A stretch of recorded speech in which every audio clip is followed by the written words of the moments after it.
Помнишь,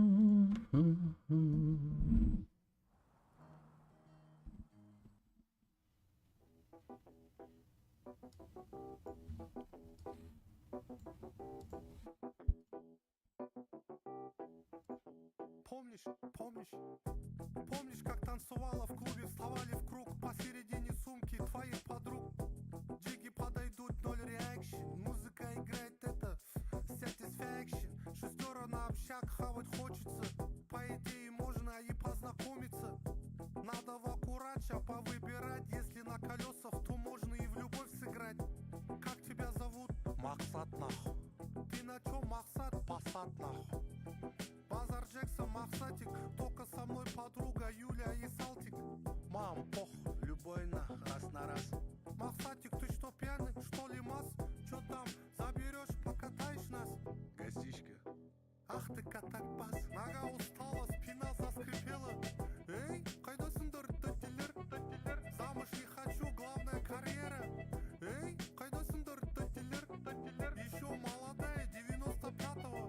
Эй, кайдасыңдар, тәттелер, тәттелер. Выйду только за богатого. Эй, кайдасыңдар, тәттелер. Помнишь, днями купили машину, кайфовали. Ведь на тачке больше подъезжали. Вспомним эту арифметику, как машину украшает лучше, чем косметика. Максат, нахуй твой Passat, у нас уже Lexus 330. Максат, нахуй твой Passat, у нас уже Lexus 330. Такая же на диже, даже стала пизже. Возраст это цифры, колодитанов милфы. До сих пор на газах, все еще впереди. Пока походу где-то принц потерял коня по пути. Нога устала, спина заскрипела. Эй, кайдасыңдар, тәттелер, тәттелер. Замуж не хочу, главная карьера. Эй, кайдасыңдар, тәттелер, тәттелер. Еще молодая, 95-го. Эй, кайдасыңдар, тәттелер, тәттелер. Выйду только за богатого. Эй, кайдасыңдар, тәттелер, тәттелер.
А. Так, вырубаем музон. Так, забыл кое-что сделать. Настроить камеру. Каждый раз забываю это сделать. Каждый раз.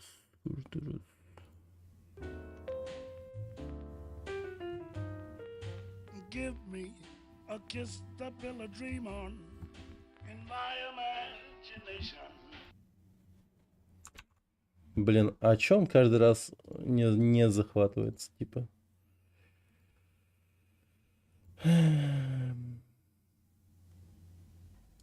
Так, ну-ка.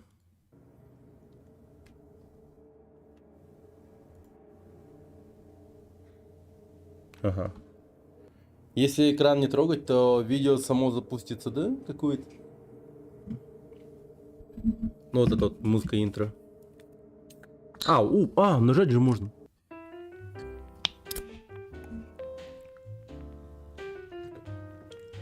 Give me a kiss to build a dream on in my imagination. We'll thrive upon that kiss. Как этого певца звали? Боб Марли? Я уже забыл. Не, правда не знаю. Просто плохо пошутил. Блин.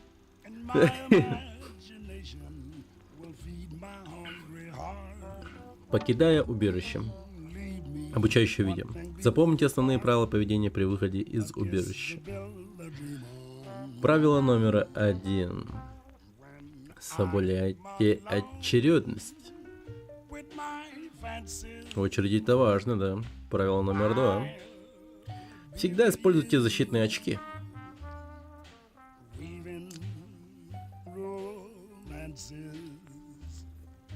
Годы, проведенные в убежище, сделали ваши глаза очень уязвимым местом. Поэтому нахождение вне убежища без защитных очков может привести к серьезным травмам. Толково. Оказавшись вне убежища, вы начнете строить новую жизнь. В этом вам поможет генератор эдемских кущ компактный. Или ГЭК.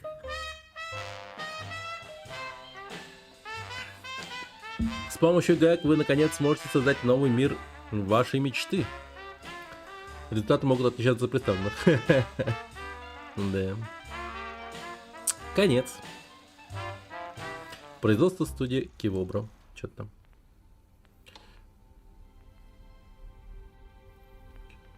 Война. Война никогда не меняется.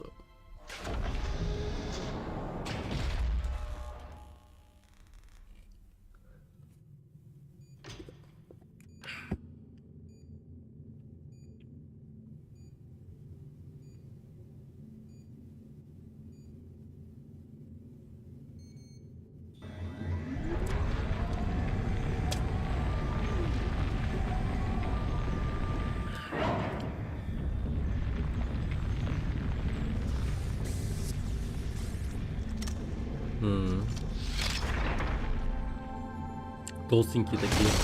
О-о-о.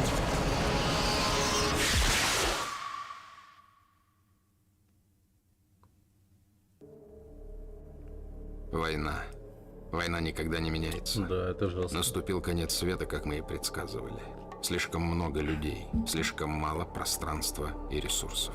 Подробности никому не интересны. Причины, как всегда, чисто человеческие. Жизнь на Земле практически полностью уничтожена. Великая чистка. Крошечная искорка, зажженная человечеством, быстро вырвалась из-под контроля. Дождь атомного пламени хлынул с небес. Пламя поглотило континенты, и они ушли на дно таким лицом кипящих океанов. Человечество на грани исчезновения. Опять ядерные бомбы. Души людей становятся частью радиационного фона, одеялом закрывшего Землю. На планете воцарились тьма и тишина.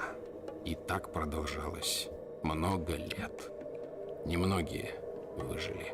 Некоторым повезло, и они сумели укрыться в больших подземных убежищах. Когда Великая Тьма прошла, эти убежища открылись, и обитатели покинули их, чтобы начать все сначала. Дикари одного из северных племен утверждают, что произошли из такого убежища. М. Они верят, что основатель племени, некто известный под именем Выходец из убежища, некогда спас мир от величайшего зла. В легендах говорится, что великое зло поднялось на далеком юге. Оно разрушало все, к чему прикасалось. Меняло людей изнутри, превращая их в зверей.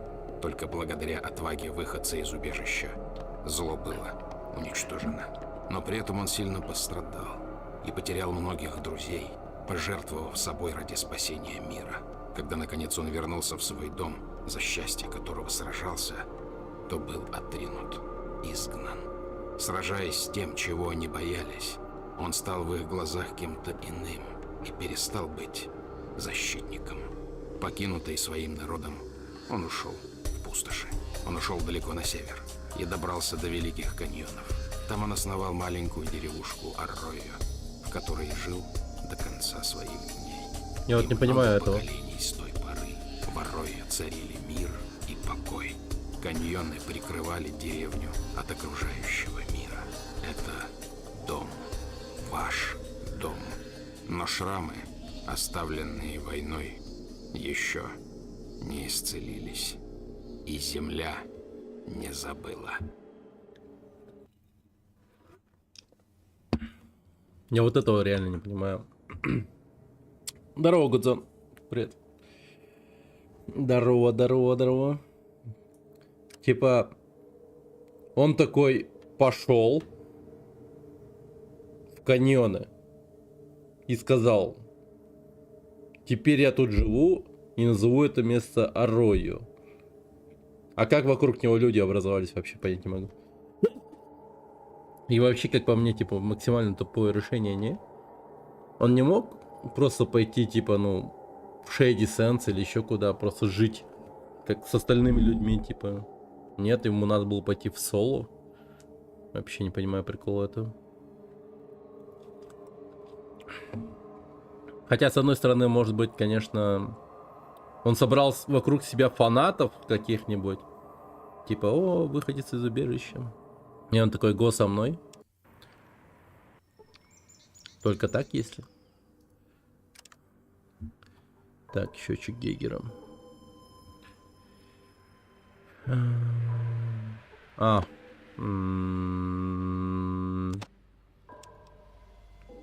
Привет, Гудзон, здорово. На экране вы проводите...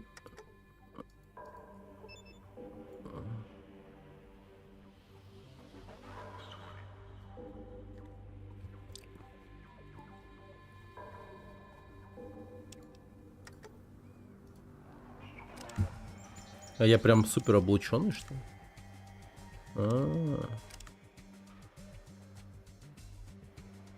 А что если я ранен антирадином его?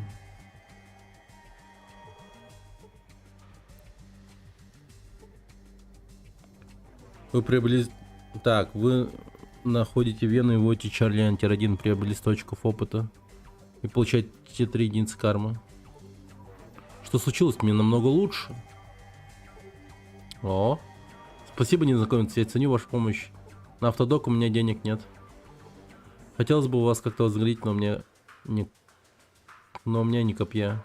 Последний раз я пил воду в этом проклятом городе, это уж точно. Странно, что я не свечусь. От проклятого антирадина у меня понос. Понял. Значит, вода здесь говно полное.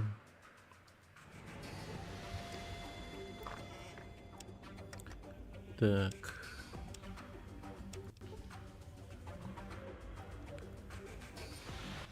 Так, я тебя раньше не видел, незнакомец. Мое имя Кэссиди.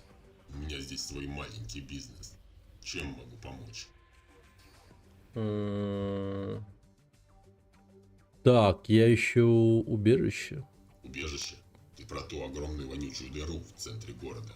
Единственное подобное место, что я знаю. Мимо точно не пройдешь. Поверь мне. Что интересненького происходит? Интересненького? Хах, приятель, город-убежище совсем не интересненькое место. Если только охрана не заскучает. А тогда берегись. А с чего ты вдруг спрашиваешь, что тебе понадобилось в этой дыре? М.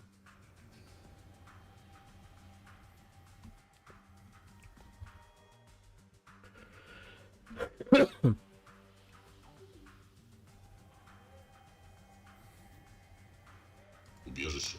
Ты про ту огромную воню интересненького? Хах, приять пиво по 20, стопарик виски за 30.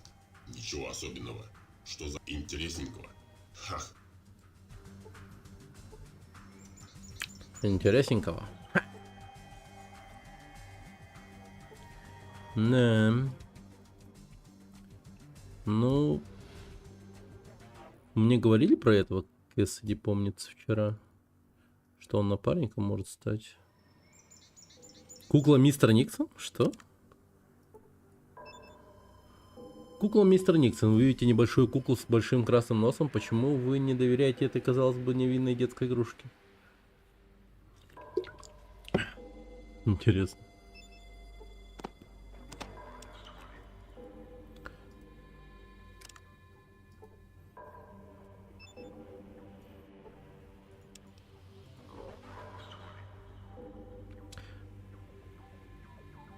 Мистер Никс. Я потерял своего друга. Так, окей. Давай дадим. Ничего не даст. Я потерял мистера Никсона. Я не знаю, где я его оставил. Это он? Он тебе тоже сказал.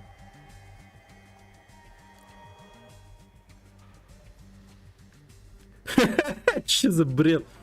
Мистер Никсон у меня. Но знаешь что? Я думаю, мистера Никсона надо наказать за то, чтобы он убежал от тебя. Ритуальное расчленение будет в самый раз. Итак, сначала оторвем ему ручки, потом... За что? Это он? Он тебя тоже искал. Вы нашли его, вы нашли мистера Никсона. Ну, конечно, он не успел заблудиться. Но теперь не спускай с него глаз, хорошо? Окей. Не, конечно, мог бы зарофлить, но хули. Увидите усталую с виду женщину, а выглядит так, словно долго плакала. С вами все в порядке? Вы плохо выглядите? Ну, это мой муж Джошуа. У него неприятности в баре. Он случайно ударил гражданина и его арестовали. Он не хотел ничего плохого, но выпил и... Но если он выпил и на кого-то напал, значит получил по заслугам? Но это же был несчастный случай, Он не хотел. Он не хотел ни на кого нападать, ну конечно. Ну, где он сейчас? В городе, в центре распределения слуг. Они говорят, что он сможет отбыть наказание в качестве слуги, но ему же дали несколько лет. И что можно сделать? У меня почти не осталось денег, и нам придется уйти, если мы не сможем платить охранникам за защиту. Они говорят, если мы хотим остаться с Джошу, они могут и нас сделать слугами. Ну, я думаю, неплохое решение, их же хорошо обращаться со слугами в городе убежище, правда? Я не хочу, чтобы мой сын вырос рабом. Мы приехали в город убежище, потому что слышали, что это свободный город, но когда мы оказались здесь, все эти законы необходимо сплотить охранникам. Ничего общего с тем, что нам рассказали.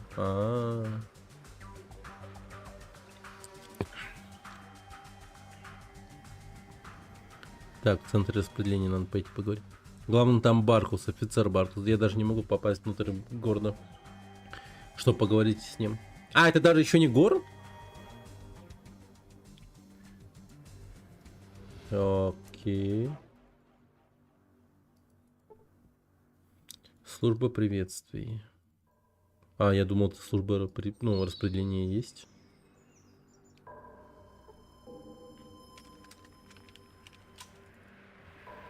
Если хотите попасть в город, поговорите с Уоллесом.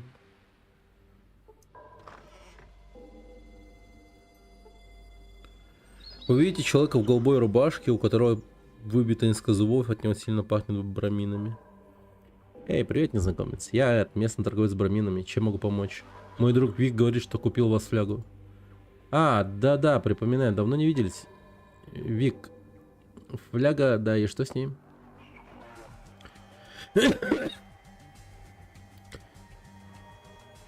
Откуда эта фляга? Знаете, точно не помню, у меня их была целая куча, по-моему, я их подобрал как-то, когда перегонял браминов, когда сел здесь. Они мне стали не нужны. Перегонял браминов. Когда я был моложе, я гонял браминов по большому кругу. Брокен Хиллз, Ньюрина, Реддинг, Дыра, Модок. Потом опять сюда, и когда это занятие стало слишком опасным, я сел здесь. Где все эти места? Давайте покажу на вашей карте. Смотрите, Брокен Хиллз на юге. Так. Ага. Все, он мне все показал.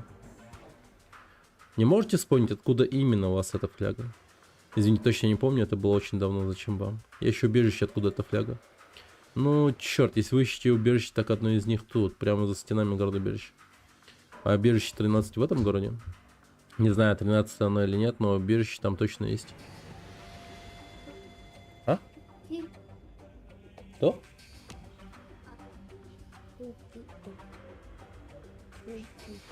Какие пуки? Звук-то. Вкуса нету, да?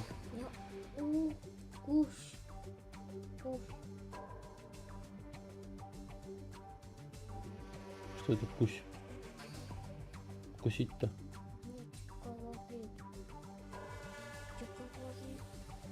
Звук-то?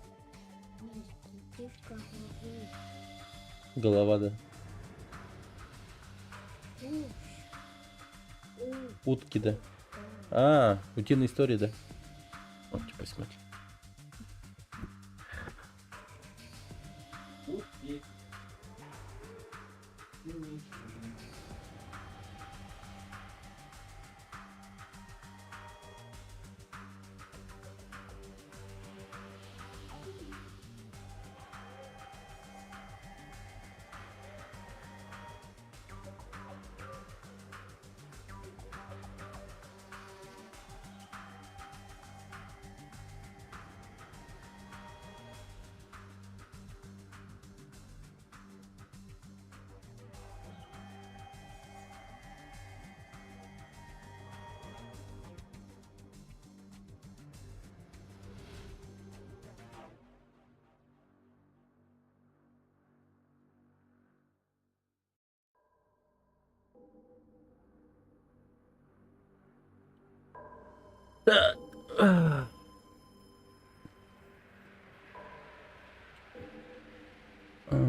Убежище можете посмотреть информацию в центральном компьютере, там они все перечислены. Так, еще вопросы. Чем тут занимаешься? Продаю браминов людям, которым... А, вот загон для браминов, я только увидел. Так. Что можете рассказать о городе убежище? Нормальное место, если так найдешь общий язык с гражданами. Я не во всем с ними согласен, но живется здесь неплохо. Окей. Да блин, вы чё, пацаны? Стали прямо у входа. Выяснили происхождение фляги, приобрели 500 очков опыта. Белдиш. Так, клиника. Кстати, в клинике я, может, антирадина куплю. Побольше. Перед вами доктор Эндрю. Так, окей. Хотите, чтобы я его залатал? Что это за место? Это обычный медпункт города убежища. Мы со старым доктором залатаем все, что нужно. Старый доктор? Да, автодоктор в задней комнате. Город судил его нам. Иногда в нем что-то барахлит. По большей части он справляется с работой. Неполадки, да? Дайте-ка я взгляну.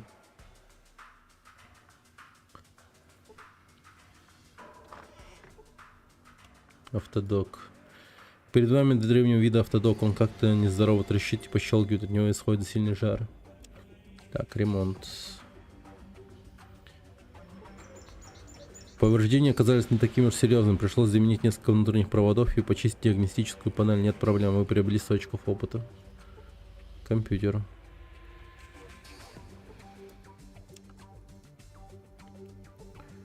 Ничего не дается узнать. А, закрыто, лол.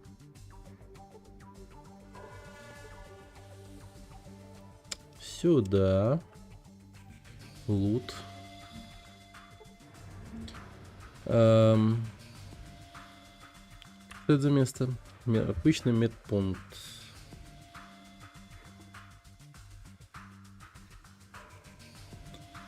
В последнее время он гораздо лучше работает, так что все хорошо. Да, пришлось заменить несколько проводков, если там почистить, больше проблем быть не должно. Ну, спасибо большое. Было очень любезно с вашей стороны вызваться сочинить его. Может быть, я могу получить скидку? Я не просил его чинить так, что вы ни копейки не получите. Не стоит испытывать судьбу, охранники прибегут, как только я вызову. Ну, блин. Сука. Всегда пожалуйста, блядь.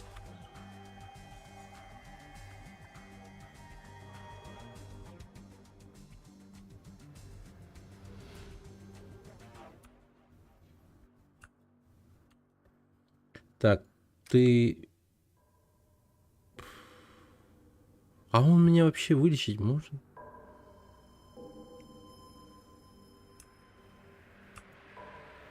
Ладно, а я, может, сам полечусь у автодока?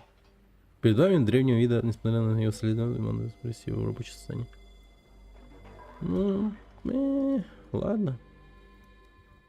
Но зато люди теперь хилятся хорошо. Хэппи Харри. Весельчак Гарри. Веселый человек. О, здравствуйте, чем могу служить? Угу. Угу.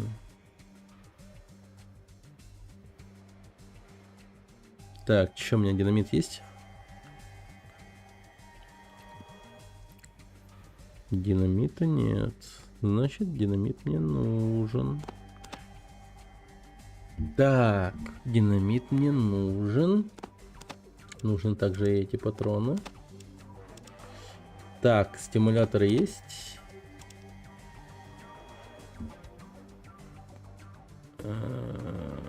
163 патрона таких у меня. Многовато на самом деле.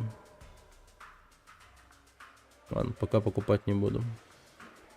Так, это даю. Винты всякие. Шкуру Гекконыча. Ножичек. Дробовичок.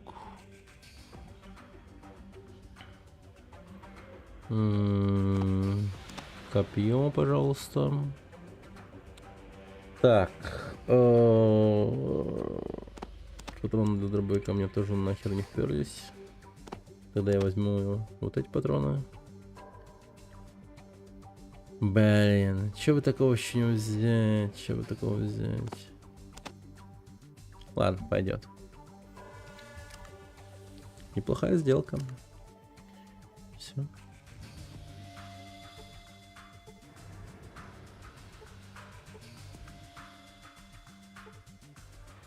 Угу. Так. Тут как будто почти со всеми... О, оборванный фермер. Что-то я тебя тут раньше не видел. Путник, меня зовут Смит. Помочь чем? Чем здесь занимаешься? Мы с семьей работаем на ферме здесь, в пригороде. Правда, я не знаю, надолго ли нас еще хватит. А что за проблема? Ну, без плуга нам нелегко приходится. Мы с женой сил не выбиваем. Из сил выбиваемся, но дело идет медленно. А чем могу помочь-то? Ты что, правда, людям вроде нас помогаешь? Мы мало что можем предложить, но было бы здорово.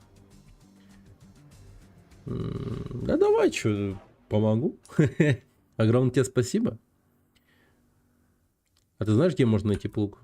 Есть лавочка рядом. У Гарри продается. Ладно, пойду поищу.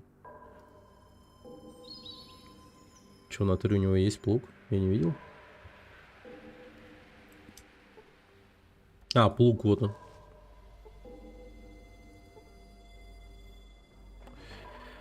Ты все еще продаешь тот плуг, который лежит на улице? Ну да, конечно, я суплю его, скажем, за 8 сотен.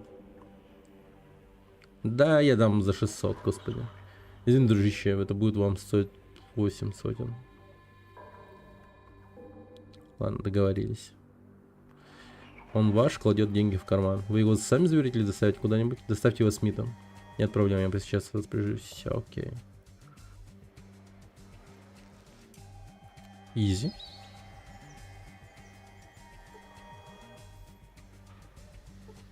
Спасибо тебе большое. Вот это оставил мне папаша, когда покинул этот мир. Нас защищают охранники, так что он нам ни к чему. Может тебе пригодится. Спасибо большое, точно пригодится. Ну, удачи тебе. А что он мне дал? Типа он мне дезерт дал?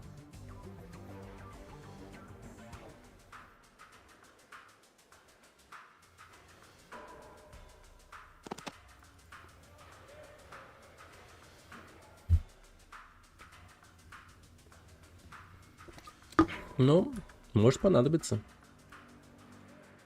Чисто продать.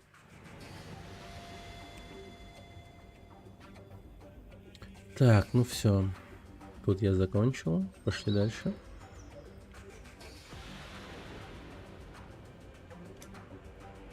Customs. Вывеска таможни. Увидите здоровую женщину в рабочей одежде. Глаза у нее постоянно устремлены на землю. Никогда болтать.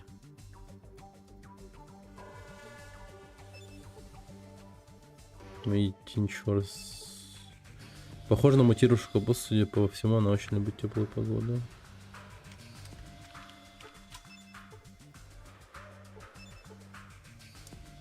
Че, может тут на земле что-то есть?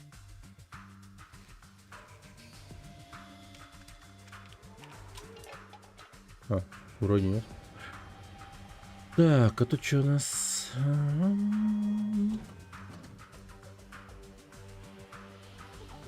Суровый охранник. Здорово.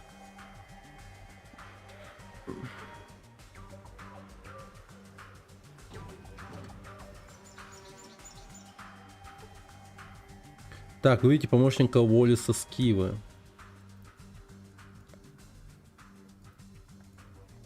Слушайте, чужеземец, если у вас дела с таможней, Уоллес, вон там, ясно? Он даст вам все необходимое. Так, а что это за место? Это таможня, как написано на вывеске снаружи. Если вам ничего не нужно на таможне, то что вы тут делаете? Ну, я еще хочу попасть в город. Но вы можете зайти к моему боссу Уоллесу и попробовать получить разрешение на проход внутрь, но это пустая трата времени, он никогда никого не пускает. Конечно, есть и другие пути. Какие? Если у вас наличные, расскажу подробности в противном случае. Что продаете? За 200 баксов я могу сделать вам полноправным гражданином. Вы сможете свободно, беспрепятственно проходить через ворота. Я могу распечатать удостоверение, зарегистрировать серийный номер, и вы уйдете отсюда через 5 минут. А что если я скажу кому-нибудь, что вы подделываете удостоверение? Все просто, они вам не поверят. Вы не местный, я гражданин. Угадайте, чье слово стоит больше. А что нужно для того, чтобы получить настоящее гражданство?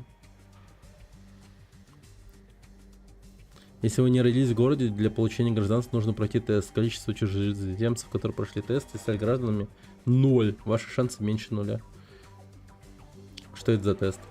Грегори, проконсул, предлагает тест всем чужеземцам, которые хотят стать гражданами. Тест проверяет уровень интеллекта и восприятия. К тому же, чтобы пройти его, нужно быть чертовски удачливым. Большинство граждан возникли бы с ним проблем. А, вот так вот, да? И что делает этот тест таким сложным? Поскольку большинство чужеземцев не умеет читать, не знает тригонометрии и не может правильно написать австралопитек, сами подумайте, просто отмазка, чтобы чужеземцы не пролезли в город. Понятно. О, корзина, здорово. Рад видеть. Доброе утро тебе. У тебя же оно доброе? Привет, добро пожаловать в город чужеземцев. Чем помочь? Кто вы? Меня зовут Уоллес, я начальник таможни города убежища. Обслуживаю тех, у кого какие-то дела за нашими великими стенами. Шо, как-то там? У меня пока доброе, да? Да, нормально, нормально. Сижу домохозяином. Сегодня пятница. Классный день, я считаю. Завтра утром рано вставать не надо. А то каждый будни вообще, типа, в 7 часов просыпаешься и вообще жопа. Потом уставший сидишь. Я обычно где-то засыпаю, типа, с 9 до 11 и так далее. О, да, пятница, охуенчик, да. О, доброе. Здорово, энерджайзер. Так. Так, обслуживать. Ну, мне хотелось попасть в город. Если вы хотите попасть в город, у вас должна быть на это серьезная причина. Только граждане убежища имеют право входить и выходить. Когда им вздумается, все остальные должны получать дневной пропуск.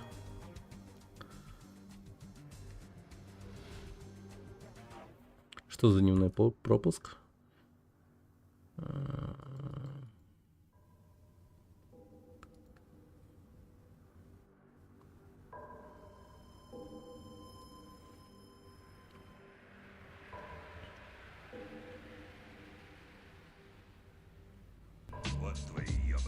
Хуя. Вот твой ебаный день. Амбро, это круто, пятница. Спасибо, Кардина, за 1000 рублей, ебать. Большое спасибо. Это что такое? Это великодушный человек задонатил 1000 рублей. Ну и Fallout.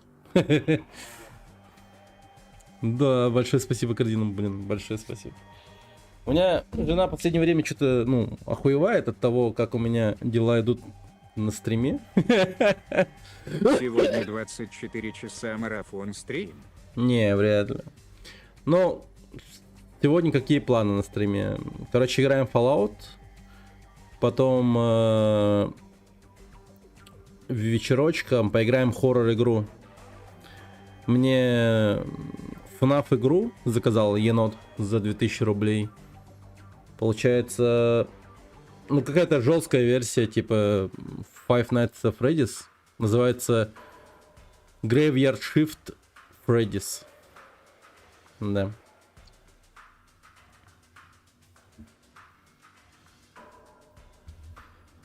«24 часа марафон стрим». Не, ну если есть деньги, то я, конечно, могу. Блин, енот, какой FNAF есть норм хоррора сейчас? Ну, это довольно-таки специфичная, интересная игра, как будто бы. В том плане, что у него бэкграунд интересный. Там, типа, создательница этой игры закибербулила небинарного своего программиста или что-то в этом роде, я хуй знает. Там какая-то вообще интересная тема. И поэтому эта игра не появилась там кое-где и так далее. Она есть только в GameJolt. Короче, сайт такой игровой. Тоже как бы, ну, сайт, где игры продаются и так далее. Так, в ТикТоке видел пару видосов, там, где хорошо пугают стримеров. Сейчас кину. ТикТок. Так, что бы ему сказать? Ну я занимаюсь торговлей, хочу вести дела с другими торговцами из города, могу получить дневной пропуск. Вы торговец? Ах, вот как? И что же вы продаете руду? Какие-нибудь там грязные шкурки, ящерицы смотрят на вашу суть? Или вы хотите продать слуг? Вообще-то при мне есть несколько отличных шкурок золотых гекко. Ну что ж, пацаны, что у вас есть перед тем, как начать оформление вашего дневного пропуска? Я должен смотреть ваш товар. Ну сейчас у меня тут, ну, в караване, ну... Уже вполне удовлетворительный образец. Для торговцев дневной пропуск платный. $500. Сюда включено разрешение на торговлю в стенах города. Убежище в течение всего дня. Пропуск списывается сроком на 5 лет. 500. Что вы можете сказать о вашем лидере? Наша первая гражданка Джоан Линнет. За 10 лет работы она принесла городу много пользы, например. Она следит за тем, чтобы влияние внешнего мира не запятнало наш город. Несмотря на атаки налетчиков и то, что НКР давит на нас, требуя присоединиться к республике, она правит городом крепкой рукой, а теперь еще эти неприятности с Гекко. Это сколько они сейчас? Окей. У меня как раз игра на заказ еще зависла. Ну да, кстати, у тебя тоже есть игра на заказ. Так, кто эти налетчики? Сочувствую. А кто эти налетчики? Справа наверху член.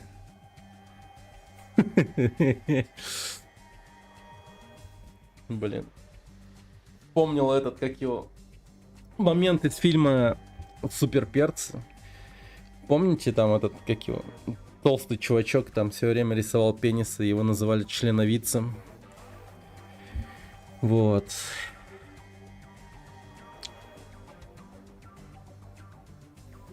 Джона Хилл, да. Членописец был. Ну да. Ну, членовидец тут, типа... Ладно. Ладно. Последнее время мы пережили несколько исключительно жестоких нападений на налетчиков. На нас и раньше нападали, но ничего похожего никогда не было. Я боюсь, что эти налетчики способны даже прорвать оборону наших лазерных туннелей. Нифига себе. А что еще расскажете про этих налетчиков? Не так уж и много. Мы даже не можем понять, откуда они наносят удары. Возможно, наш гражданин-сержант Старк знает больше. Но он сейчас в правительной центре внутри города. Но если я выслежу этих налетчиков, вы выпустите меня в город? Конечно. Если вы найдете эту базу налетчиков, я немедленно выпишу вам дневной пропуск. Я посмотрю, что можно сделать. Но для начала у меня есть другие вопросы. Что за место? Так. Потом до Fallout 76 дойдешь? Ну, хер его знаю. Если я захочу проебать деньги впустую, то да, почему бы нет? Такая туфта. Не, ну может быть Fallout 76 не такая уж плохая игра, хер его знает. Но мне кажется, играть в эту игру мне смысла никакого нет. Она же бесконечная. Это же Тота Говардская игра. У него даже, сука, Skyrim бесконечный. А это, блин, сингловая игра. Я не могу представить даже, что вообще творится в этом онлайновой игре.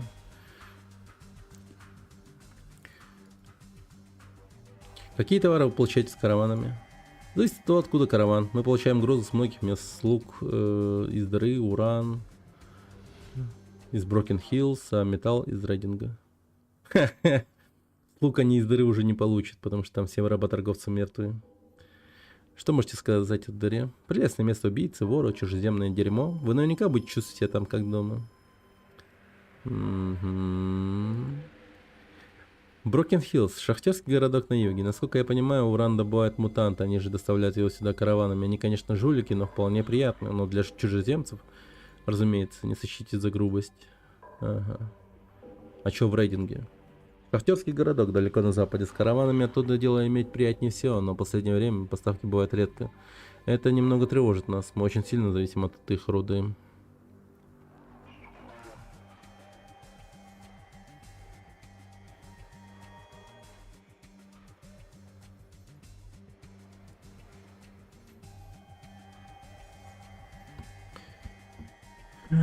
Так, значит так, да?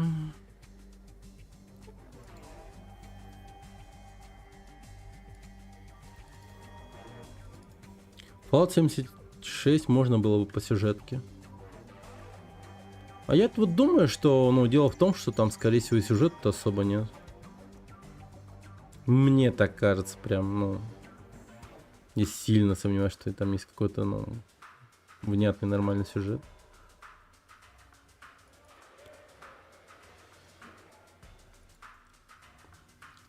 Вроде была какая-то. Ну что же, таинственный незнакомец, чем же я смогу помочь? Интересненького. Хах, приятель, город-убежище совсем. Помню, на выходе игра читал.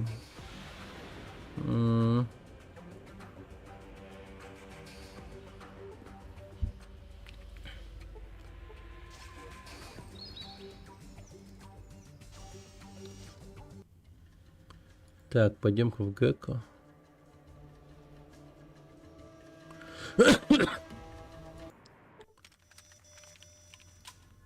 Лол. Вы видите субъекта с ужасно обожженной кожей. Мы этих ваших штучек у себя не потерпим. Окей. Это, видимо, поселение гулей. Ядрить.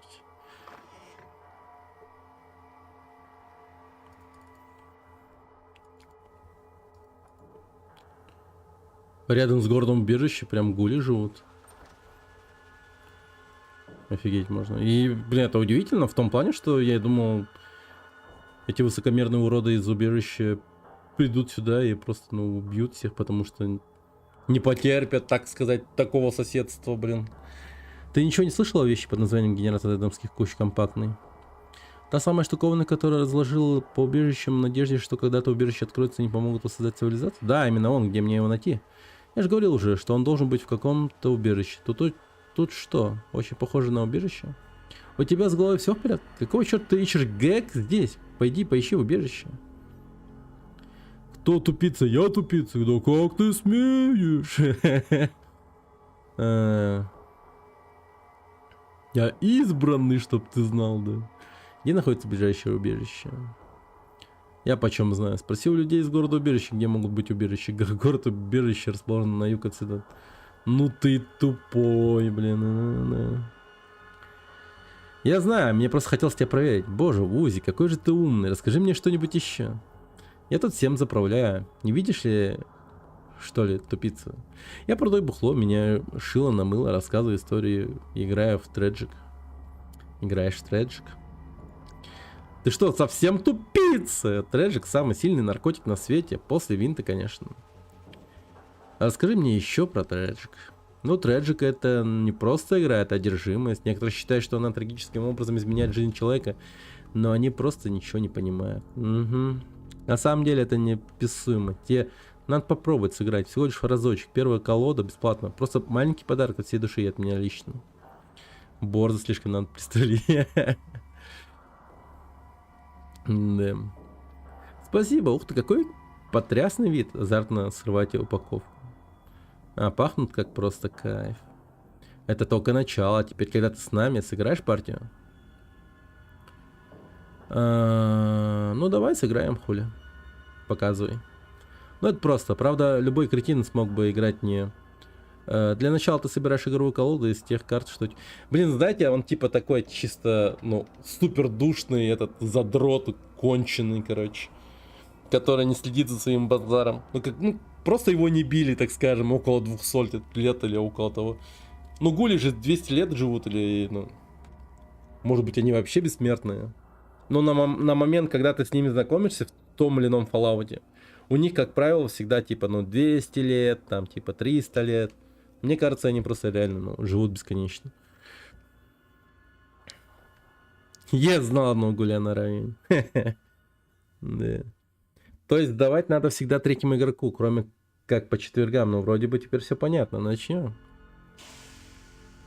Моя взяла, сраться, ты тупица, я тебе сделал карточки, какие ко мне приплыли классные. О, какая колода.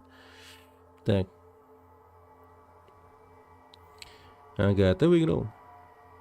Что за сюрприз? Ну, в конце концов, мне не пришлось выслушать твою историю.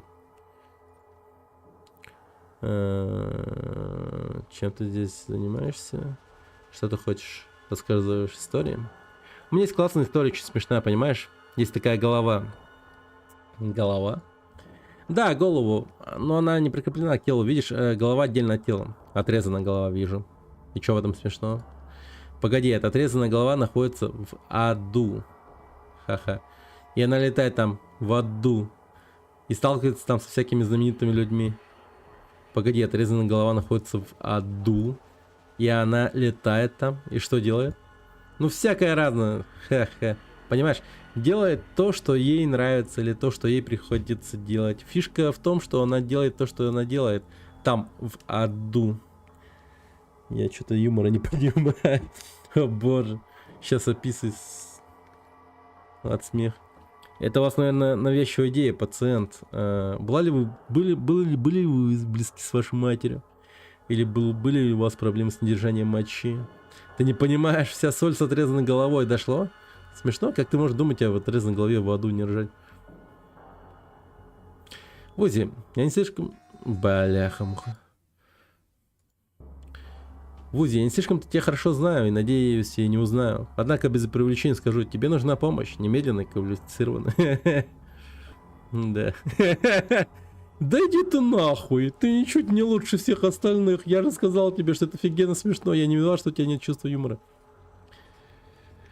Ты прав, Вузи, ты, конечно, куда умнее меня, ты просто жемчужина в куче навоза. Теперь скажи мне кое-что еще. Что ты хочешь? Бля, он заебал своей головой. Бухло.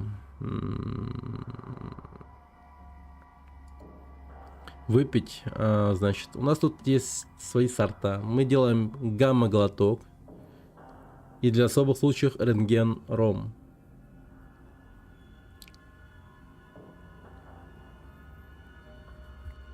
А оно радиоактивное, наверное, да? По внешнему виду он прожил все 400. Да, это жестко.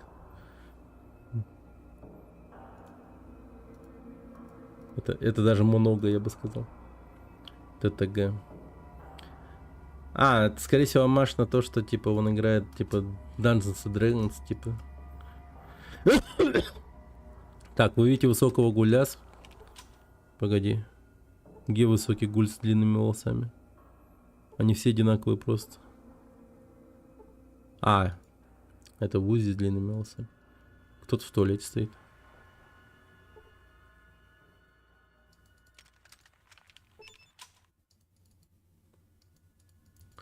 Стоит. Так, ну, я думаю, здесь можно что-то найти интересное. Контора управляющего. Угу.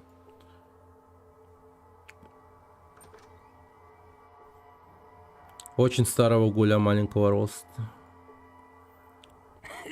Ух, нихуя. Привет, гладкокожий. Я Гарольд. Я помогаю управлять городом. Это же Гарольд из первой части, лол.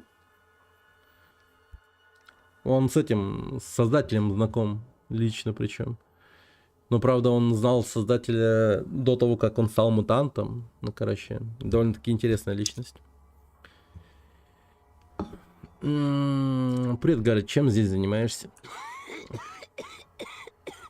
Да все, что требуется, чтобы тут все не развалилось. Но получается не очень. Все разваливается? Ну да, типа того. Наш реактор несколько чувствителен. Люди, которых я поставил им управлять, хотят как лучше, но звезд с неба они не хватают, если честно. Че имеешь в виду? Нужно немного пообтесаться, а? Я имею в виду, умом они не блещут. Вот, например, на днях я получил отчет, и там написано, что главный вентиль системы охлаждения надо перекрыть. Если это сделать, на месте реактора будет такая дыра, что Большой каньон покажется просто маленькой трещинкой. Звучит примерзко. Да, было бы плохо. Я это дело уладил, но это уже финиш. Им там нужен кто-то, кто бы за ними следил. Хорошо, что у них есть ты. И кто бы подумал, что меня на это хватит. Гидроэлектрический регулятор магнитосферы. Если мы не найдем гидроэлектрический Ебаный рот. регулятор магнитосферы, причем быстро, у нас будут проблемы.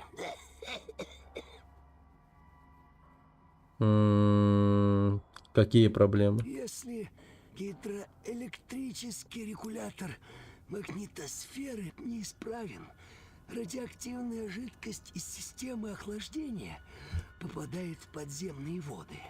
Если ты пьешь эту воду, то Ебать. сможешь ночью ходить по нужде без фонарика. К тому же тогда нам нужно больше топлива, поскольку наша электростанция работает неэффективно. Сейчас в городе убежище, там люди страдают от загрязненной воды. Там один чел выпил воды и, ну, он такую дозу радиации получил, что слег и чуть не сдох. Я ему дал антирадин, и он сразу поднялся. Короче, вся беда идет отсюда. Ну, то есть, если я им помогу, то, блин, я, типа, многих реально спасу. А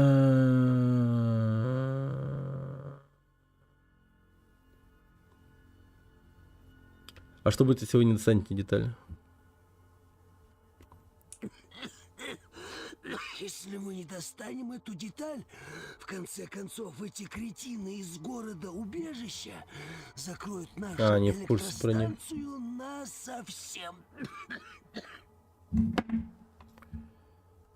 Что будете делать? Могилы себе копать будем. Город-убежище не шутит. Они попросту придут и перебьют всех нас, если мы не достанем эту деталь.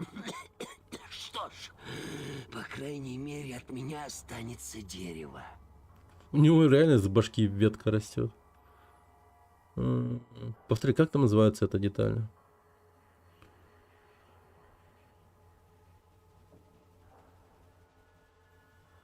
Нам нужен гидроэлектрический регулятор магнитосферы. Покупаете топливо? Мы покупаем топливо в Брокен-Хиллз. Это шахтерский поселок, к югу отсюда. И где я могу взять эту херню? Наверняка она есть у этих надутых самодовольных ублюдков из города-убежища. Но они ее нам не дадут. Даже если бы мы ее и добыли, не факт, что Фестус сможет установить проклятую штуку. Город-убежище не даст вам деталь, даже если они поймут, что тогда радиация не будет попадать в подземные воды? Ну, они помогут нам, только если до них дойдет, что это и в их интересах тоже. Но шансов на это мало. Ну, может, ты и прав, если бы кто-то убедил их, что они должны вам помочь. Пули они сразу стреляют, так что поговорить с ними несколько проблематично. А может кто-то другой поговорить с Нам ними? нужен гидроэлектрический регулятор. Ладно, я понял. магнитосферы, и как можно скорее, иначе у нас будут серьезные... Так, старикан. Меня зовут Леня, чем могу помочь? Ты когда-нибудь слышал по такой штуке генератор эдемских куч компактный? Да, слышал, в городе-убежище был такое, а других не слышал. Ну, мой предок, выходец из убежища, сказал, что убежище 13 задолжало нам надо его найти. Но, если честно, я не знал выходца из убежища, но я видел его однажды. Ты увидел выходца из убежища? Где? Это было очень давно, вместе под названием Некрополь. О, нифига себе, там жило очень много нас, гулей. Однажды я видел, что кто-то бежит по городу. Бежит? Да, бежит. Нам, гулям, это не очень-то удается, поэтому я понял, что это чужак. Он пробежал так близко, что чего я мог бы к нему прикоснуться. Хотел бы я пойти с выходцем из убежища.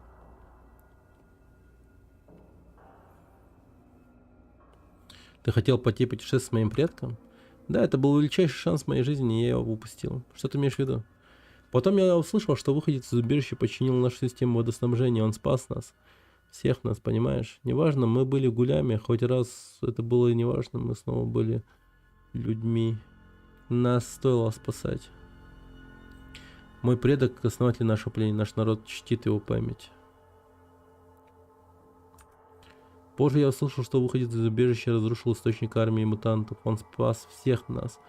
И людей, и гулей. Я мог бы быть частью этого, но мне не хватило мужества. Никогда бы себе этого не прощу. Ну, я пойду по стопам своего предка. Хочешь получить второй шанс? Поводишь со мной?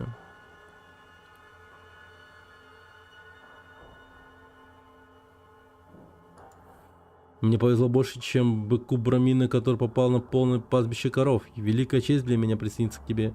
Может, я слишком старый, не очень-то быстрый и ловок, но зато я наверняка смогу подлечить тебя, когда понадобится.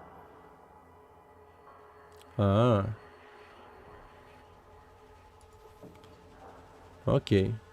Прикольно. Оружие. Каким видом оружия ты владеешь? Эррор? В смысле эррор?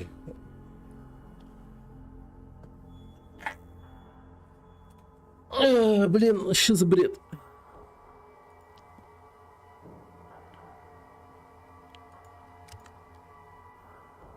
Ага, все-таки он стрелять умеет.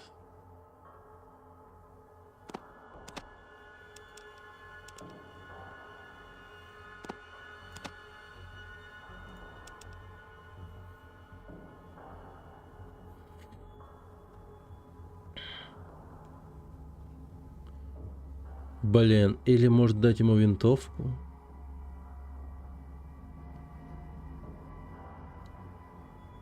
Может ему винтовку дать?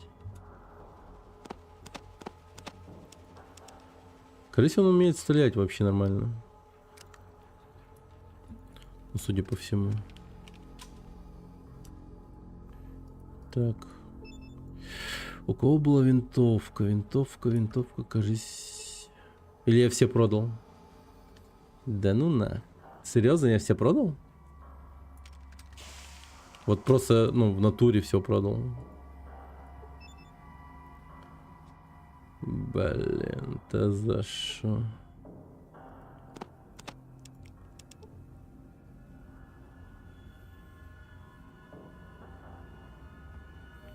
Ну вот на кой хер я все продал?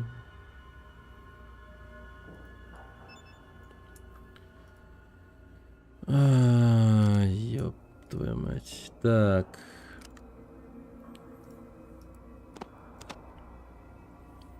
Ладно.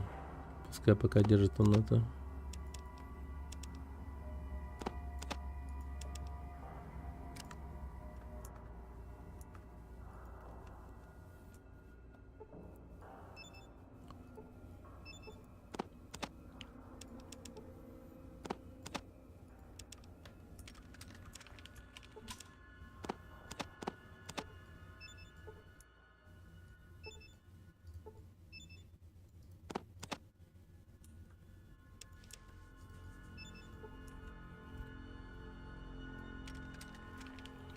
Так, ну давайте посмотрим. Что у них тут? Лол. Тут стоит Гуль, оказывается.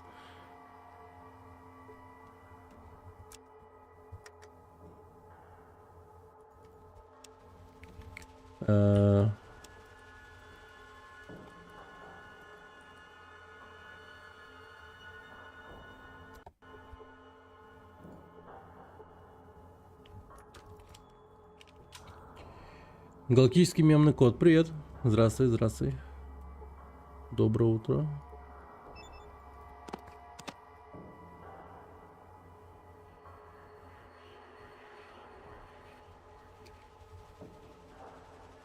Так, сейчас подойду-ка. Ай.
Придем себе рис.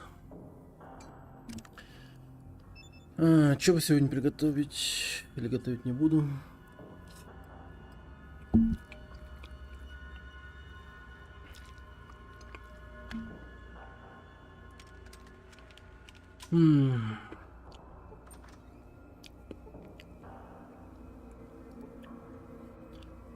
Теперь я понимаю, почему так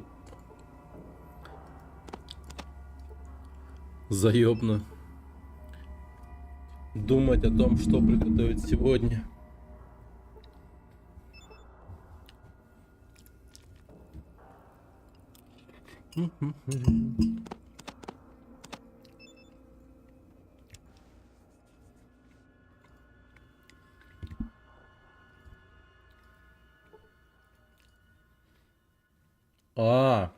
Нифига себе, Посейдон. Ойл.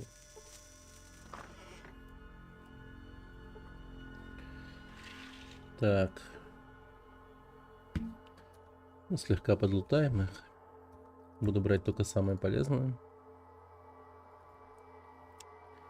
Так.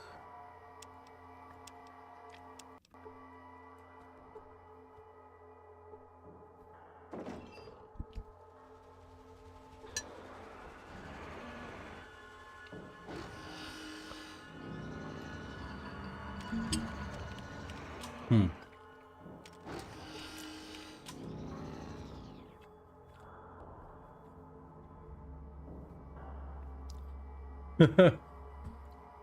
Приветствую, друг. Должен тебе сказать, что если случится какой-то ЧП, то виноват в этом будет кто угодно, только не Гуля. В первую очередь ты. Я ничего не устрою. Я ищу кое-что. Ты не мог бы мне указать направление? Ладно, куда тебе надо?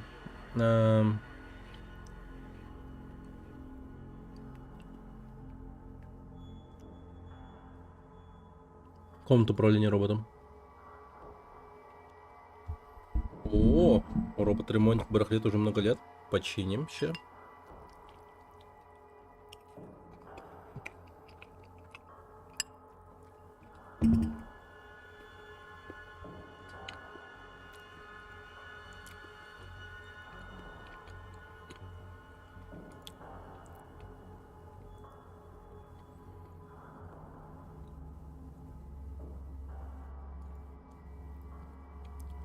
Сильная фоновая утечка. Нам нравится высокий радиационный фон. Светящимся так очень нравится. Без радиации мы все болеем. Фоновая утечка. Да ну бояться нечего. Если вот пару недель здесь задержаться, тогда другое дело. Угу, окей. Надо, значит, быстро действовать. Надо действовать быстро.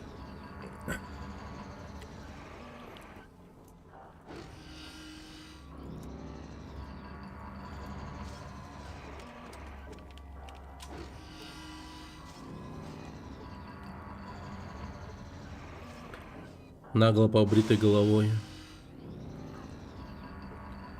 Привет, я Джереми, я тут заведую всем этим супер складом.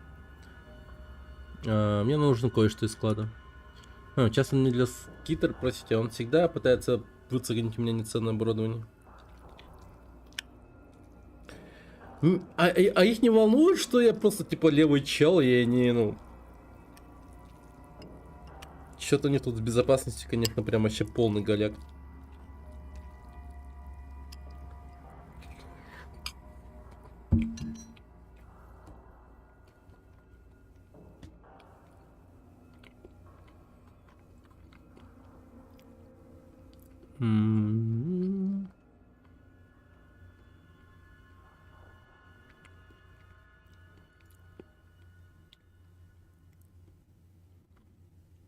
Форма заявки. У Гарольда. Бляха-муха.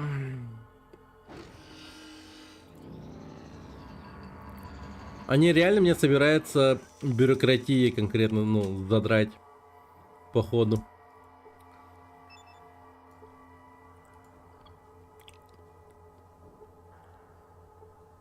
Бля, я лучевую болезнь слаб. Бля. Ну почему он сразу выпил-то, ёб твою мать. Лучевая болезнь, сука.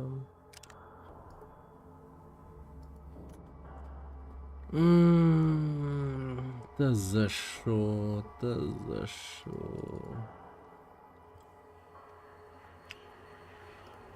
Чё тебе надо, малявка?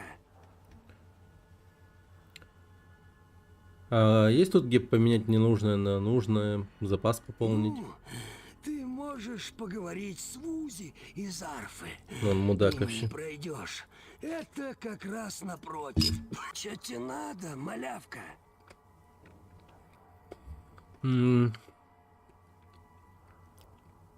Это у тебя дерево на голове? Завидно, да? Его зовут Герберт. Я разговариваю с ним, когда становится совсем одиноко. Шучу. Его зовут Боб. Хорошая шутка. Чё тебе надо, малявка?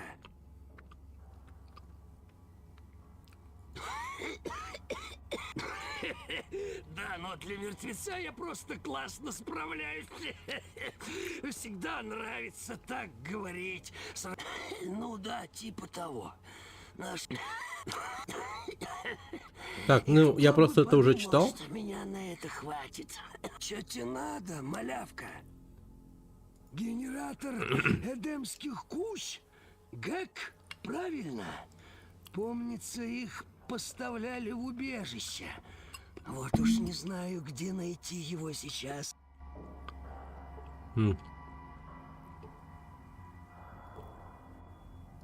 Ага. Все. Нам в другую сторону пошли. Он такой, бля, ебаный урод.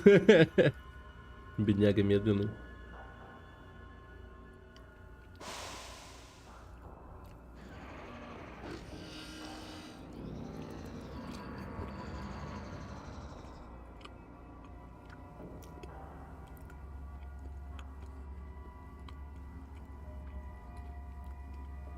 Вот она. Действительно она. Ничего вам надо?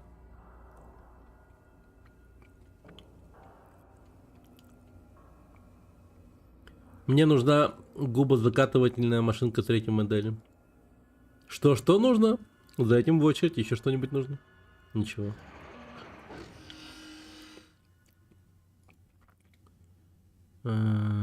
Так, значит... Ну окей. Я в принципе могу что-то, видимо, получить, но я пока не знаю, что мне нужно. Я люблю каждый день приходить на работу. Да вы что тут живете, не?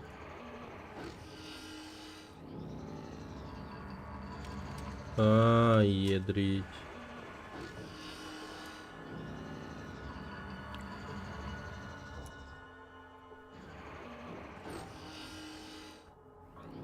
Так, значит, все цены реально тут.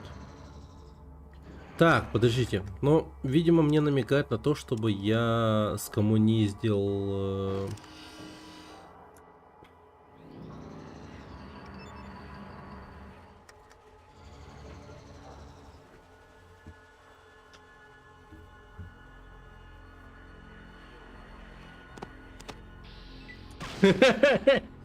Не, не получит.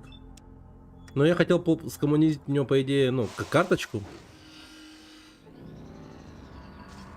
О, реально просто откроется.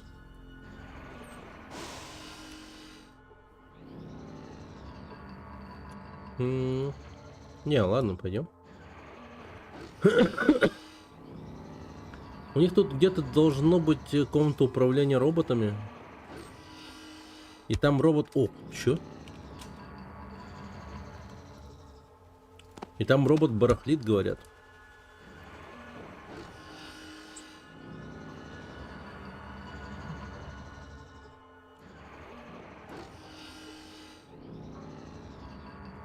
Хочу починить его, чтобы подлутать опыта и, ну, помочь гулям.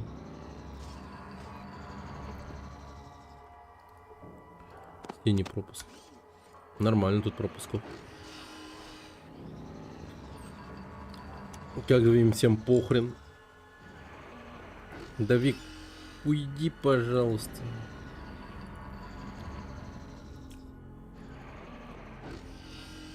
Пятый уровень допуска.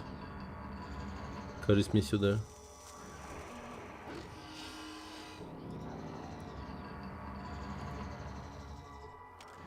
Дверь заперта. Вы отпирайте дверь.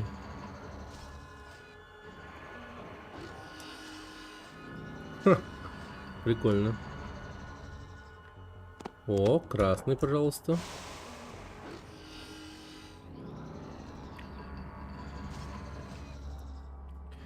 Так.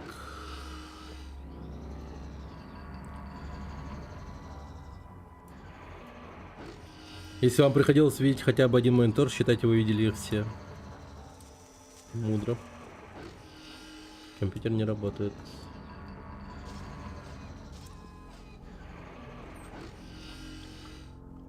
Бухло. Вы видите весьма неряшливого гуля. Оу, это особенный чел. Привет, я Фестус, заведую всем этим реактором. Без меня весь этот город останется без энергии. Я очень занятой человек. Они на мне тут просто ездят, ни сна, ни отдыха.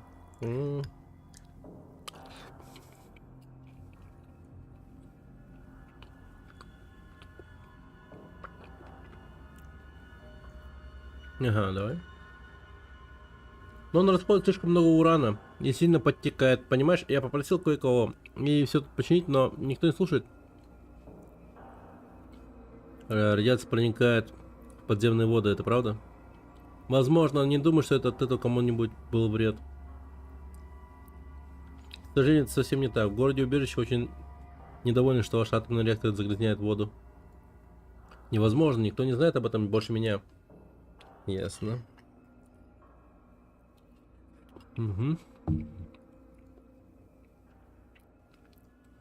Угу.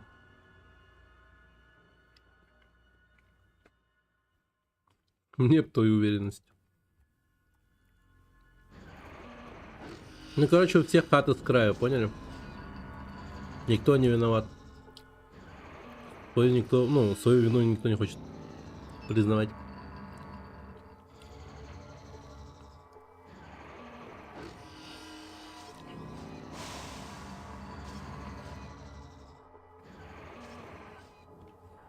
Привет, я Хэнк. Я наладчик активной зоны реактора. Хотя, что там налаживать? Мне надо зайти в активную зону. Я не советую гладкой кожи. Мигом поджарешься, прямо как чипсы. Я-то люблю, где потеплее, но вот вам не советую. Там внутри жара и радиация, потому что гладкой кожи...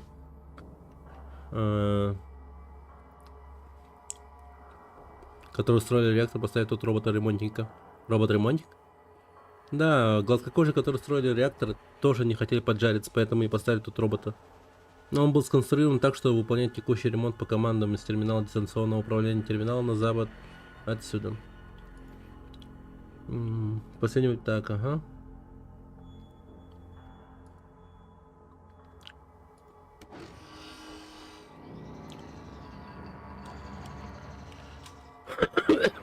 Вентиль.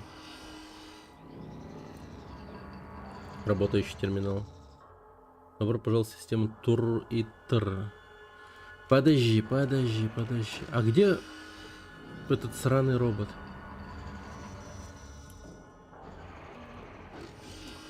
Надо бы его починить, не?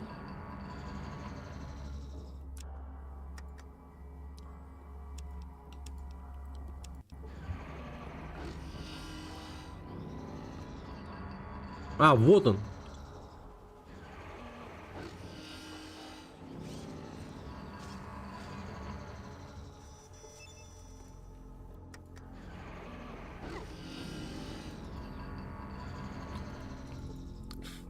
Я бы получил большую дозу радиации. Ну куда вы, уроды, лезете-то? Блин, вернитесь! Ну конечно, Вик тоже получил большую дозу радиации. Ну что вы будете делать?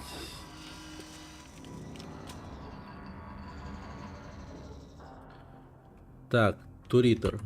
Терминал управления роботом для ремонта и техобслуживания реактора станции 13. Функции. Терминал служит для управления ремонтом робота, предназначен для робота техобслуживания. Робот, значит, посмотрим. Видите рабочий код доступа. Действия. Также это, ага. Компьютерная сеть. Код доступа безопасности. Так, стойте. А я не могу, типа, науку кинуть и узнать коды? Нет, конечно.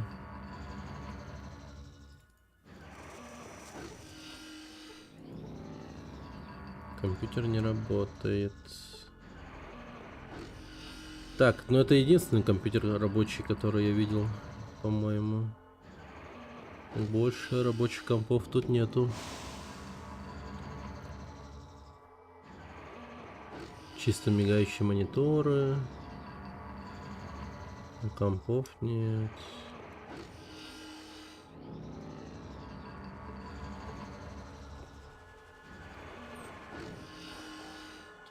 Так, ладно. Я вообще, по сути, надеялся где-то тут найти этих самых налетчиков, но, видимо, тут их я не найду. Но нашел другое, в принципе. Источник проблем загрязнения воды, что тоже важно.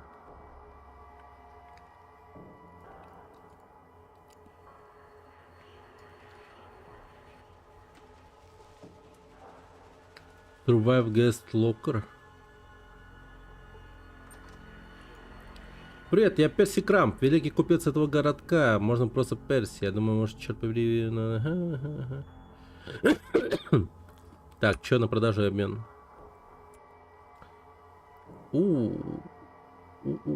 Антирадин мне, пожалуйста. Я сейчас сдохну просто.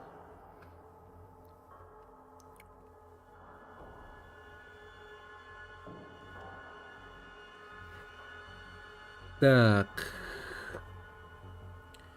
Косарик, да? Вот это говно. Счетчик Гейгера. Блин, этот счетчик Гейгера включать даже, ну, стрёмно, мне кажется. Но в том плане, что... Ну, насколько все плохо, как вы думаете? Ну, я думаю, очень плохо. Мега плохо. Ну, одного антирадина мне не хватит, наверное. Так, сейчас, погоди. Так, давайте мне все ваши лишние вещи. О, кстати, не рыбу любят. Ну, вообще все, в принципе. Рыбку. Вот это. Один дезерт. Но я думаю, денег достаточно теперь. Угу.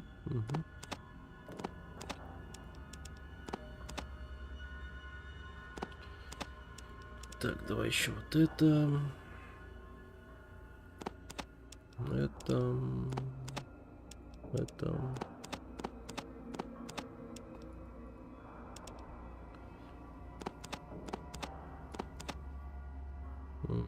Не, ну как более-менее, конечно, но не так хорошо, как я думал.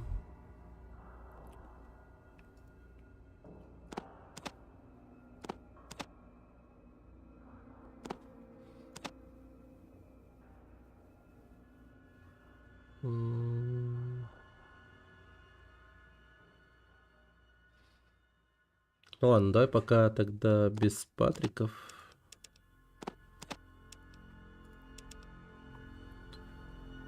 Чисто так, ага. И один журнальчик, бухашку, горстку патронов.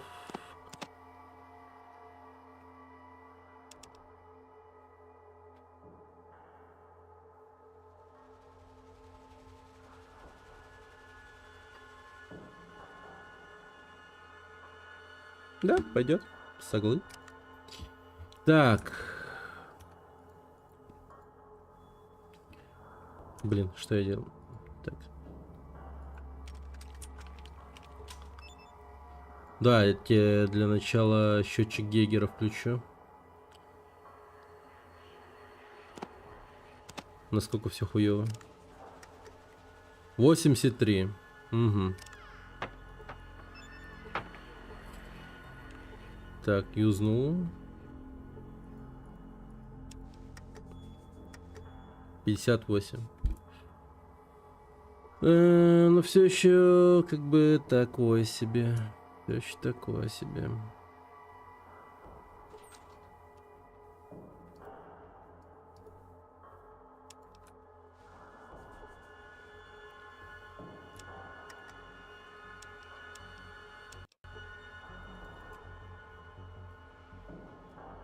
Офигеть, там прям склад, что ли?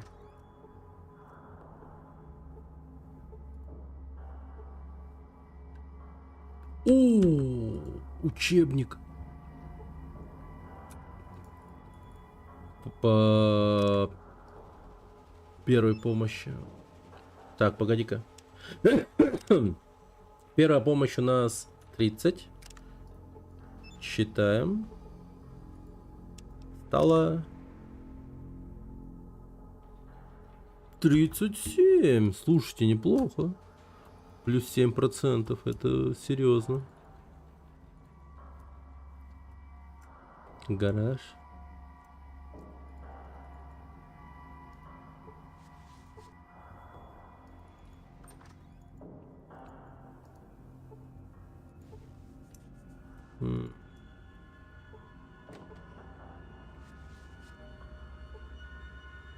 Собака стоит. На что-то пялится.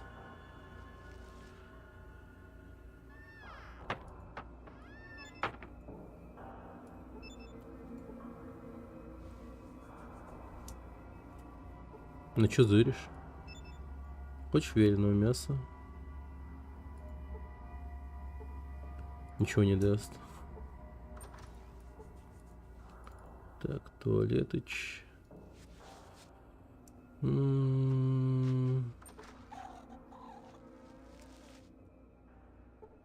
Я чувствую, что сгораю, босс, лучше посмотреть.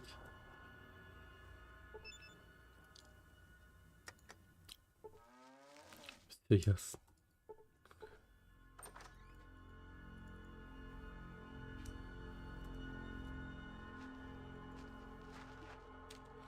О, это же другой реактор.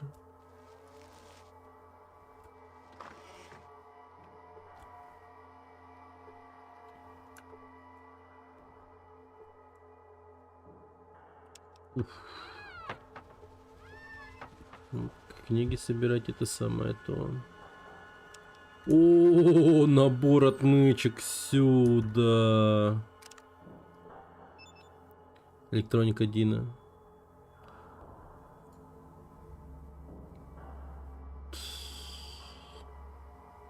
Погоди-ка, что это может быть, типа ремонт?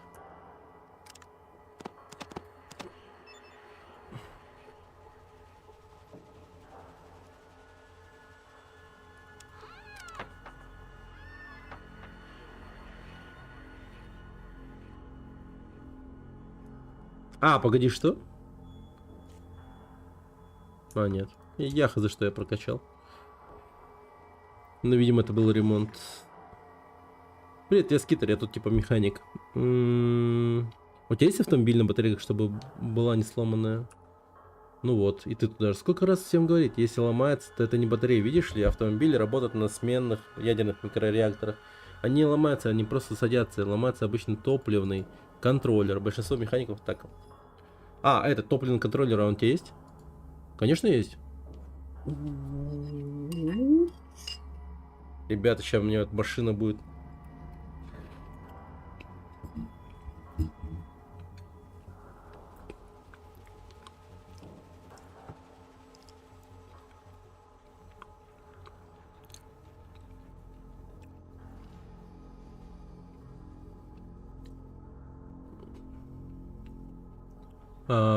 Может, я просто коллекционирую старую электронику.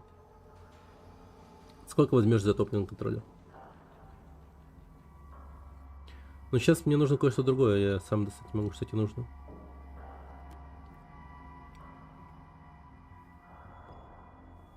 Новый ремнабор. А где его взять?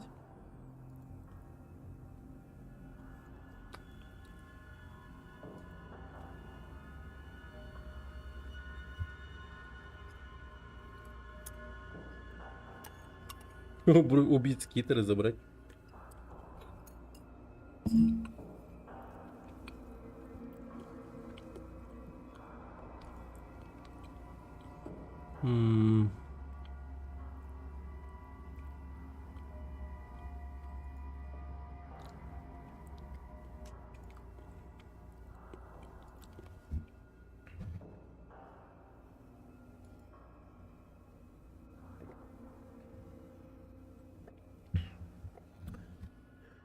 Да ладно, он сейчас мне...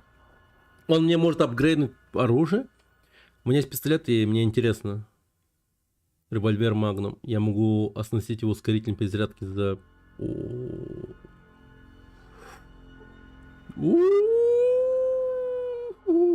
Неплохо. Скитер берет предмет и вертит его в руках. Его глаз загорает сумасшедшим блеском. Но это чуток непросто, но для тебя я из него конфетку сделал. Посиди чуток потихоньку в уголочке. Скитер утаскивает оружие на верстак и зажимает его в огромные тиски. Пока вы ждете, вы видите только спину Скитера и не знаете, что он там делает с вашим оружием. Но ненормальное хихиканье механика и глухие звуки ударов чертовски действуют вам на нервы. Постойте, хихиканье и глухие удары, а вы все сидите ждете. Вы уже устали фальшиво насвистывать и изображать пальцем театр теней на задней стене мастерской Скитера. Готово! Вы испуганно просыпаетесь, Скитер наконец отошел от верстака и протягивает вам оружие. Но вы успеваете заметить массу маленьких блестящих металлических деталей, оставшихся на верстаке. Должно работать, по-моему. Сива, ты можешь улучшить еще кое-какое оружие? К этому ружью прикрутить что-нибудь. Скитер изучает ваше ружье и медленно кивает. Ничто не может сравниться со штурмовой винтовкой с увеличенным магазином. Я могу проделать за 2.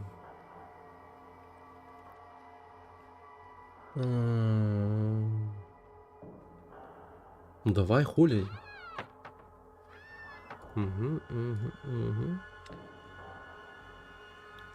Вы уже устали фальшивить. Так, ага, так. Оружие. Нет, да? Так. Чем занимаешься? Железками возиться. Так. Окей, ладно.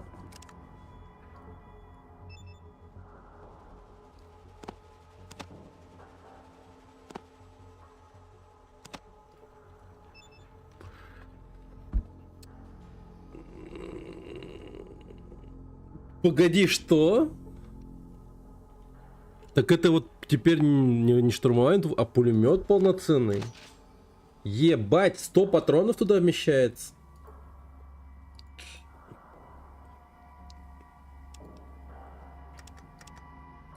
Перезарядка теперь стоит 1 очко действия. Ага. О, ну это неплохо, это неплохо. Это весьма недурно. Это очень круто.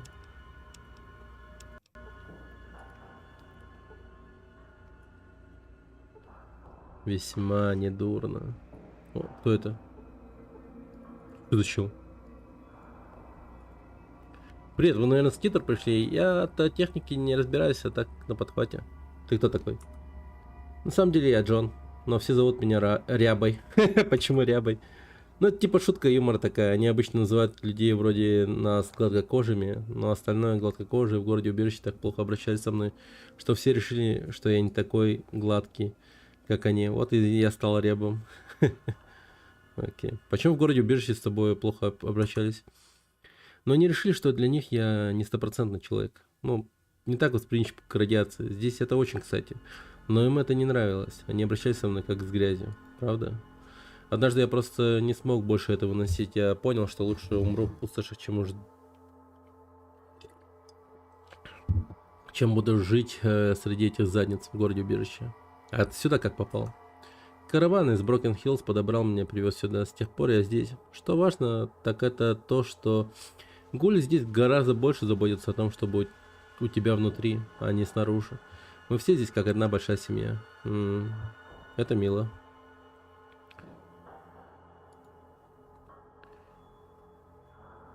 А что это за куча барахла во дворе?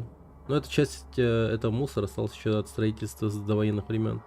А насчет остального я не знаю. Скитер собирает всякую фигню. Так.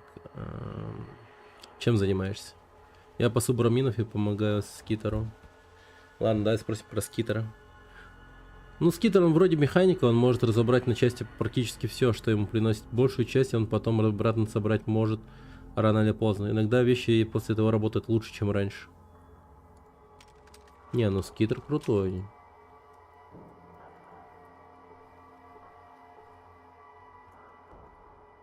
Чисто бухло.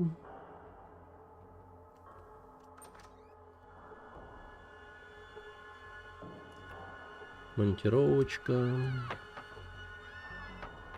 Кувалдочка.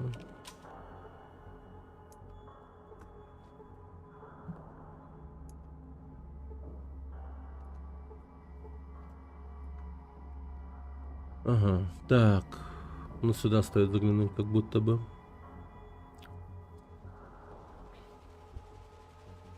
Угу.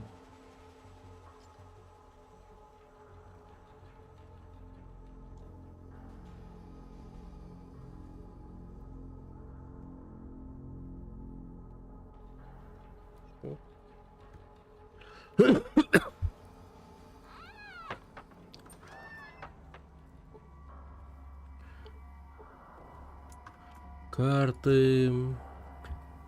Привет, меня зовут Гордон. Гордон из Гекка. Привет, Гордон, я Нолан. Чем вы тут занимаетесь?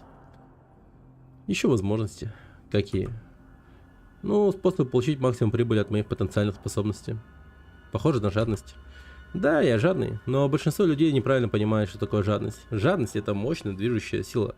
На протяжении всей истории человечества самые великие достижения совершались людьми, которые хотели жить лучше. Людьми, которыми руководила жадность. И это очень хорошее качество. Но раз снова получше пока не придумали, назовем его жадностью. Да... Не, ну как бы в этом есть доля правды. Вы меня убедили, Гордон. Но что общего между жадностью и Гекко? До сих пор было немного, но только жадность спасет Гекко. У меня есть информация, важная для выживания Гекко. Но я не могу найти никого, кто бы мог его прослушаться. Что за информация? Но я подсчитал, что если бы наш реактор работал как следует, мы могли бы генерировать огромное количество избыточной энергии, намного больше, чем нужно Гекко. Ага. Мне также известно из весьма надежного источника, что город-убежище не может расшириться без дополнительной энергии. Весьма надежный источник — это кто? Однажды ночью я услышал голос, сходящий из шахты реактора и зовущий меня. Голос из темноты. Я не знал, что и подумать, но то, что голос произнес, было весьма разумно, и все его данные подтвердились. Я не знаю, кем или чем был этот голос, но все факты совпадают с тем, что он говорил. О чем он говорил?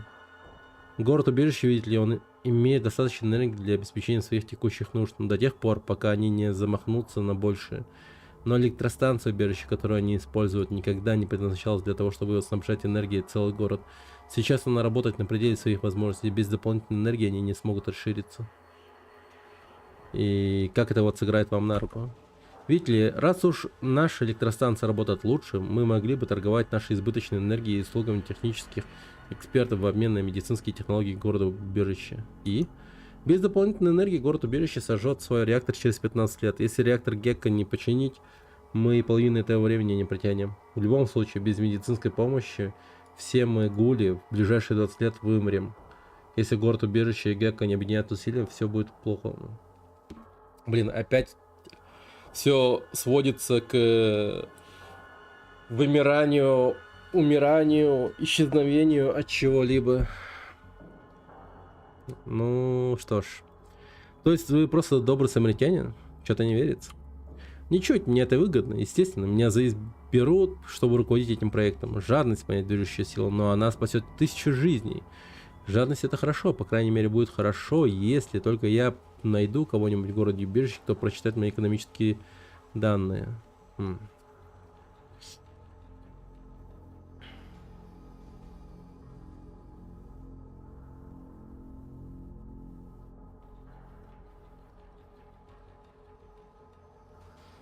Возможно, мне удастся показать данные кое-какому в городе-убежище, но все важные экономические данные записаны у меня на диске. Вы можете взять его, если обещаете показать его кому-нибудь в городе-убежище, кто сможет понять и использовать записанные на нем данные. Но будьте осторожны, не каждому там понравится, что вы ведете дело с гулями. Окей, взял диск. Так они же все на супер-расисты чехне? Эти люди из убежища. Ну, города-убежища. Как будто бы... Просто по-любому все плохо кончится. В особенности, если это я покажу первому гражданину. Там какая-то Джоан, женщина есть. У них мэром сидит. Хер его знает. Может, она еще и не бинарная.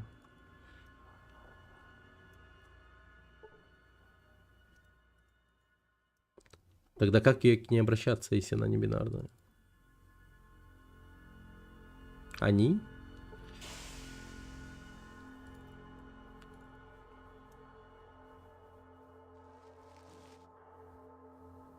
Скорее всего, они. Так, пошли отсюда. Внимание, радиация. Окей, окей. Так. Вот город-убежище, они говорят, да?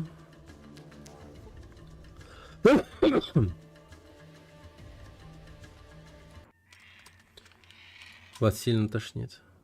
И где-то есть рядом налетчики, которые сильно доставляют проблем. Блин, можно было бы в Broken Hills вообще направиться? А, погодите, блин, я херню делаю. Короче, смотрите. Ща.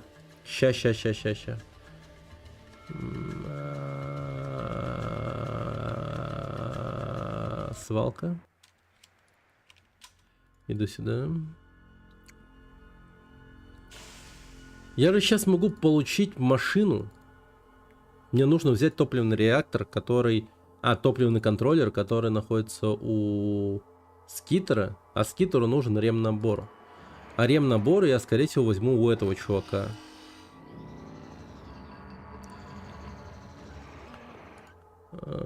Так. Так, Скитер, да. Вот она. Да что за дерьмо?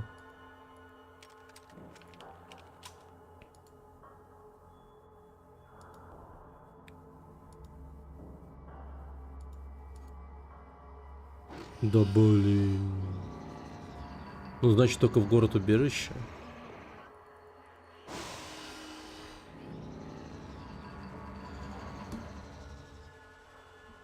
Да, что-то прям неохота расчехлять $500 на вход. А решить их, ну... А получить доступ к городу путем решения какой-нибудь проблемы. Может, Гека перестрелять? Фу-то Гека, говорю. Не это Гека, но... Ну, гекконов имеется в виду. Ящериц.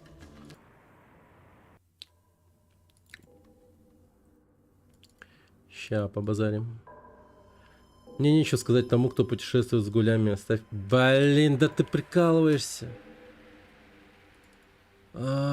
Серьезно. Так. Чувак. Подожди здесь, пожалуйста.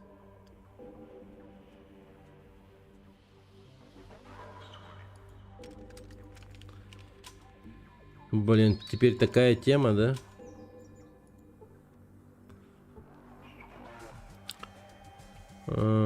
Так, что это за место?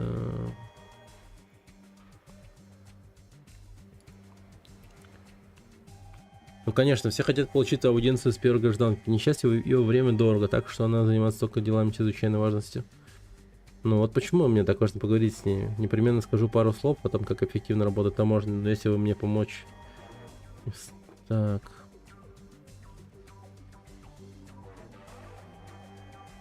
Ну, если вы мне помочь не в состоянии, я... Но я же не сказал, что не могу помочь вам просто, ну, какова цель вашего визита?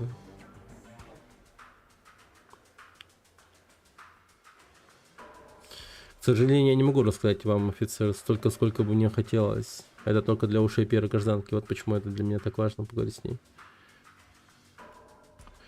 Ну, это крайне необычно. Мне зачем было беспокоить вас, если бы это не было вопросом чрезвычайной важности, офицер. Я непременно упомянул о том, как вы помогли мне, когда я буду разговаривать с первой гражданкой. Что ж, безусловно, вопрос, о котором стоит разобраться с первой гражданкой, вот ваш дневной пропуск. Что, серьезно? Ты мне просто дал дневной пропуск?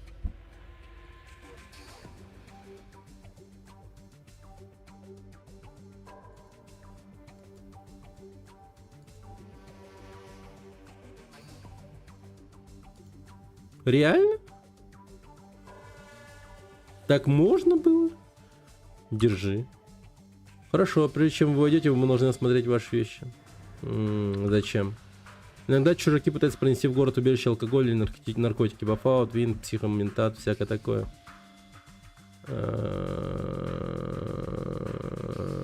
Ну, подождите. Заеб. И чё тебе надо? Погоди. А если они найдут у меня эти вещи, что тогда? Ну, у меня просто что есть? У меня винтов нету, да? Так. Просто... Да вроде нету. А, алкоголь у меня есть, может быть? Алкоголь. Алкашка есть? Да, вроде нет. Ладно, давай. Проверяй. Прошу прощения, я не могу пропустить вас с этими вещами. Наркотики и алкоголь в городе убежище запрещены. Ставьте их за воротами марша в город. Ах ты мудак. Так, подождите, ребята. У кого бухло? У кого бухло? Ну ладно, у тебя бухло. Забираю. Так, у тебя бухло? Бля, Вик, у тебя просто склад бухла. Придется от этого всего избавиться. Пойдемте продавать. Блин, сегодня ж пятница, а меня лишают бухла. Как так? Это правильно? Так, что бы тебе такого? Ну...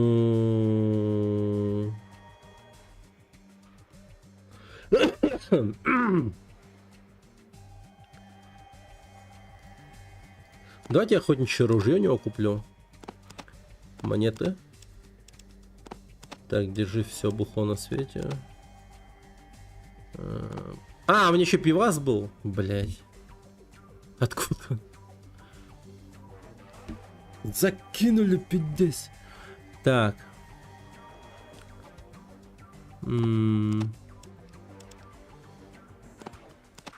По доллару.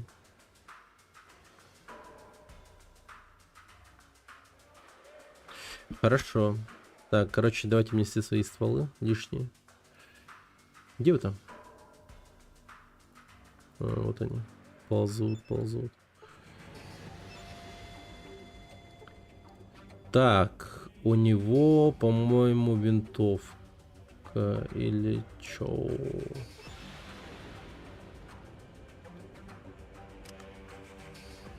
Дробовик. То есть его лучшее оружие это дробовик. Ладно, давай мне тогда Desert. Патроны, нож, кувалду. Все, пока. Так, ты мне что предложишь? 2 шкуры гекконов.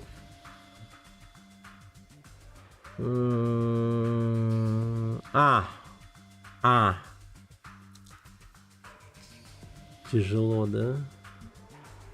Да вообще шкур гекконов можно было, да, хорошо. Так, давай-ка фрукта, шкур гекконов. Сколько они весят вообще, интересно?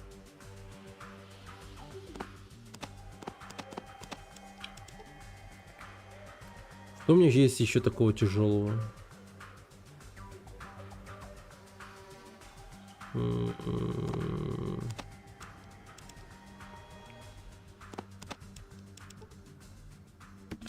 Ну, кажется, они прям тяжелые очень.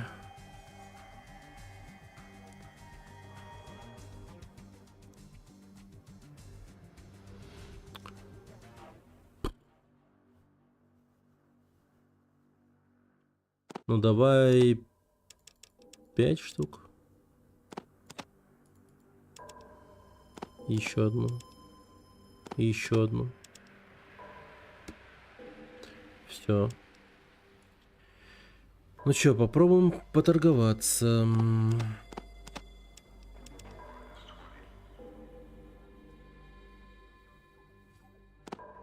Так, все шкуры гекконов мира. Так.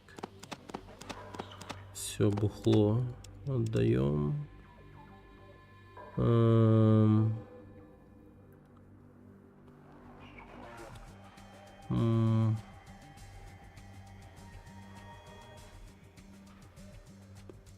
чуточку все равно не хватает.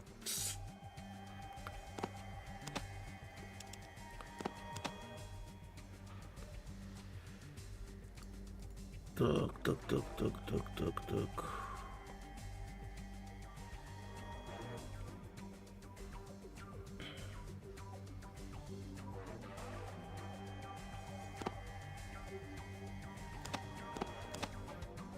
Лапша.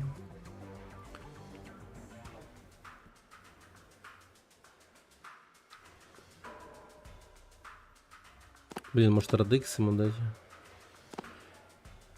Хотя Радекс мне, наверное, понадобится.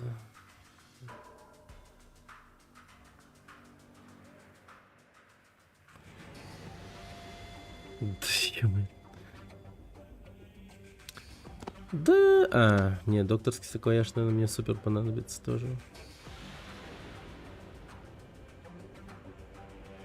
Еще один симулятор, да? Ну окей, не так уж и плохо. Один набор патронов. Вот, уже близко. Чуть-чуть. Ничего такого тебе еще подкинуть, такого дешевенького. О! Да еб твою мать. О! Ну это же порно!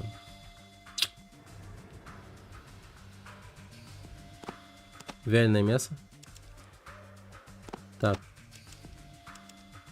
О, все, договорились. Нормально.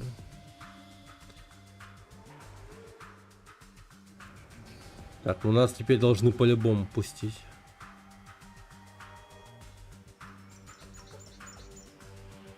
Держи, ладно. Все чисто, проходите. Найс. Тоже по обустройству. Техобслуживание. Пивная. Наконец-то. Я в сраном городе этом. Вы видите сильного мужчину в рабочей одежде, глаза у него постоянно сравнены на землю. Ага.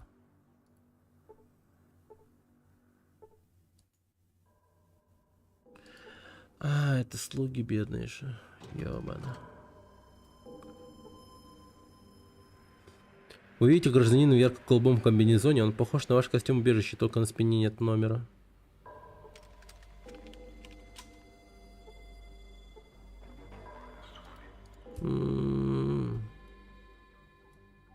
Блин, вот это духота, конечно.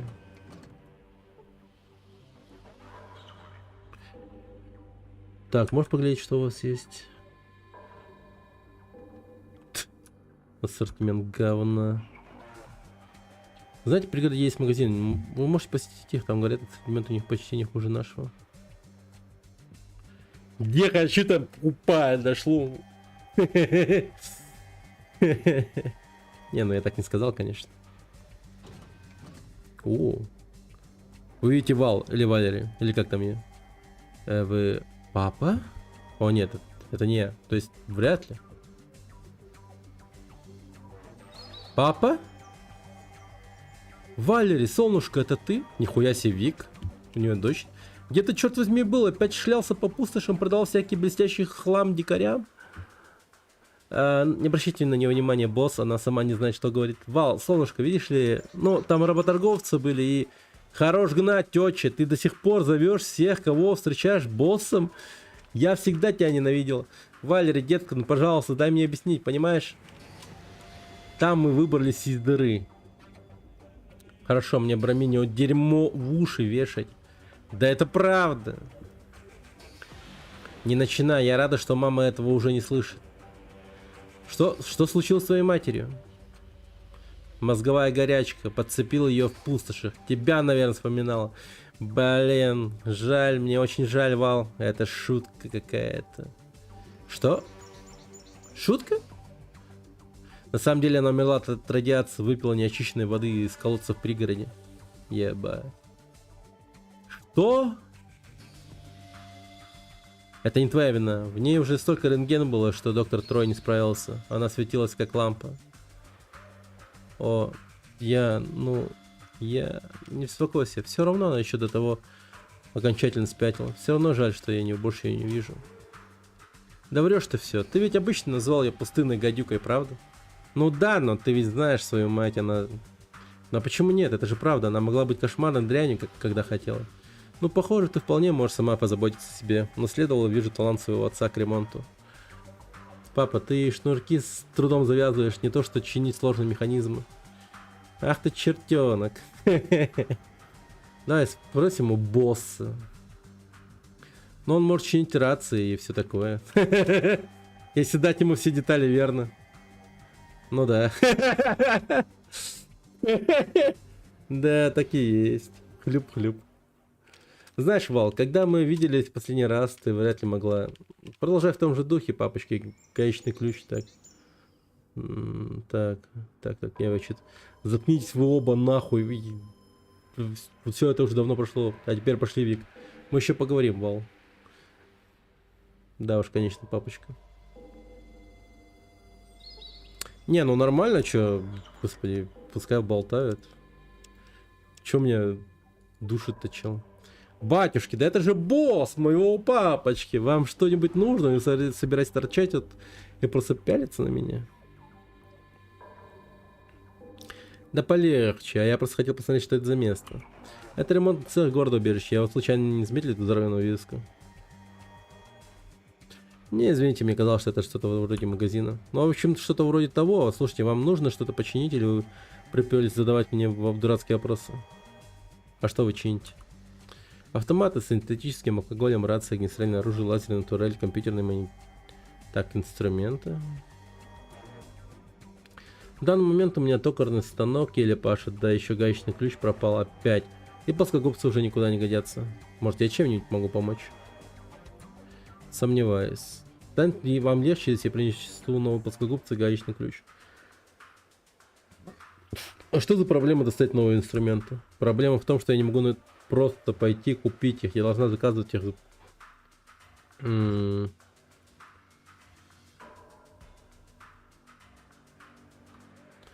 Черт, я заказал супер-пупер М-набор много месяцев назад. Но, конечно же, как всегда, он появится только тогда, когда уже будет нужен. Просто чудо, что тут хоть кто-то что-то делает. Возможно, я смогу помочь. Сомневаюсь.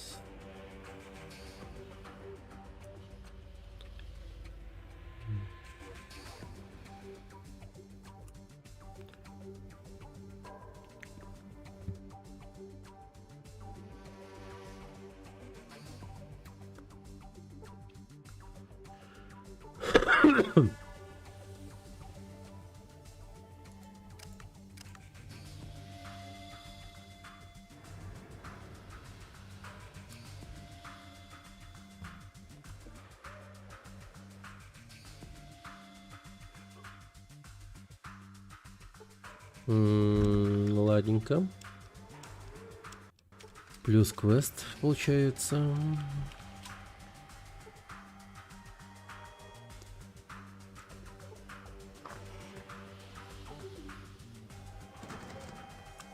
Оу. В смысле не удается снять?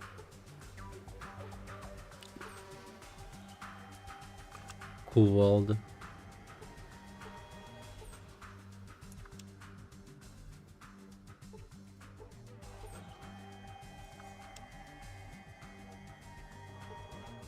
Не подходи туда. Так, я дверь просто закрою.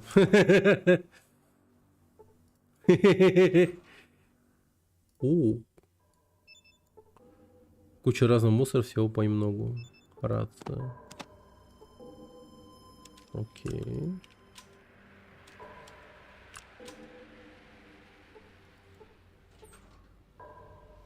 Динамит.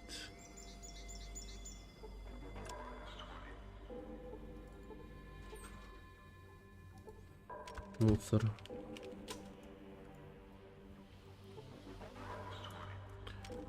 Окей.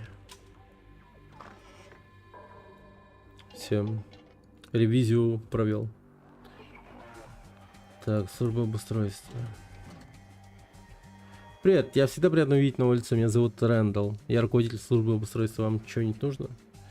Ну, возможно, что это за место. Это служба обустройства. Обычный ассортимент товара, постоянно спрос.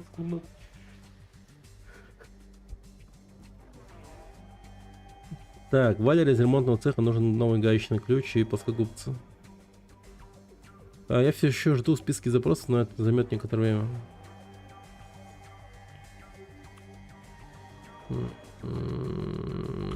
Так, что у вас есть? Ну, жаль вас расстраивать, но мне разрешено вести дела только с гражданами. Ничего личного, просто таковы правила. Ну, в смысле, я же живу в этом городе, вы меня не помните? Правда? Кстати, не припоминаю, удостоверение при вас есть? Ну, сейчас у меня при себе его нету. Ну, хорошо. Так, блин. Нет ли у вас гэка на складе? Гак, генератор рядомской кучи. Такая штучка похожа на сервис чемоданчик. Не помню, чтоб кто-нибудь говорил о ней уже, ну, почти вечность. Так есть? Не хочется огорчать вас, дружище, но его больше нет. Использую его для строительства. Угу.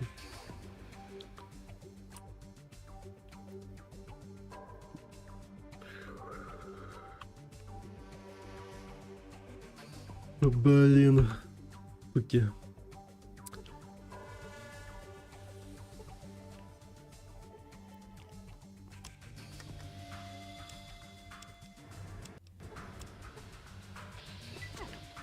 Сука.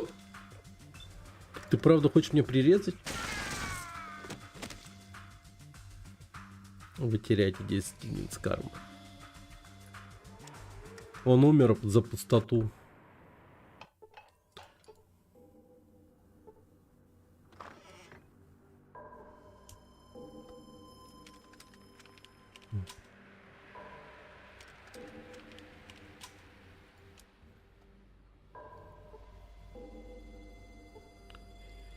Ой, исправительный центр. Привет, добро пожаловать, вы сегодня уже слышали слово. А ты? Мое имя? Я Томас Мор, проповедник слова истинного. А что вас привело сюда? Вы ищете слово? Слово? Слово, дружище, это эгоизм. Прибавьте море высокомерия, и что получится? Город-убежище. Все его самодовольные красивые работорговцы. Аминь, брат. Настало время услышать стенания наших собратьев. За этими стенами вы впустите их внутрь. У нас более чем достаточно всего, чтобы накормить и обогреть наших братьев.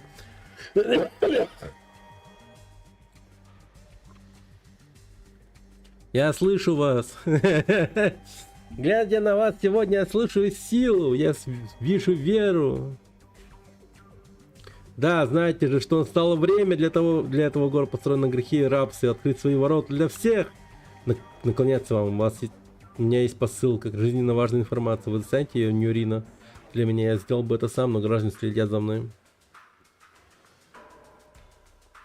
Так вы признаете, что у вас есть дружки Нюрин? Так это вам дорого обойдется, друг. О, молодец, крутой.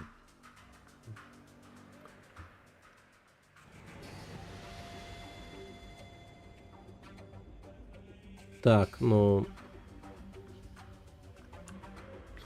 Доставьте этот Джону Бишоп и Нюрин, только осторожно, дитя мои, не забудьте слово.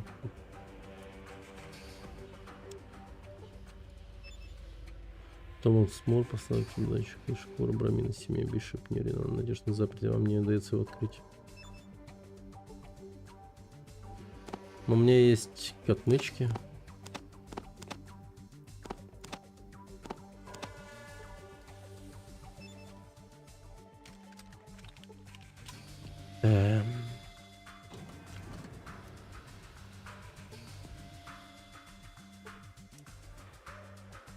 Очень много суровых охранников.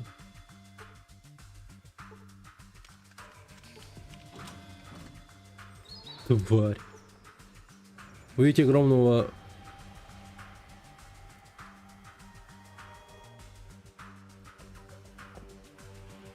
темнокожего мужика в отличной броне. Он внимательно следит за вами. Так. Что вам надо? Кто вы? Я гражданин сержант Стар, чужеземец. Что ты хочешь?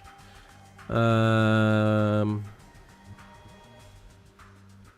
вы здесь занимаетесь?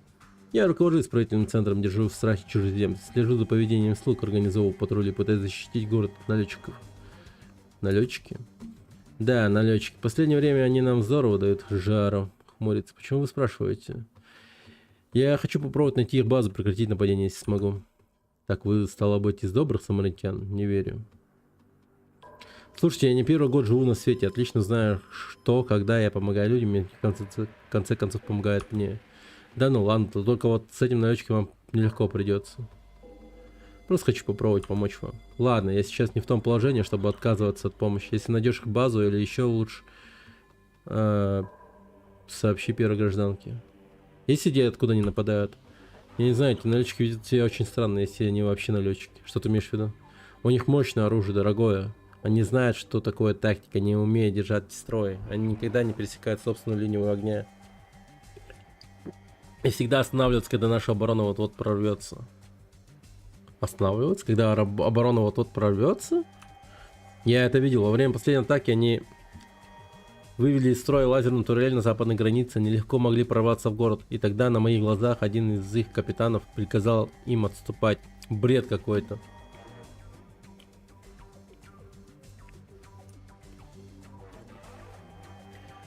Но нет, и это меня больше всего раздражает. Я не знаю, откуда они. Они отступают на южном направлении, я не могу пожертвовать ни одним человеком, чтобы обследовать этот район. Думаю, у них какой-то местный гид, который проводит их через южные каньоны. А что там такое на юге? Масса мест, в которых можно спрятаться, если не знаешь, где искать. Там все изрыто пещерами. Возможно, я смогу их найти. Валяй, попробуй. Я могу спорить, что мы найдем их только в том случае, если они дадут нам карту.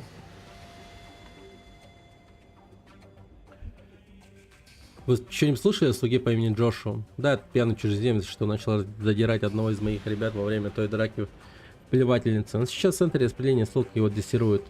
Это ниже по улице.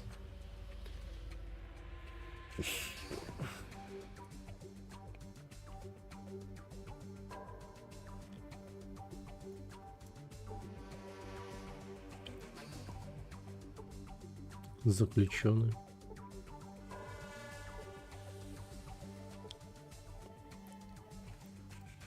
Окей. Центр размещения слуг.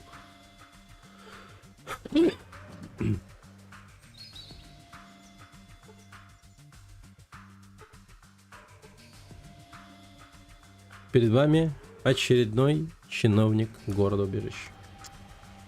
Блять. Да в чем дело? Я отстаю от графика. Что это за здание? Центр распыления слуг. Я разыскиваю одного слугу. Джошуа, кажется, он здесь. Джошуа? Да, есть у нас слуга с таким именем. Его недавно привели к нам из исправительного дома. А вас он интересует?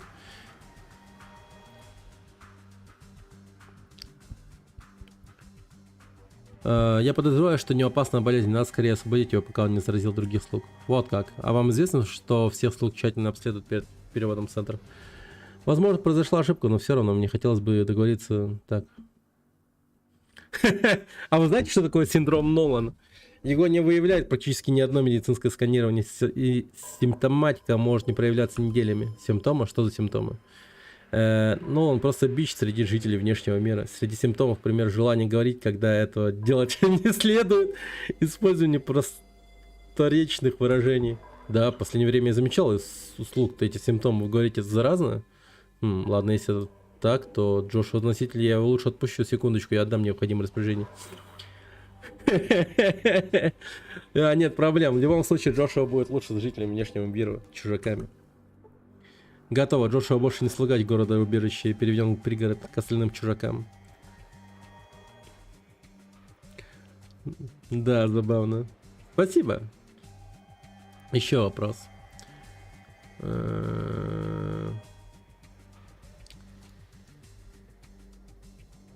Спасибо.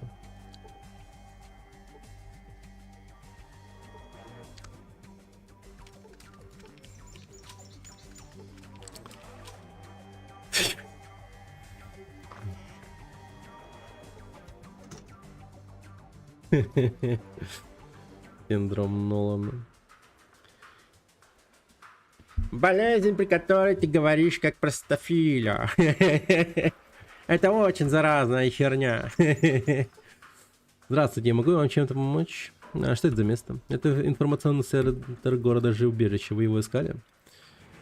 У вас есть книги или инструкции? К несчастью, все наши книги сейчас переводятся в электронный формат.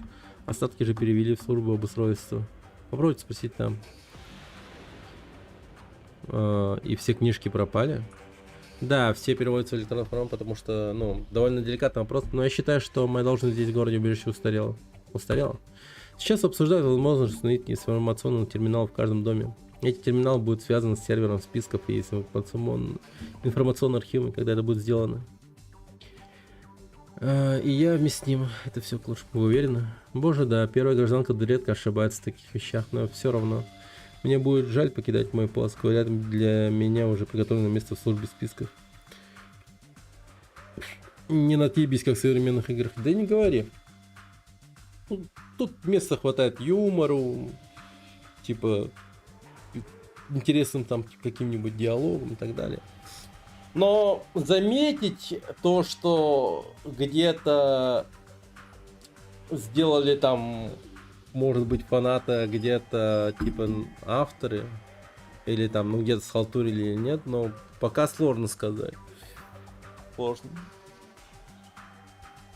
В тексте очень хорошо читается и виднеется какая-то черта там характера того или иного персонажа и так далее. Прикольно сделано. Довольно классно. Что ж, грустно слышать, что все книги были оцифрованы. Я больше люблю читать книги, чем смотреть на экран компьютера. Ой, у меня тоже те же чувства. Я ничего не имею против электронного формата, поверьте, но есть нечто весомое в том, что взять книгу в руки и одну за другой перечитывать страницы, знаете? Да? Пока что еще не все книги отправили в службу обустройства. Не сомневаюсь, Рэндалл их не хватится, если я отдам их человеку, который может их оценить, вроде вас. С удовольствием приму их, спасибо. Сейчас принесу.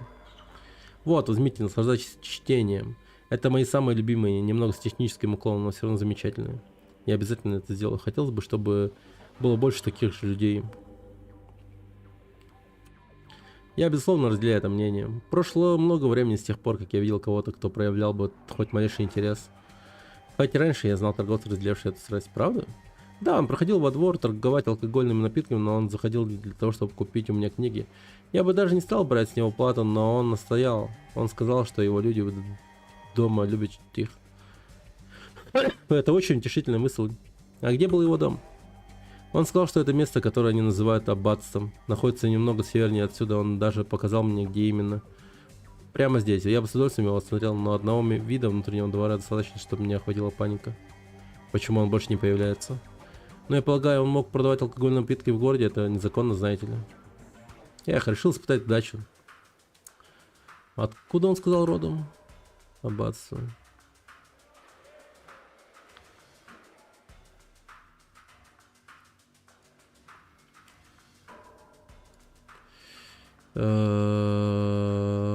Окей.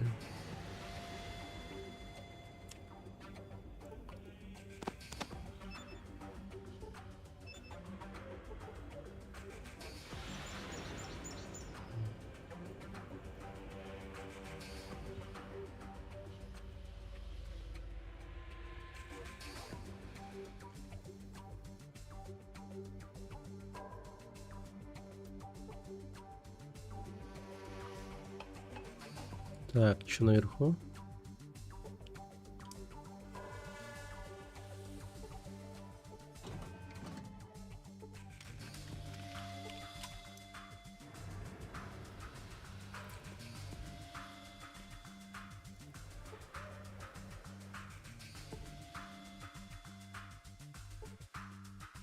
Чем могу помочь?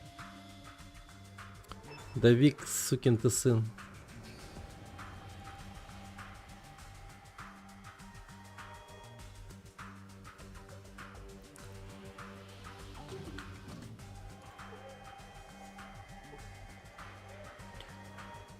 Мне нужна определенная информация, тогда, возможно, вам следует зайти в наш информационный центр. Не, я думаю, вы, сперва вы расскажете мне то, что я хочу знать, и будете говорить нормальным голосом, если желаете себе добра. Если вы не собираетесь, возможно, вы можете уйти. Тогда я выпью. Что у вас есть на разлив? На разлив? Как пикантно. У нас есть минеральная вода, дистиллированная, газированная вода. Кроме того, у нас есть несколько видов синтетического алкоголя. Какие виды синтетического алкоголя? HT, недавно это... Алкоголь Z. Подождите. А как вы делаете алкоголь? Автодоки с города-убежища могут изготавливать синтетические заместители веществ, вызывающих возникновение зависимости. Насколько я понимаю, до войны эти заместители использовались в качестве плацебо для людей, страдающих от наркозависимости. Похоже, вы знаете все об этом синтетическом алкоголе. До того, как меня назначили сюда, мне доводилось работать слугой у доктора Троя. Он требовал от меня досконального знания медицинской базы данного города. Медицинская база данных. Да, в нескольких компьютерах на первом этаже убежища содержится множество медицинской информации. Эти данные могут просто поражать воображение, хотя жаргон может немного смутить человека без медицинского образования. Ну,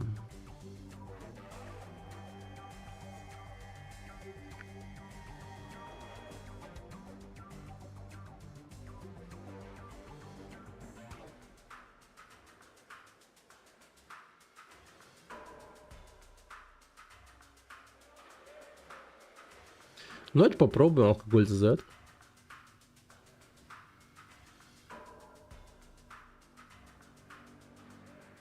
Выпей воды.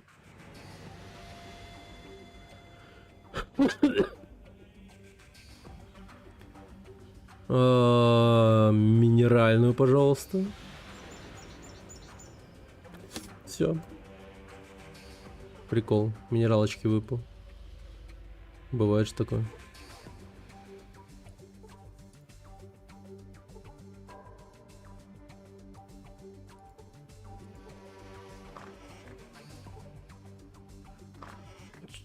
Что за странное место?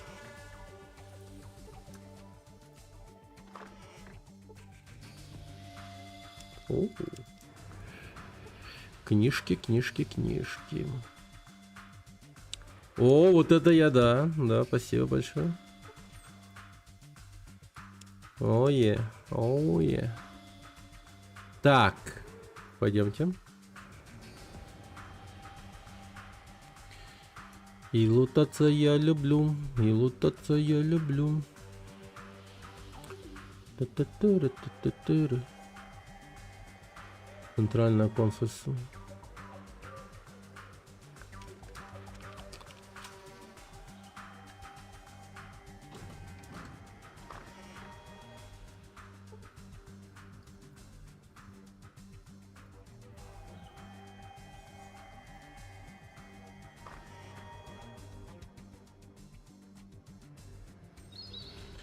Ладно, тут, видимо, первая гражданка таки находится.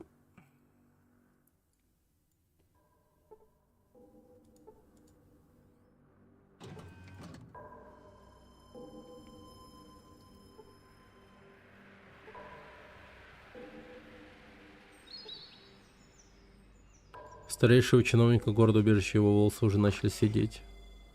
Прежде чем могу помочь? Кто вы? Я главный советник Маклюр. А вы? Ну, он приятно познакомиться. Чем могу служить?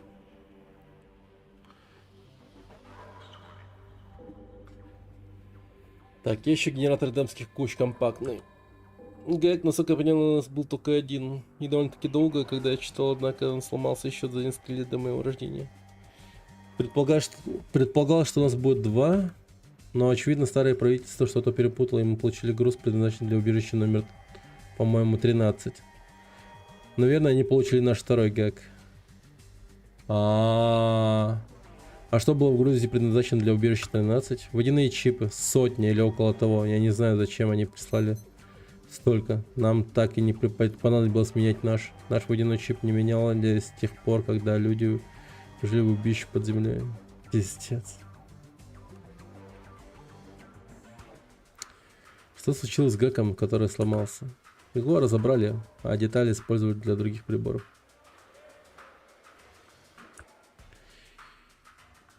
Как можно получить гражданство? Вы хотите получить гражданство? Что ж, мы с удовольствием примем вас. Все, что вам нужно сделать, поговорить с проконсулом Грегори, пройти гражданский тест. Где его найти? Восточное крыло. Так, а как можно... А, нет. Я думаю, у вас есть деталь, которую можно, с помощью которой починить электростанцию в Гекко. Что вы имеете в виду? Если бы у меня был гидроэлектрический гидрогулятор магнитосферы, утечка радиации из их электростанции была бы прекращена. Это приемлемое решение. Хочу только прекратить утечку радиации. Отлично, где я могу взять эту деталь? Сходите к Рэндаллу, руководителю службы обустройства у него должно быть. Еще одна вещь, возможно, вас заинтересует, это диск экономической базы данных. Прошу прощения, диск с экономической базы данных? Что вы имеете в виду? Это диск экономической базы данных, который показывает, какое количество энергии атомная электростанция в Гекко производила до войны и могла бы производить снова. А, понимаю, так, и какое отношение ко мне? Ну, насколько я понимаю, генератор города-убежища еле хватает на такое количество людей, фактически она уже на пределе. Я не собираюсь спрашивать, каким образом вы получили эту информацию, но если это была правда, то что бы вы предложили? Когда электростанция Гекко будет исправлена, как явствует из данных на диске, она будет производить столько энергии, что ее хватит и для города-убежища. Только сперва реактор нужно будет оптимизировать. Так, вы предлагаете захватить Гекко вместе с электростанцией? Я не стану... Нет. Если Гекко получит данные, необходимые для оптимизации электростанции, они наверняка согласятся обменять излишки энергии на медицинскую помощь. А, если речь идет только о медицинской помощи, я не имею ничего против объединения с гулями. Они и так достаточно страдались, но как вам оптимизировать их электростанцию? Я не знаю, может быть, я поговорю с кем-нибудь на станции, когда она будет исправлена. У меня нет никаких возражений. Если узнаете, как оптимизировать электростанцию, дайте мне знать. Хорошо, но сначала я заберу у Рэндалла недостающие детали, позабочусь о ремонте реактора. Класс, я оставлю диск у себя и хорошенько изучу его. Возможно, мне удастся убедить совет начать переговоры с Гекко относительно излишков энергии. Диск с данными сам по себе будет достаточно сильным аргументом. Я ценю это, большое спасибо. Вообще ровного чувака встретил. Супер ровный чел.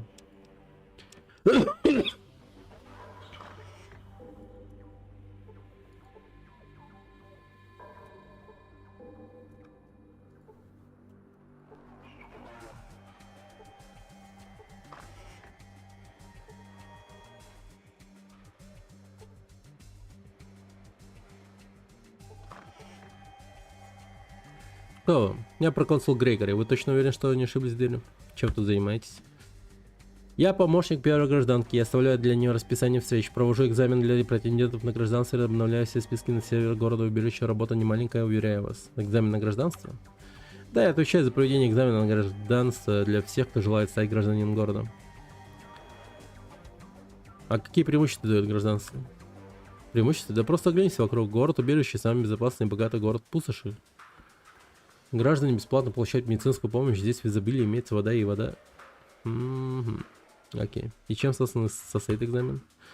Это обширный экзамен, поделенный на несколько частей. Высшая математика, космология, астрономия, индуктивное мышление, сравнительное языковзнание. А да, еще всесторонний медицинский осмотр. А вы не проверяете остроту зрения, логические навыки кандидатов? Ну, возможно, в будущем содержание экзамена придется пересмотреть после того, как я пройду его. Вы хотите сдать экзамен? Восхитительно, великолепно. Больше всего на свете я люблю тестировать потенциальных граждан, но я должен предупредить вас. Экзамен занимает несколько часов. Let's go. Хорошо, вот форма ответов. Ага. Полностью заполнять. Ага. Ну хорошо, время вышло. Посмотрим на вашу форму. Подождите еще минуту. Ну ладно, вот. Что ж, ответы, которые вы дали, все верны. Вот только время сдачи экзамена. Вопиющие грамматические ошибки и что? Итак, я вынужден сообщить, что на этот раз вы не получите гражданство, если возможно так выразиться. Вы не очень удачно прошли тест. Возможно, в следующий раз вам повезет. Тогда в другой раз.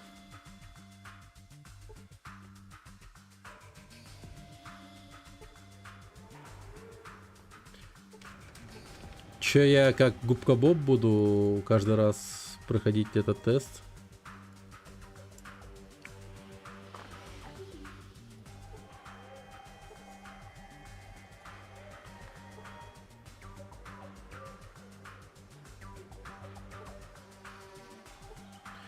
Строгая женщина в очках с толстыми стеклами в форменном комбинезоне города-убежища, судя по явлению, она важная особа. Уже 6 часов вечера. Не гражданам пора возвращаться в город. Пару минут. Только просмотри, чтобы вы безопасно добрались до берега. Ладно, пошли.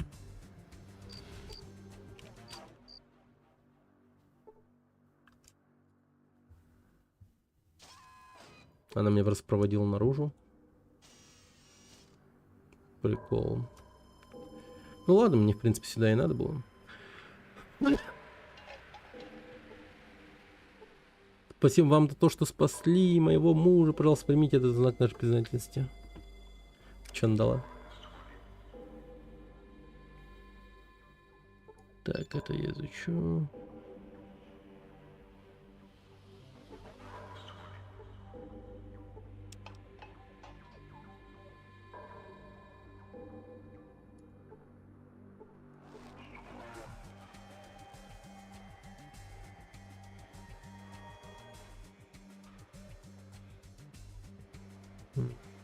Ну, не знаю, что ты дала.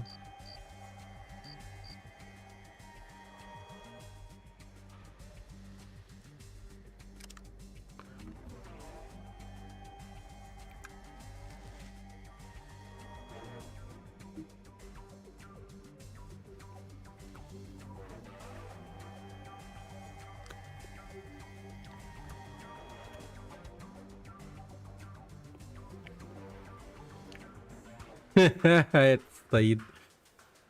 Бедняга.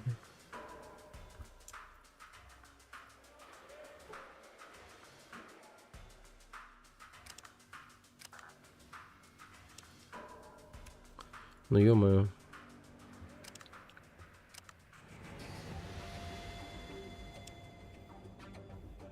Так, отдыхать до утра.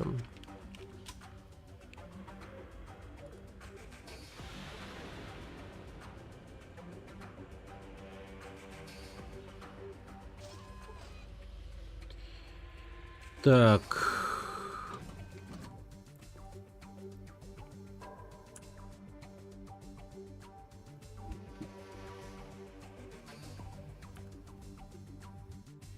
Что вы расскажете о рабстве в городе убежище? Слушайте, во-первых, я советую вам никогда не называть это рабством, иначе у вас будут крупные неприятности, они называют слугами, а не рабами. Просто дружеский совет.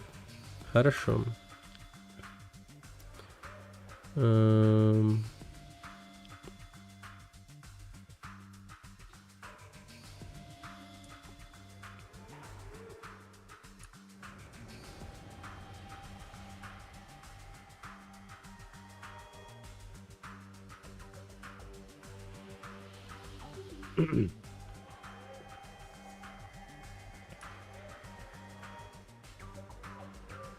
Так. Давайте попробуем зайти в город убежище. Это вот убежище просто. Вот сюда.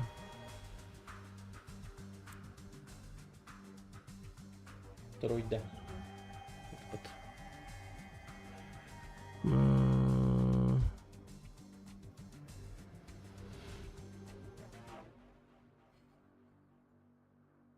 После 6 вечера тебе придется уйти отсюда. Жестко. Так, попробуем сдать этот сраный экзамен еще раз.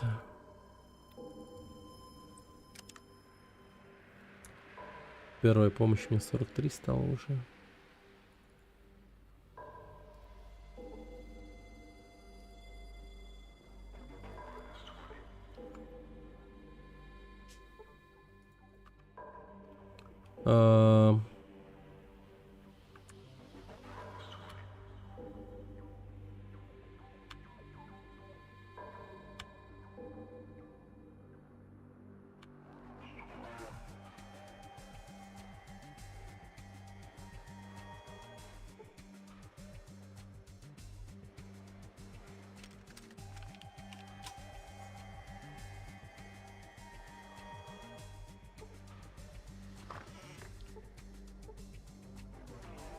Первая гражданка или нет?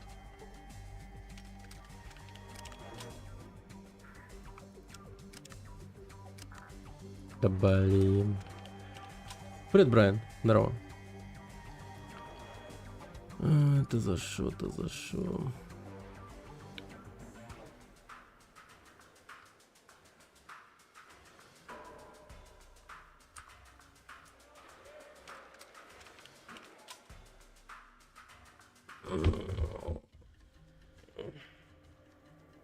О, аббатство. Ну-ка, пошли туда.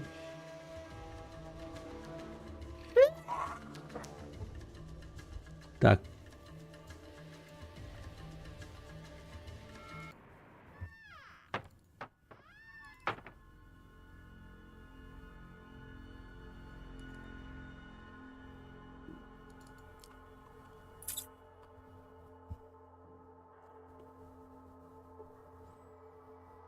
Чё тебе надо, малявка?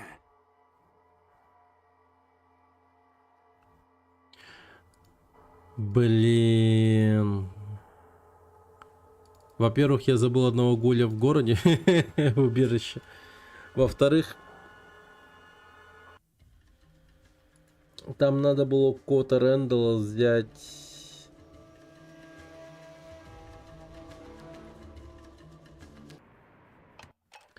Деталь. Да ёб твою мать.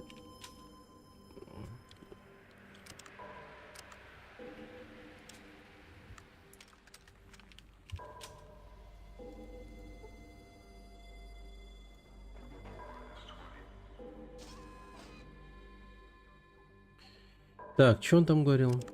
Статус, город убежища.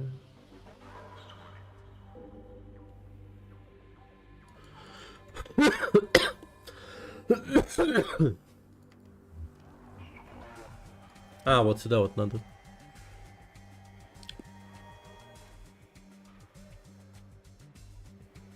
Советник Маклюр сказал, что у вас есть гидроэлектрический регулятор магнитной сферы. Я могу его взять. Да, он говорил, что вы зайдете. Ну, он верно, подождите минуту, я принесу вам. Ясно. Ну вот, пожалуйста, один гид-маг. И с виду похож на лава-лампу, да? Он только не роните, он очень хрупкий.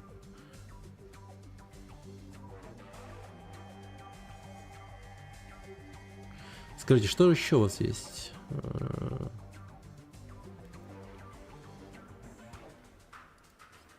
Ладненько. Все.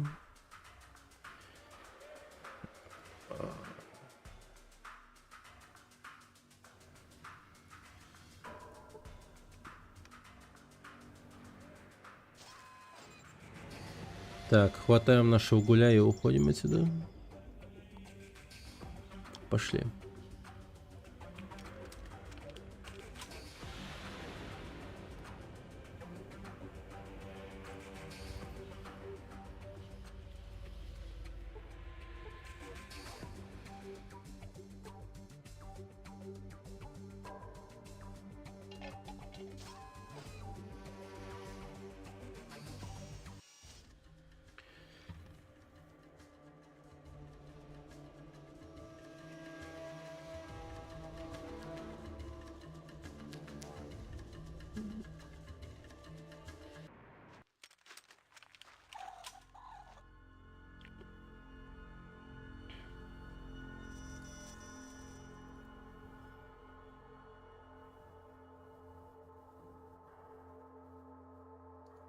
Чё тебе надо, малявка? Так, Гаральд, у меня есть та самая деталь, которая нужна, чтобы починить реактор. Я пойду попробую установить ее. Сообщи, когда все сделаю. Чё тебе надо, малявка? Блин. И это все. Такое ощущение, как будто все это дерьмо я ему сказал, чтобы он мне сказал, что я молодец. И что-то в этом роде, я хз.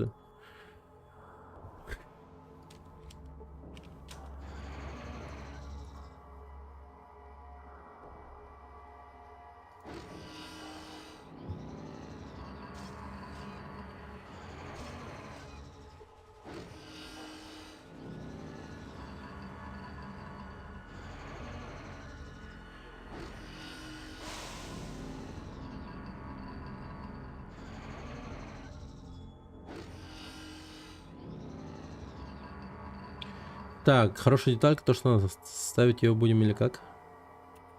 Я бы с радостью вам помог, но не знаю, как какие штуки устанавливать. Я тут в основном за прибором наблюдаю. Спросите у Фестуса.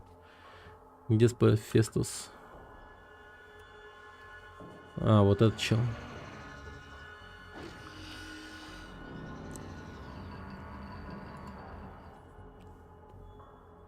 Так, у меня есть деталь, которая необходима для того, чтобы починить реактор. Ты правда знаешь, что это такое? Что удивляешься, я же говорил, что я знаю все об этом. Ну, коли ты знаешь, что это такое, ты должен знать, как его остановить. Конечно знаю, это же элементарно. Для кого-либо с моими знаниями талантов подаем. Как насчет остановить его? Я думаю, как мы... Думаю, что мог бы установить. Уверен, что только я смог бы установить его правильно. Установить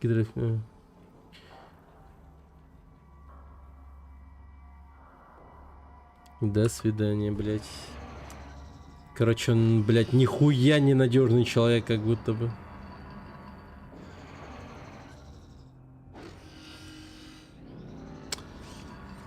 Так. Пацаны. Жди тут, короче.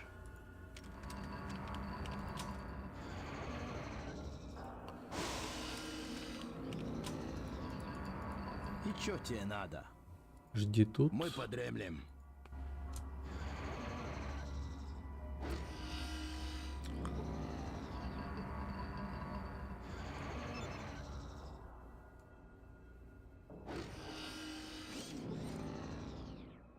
Инициализация. Действие.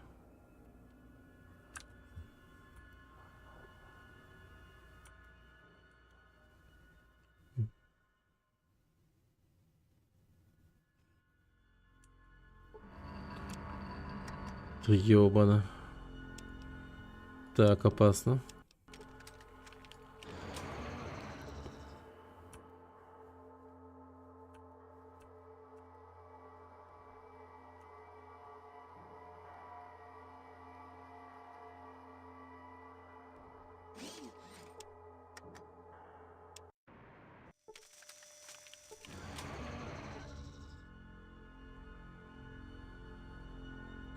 Первый рабочий код доступа принят. Введите второй.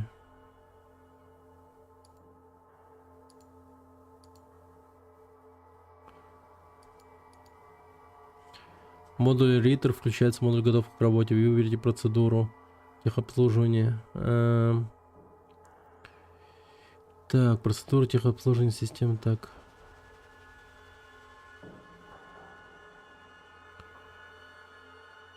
Так, начать процедуру ремонта.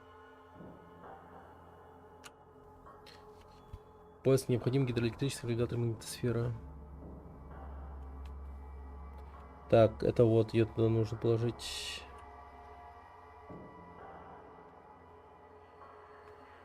Да.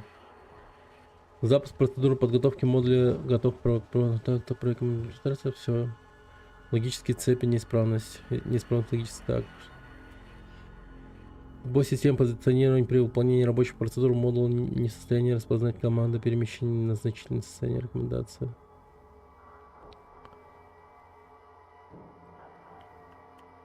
При наличии ошибок в программе модуля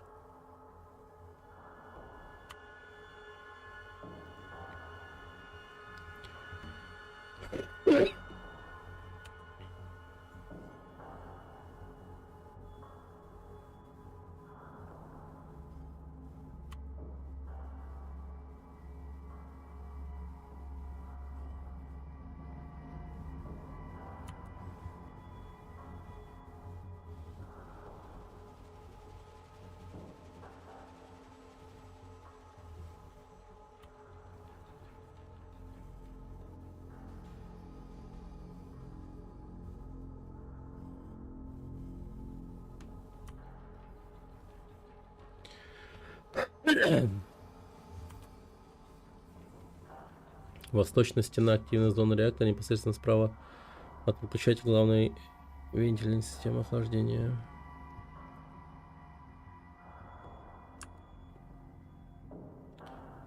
Так, листинг программы.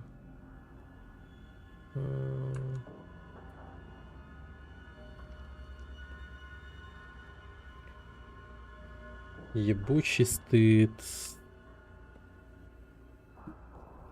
Жесть.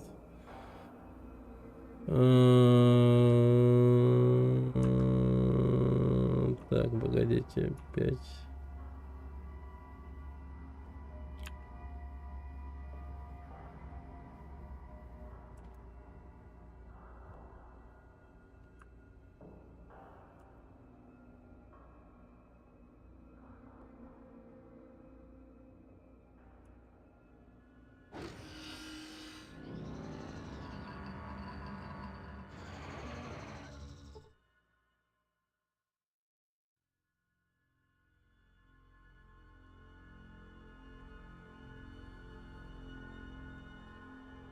М.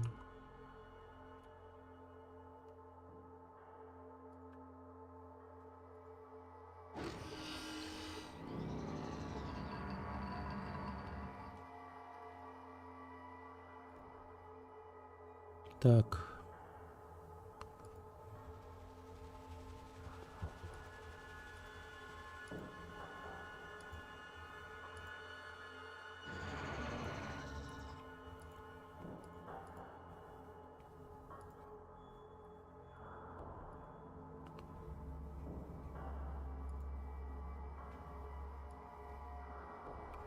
Так, ладно, ща.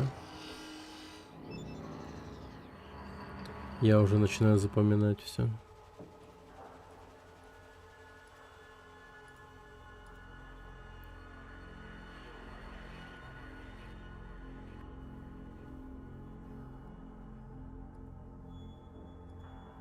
Да ёбана.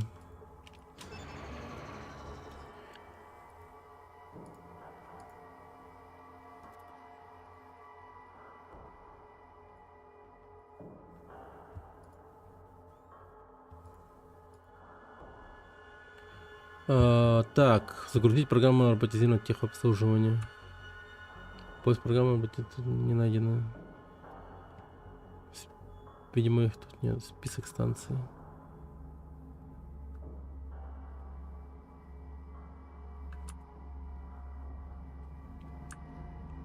Далее.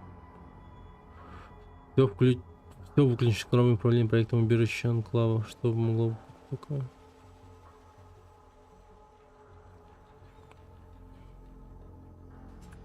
Анклав на связи. Почему нет видеосигнала?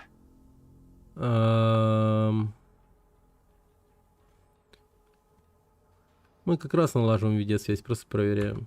Ну что, ни черта у вас видео не работает, дружок. Кто на связи? Ну что, все как всегда, ничего в этом мире как следует не работает.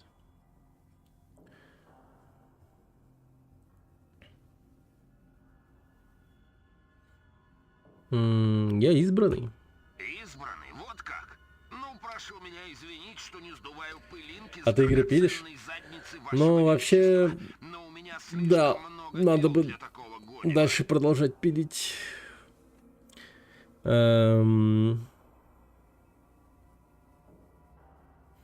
Я больше не настаиваю на преклонении колен. Достаточно просто наклониться, поцеловать мое кольцо.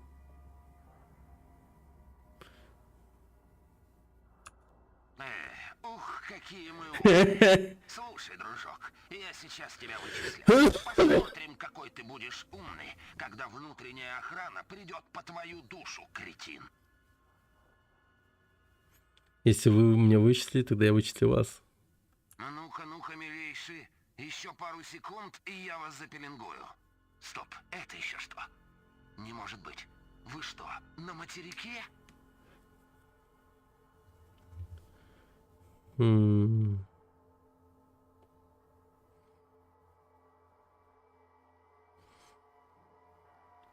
Ничего подобного. Что-то у вас врет. Я сижу за столом в рубке прямо напротив тебя. Что, завертелся, а? Вот лох. Ладно, будь ты хоть черт с рогами. Штурмовая группа на винтокрылах уже в воздухе. Всего доброго. А что они делают, эти ребята? Стреляют, как правило. А потом приходит кто-то другой и просеивает пепел, чтобы выяснить, что же тут было.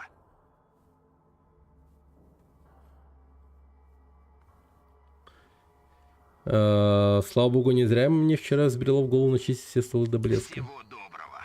В следующий раз я услышу о тебе из рапорта о выполнении боевого задания. Да, сейчас. Это плохо. Это очень плохо. Нахуй надо.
Да блин, так.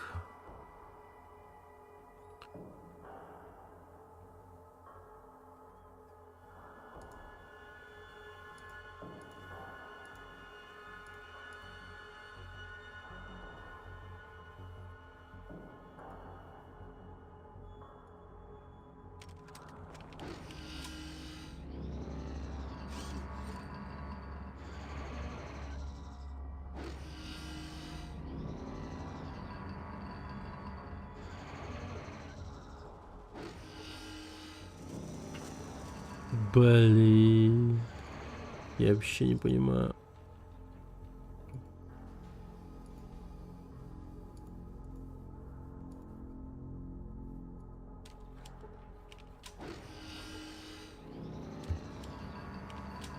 Этот сраный робот вообще работает?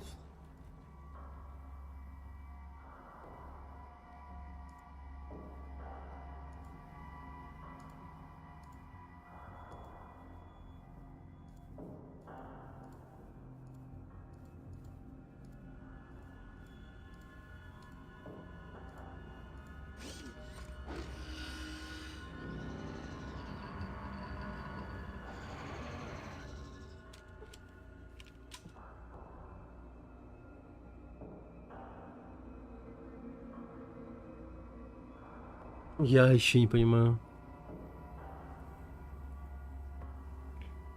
Сервисную процедуру. Загрузить из сети.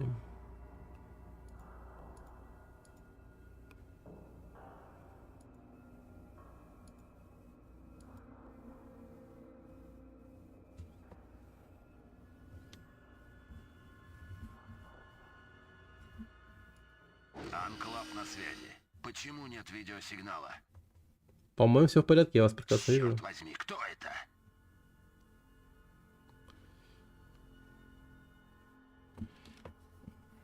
Эй, вы меня слышите? Прием. Усиление покрутите.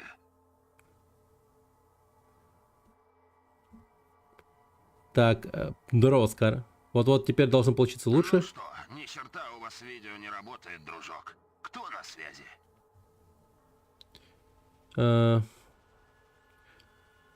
Классика, да. Ну что, все как всегда, ничего в этом мире не как следует не работает. Это уж точно. Только не болтайте об этом никому, кто смог бы рассказать президенту. А то будете перегонять скот в Ньюрино до скончания веков. Президенту? Вы же знаете, как он огорчается, когда люди жалуются. Он принимает это близко к сердцу, словно это вопрос лояльности. Может, просто потому, что он президент Соединенных Штатов. Ну, или того, что от них осталось. Я за него не голосовал, по мне он слишком интересуется бабами. Для меня идеальный президент это тот, у которого уже не встает. Почему? Чтобы работать, ничего не отвлекало. Ух, какие мы умные. Слушай, дружок, я сейчас тебя вычислю. Посмотрим, какой ты будешь умный, когда внутренняя охрана придет по твою душу, кретин. Да мне не хотелось вас раздражать. Ну-ка, милейший, еще пару секунд, и я вас запеленгую. Стоп, это еще что? Не может быть. Вы что? Приди возьми. Есть. Электростанция Посейдон Ойл, 5-й реактор. Вот ты где. А теперь сиди смирно и никуда не уходи. Сейчас я тебе приготовлю маленький праздник в твою честь. С фейерверками. Обожаю фейерверки. Ладно, будь ты хоть черт с рогами. Штурмовая группа стреляют, как правило. А потом приходит кто-то другой и просеивает пепел, чтобы выяснить, что же тут было. Они меня не понимают. Всего доброго. Пизда. Так, ну-ка еще раз попробую поговорить с этим чуваком.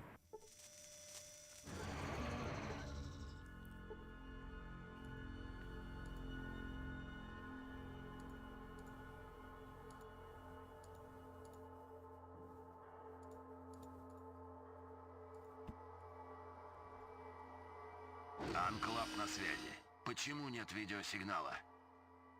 Черт возьми, кто это? Усиление покрутите. Ну что, ни черта у вас видео не работает, дружок. Это уж точно. Только не болтайте об этом никому, кто... Ну, вы же знаете, как он огорчается, когда люди жалуются. Он принимает это близко к сердцу, словно это вопрос лояльности. Президент Соединенных Штатов Америки, мать их в задницу. А вы как думали, что за президент? Разве не... Стоп, что? Ах ты сволочь, да ты кто вообще такой? Такую информацию не разглашает, кому попало. Ух, какие мы умные. Слушай, дружок, я сейчас тебя вычислю. Посмотрим, какой ты будешь умный, когда внутренняя охрана придет по твою душу, кретин.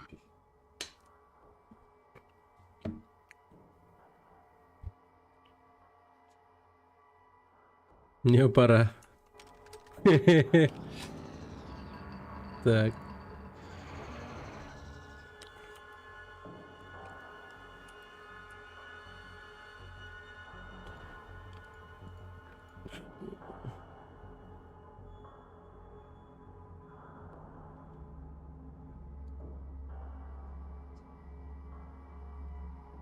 Стой, что еще не доело?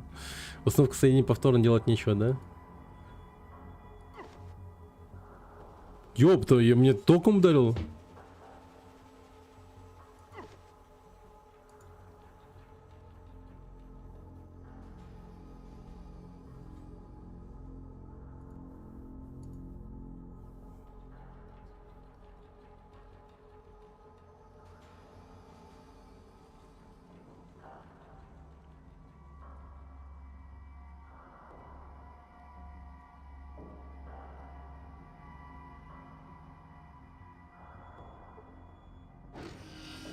О, да неужели он что-то начал делать? Еб твою мать.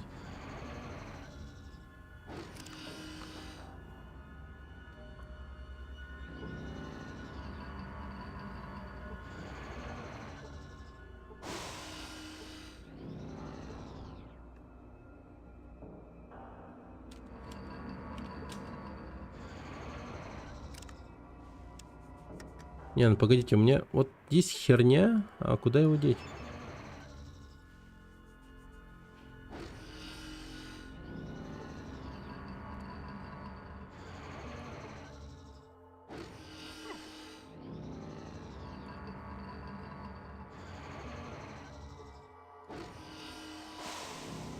Крыльчатка реактора.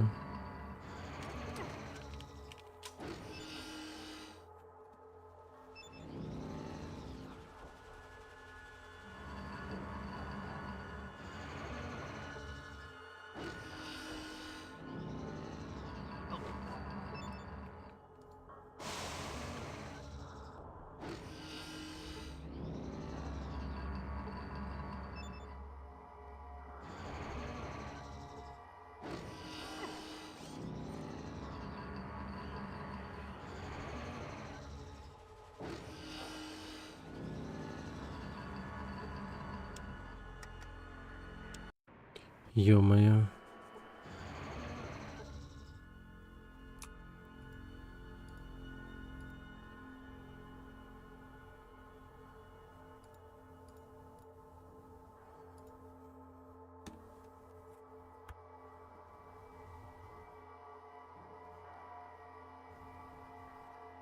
А,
Так.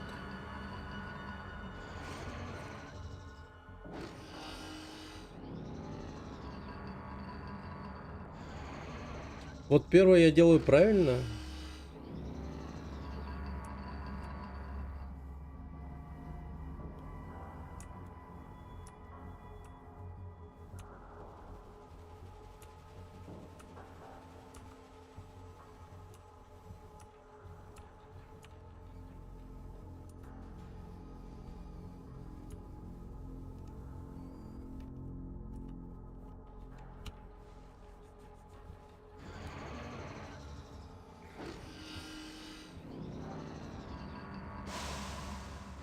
Или нет?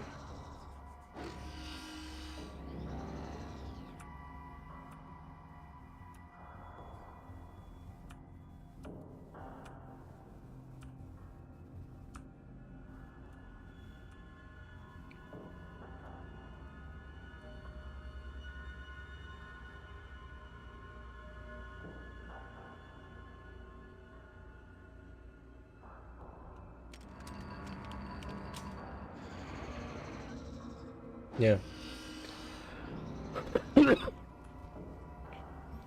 Так, гамма-плутониевый экран. Так, десинхронизация.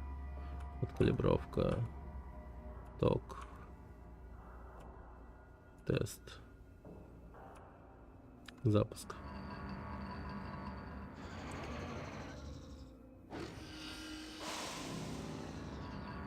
Так, пошло.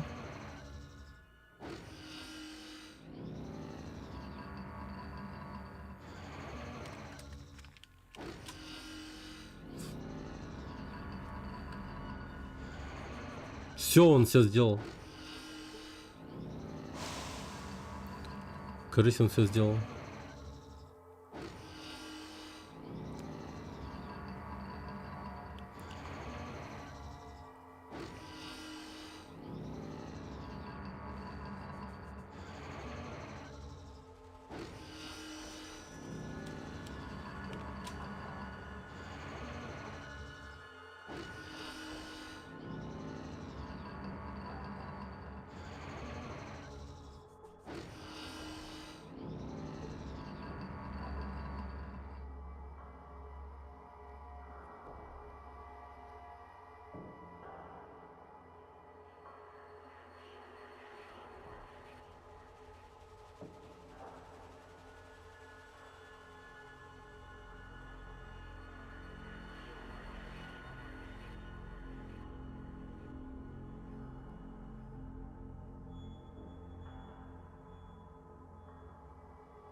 Вот.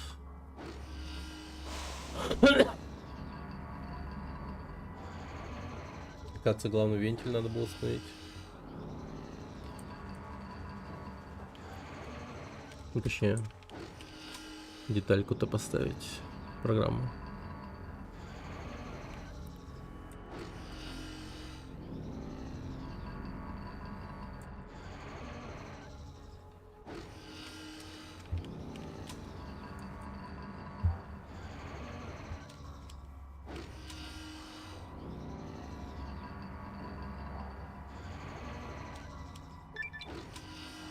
Ура!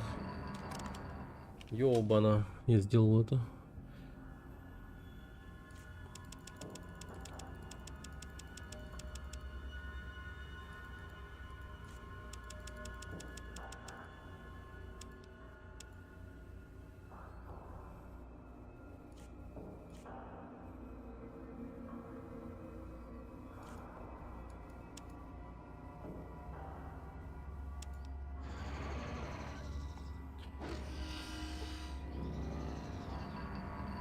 Ну все.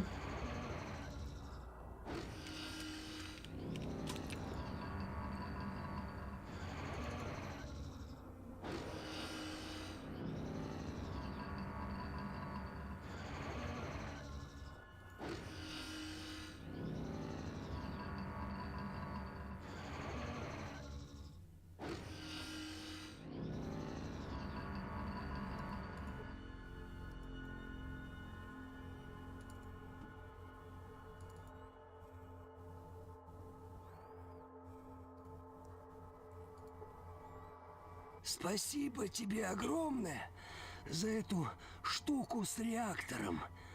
Мы все твои вечные должники. Ну и чем же стал... Ну, теперь, когда реактор сработал, стало гораздо лучше. Вот уж не думал, что кому-то удастся заставить этих адиотов из города-убежища помочь нам.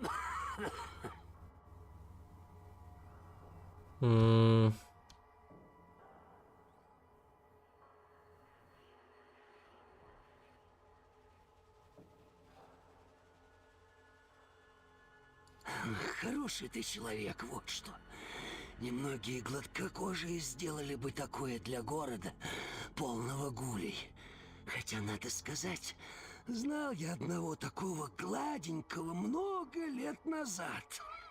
Одного гладкокожего? О чем ты? Был такой гладкокожий. Я очень его уважал. Кто это был? Я бы, может, и вспомнил, если бы не умер. Это моя любимая шутка. Может быть, ты не... Если честно, не припомню я его имя. Но вот одежка на нем была чудная, вроде той, что сейчас на тебе. На мне надет комбинезон убежища, он когда-то принадлежал моему предку. Это тотем моей священной миссии. Вот как? Ну-ну, это кое-что объясняет. Твоя рожа мне сразу знакомой показалась. Должно быть, Мы действительно похожи? Некое сходство есть. Насколько я припоминаю, конечно.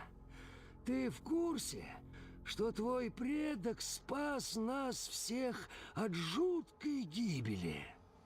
Выходит из убежища, спас всех гулей? Не делай поспешных выводов, малявка. Когда-нибудь это здорово тебя подведет. Всех нас, всех двуногих пройдох на этой чертовой планете. Я этого не понимал. Ну вот, теперь понимаешь? И что было дальше, спрашивается? В благодарность эти надутые индюки из убежищ изгнали его. А дальше я и сам не знаю. Я могу Всегда рассказать хотел тебе, узнать, что было кстати. дальше?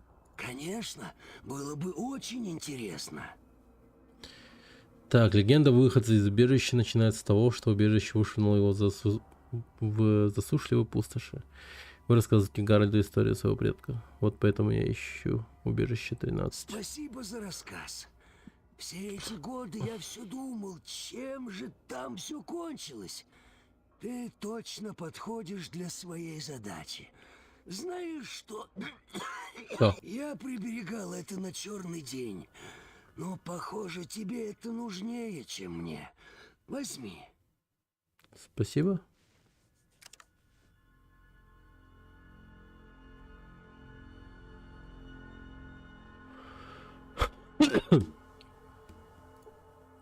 Суперстимулятор. Окей. Он, видимо, хотел жестко кайфануть однажды.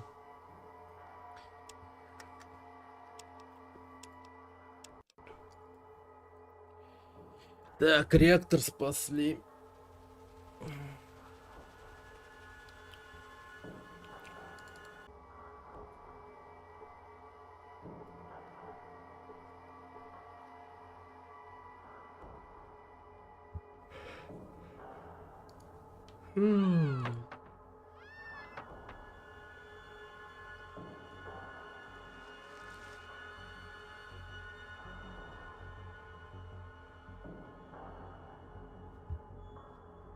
Привет, замечал когда-нибудь, что каждый брамен обладает своей собственной индивидуальностью? Ничего, вот посмотришь за ними самое. Весьма интересно. С кем имею честь? Джон Рябой.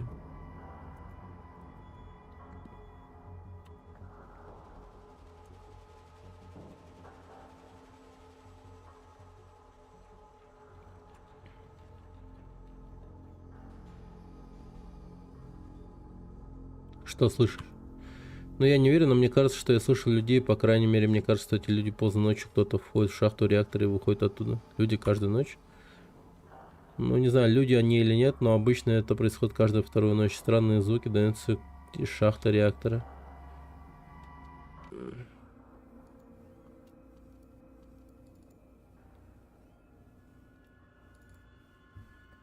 Так. Сейчас я сохранюсь.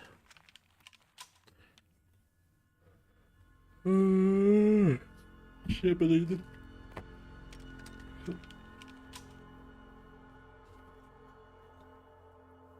Блин, надо бы мыть магазин, на самом деле.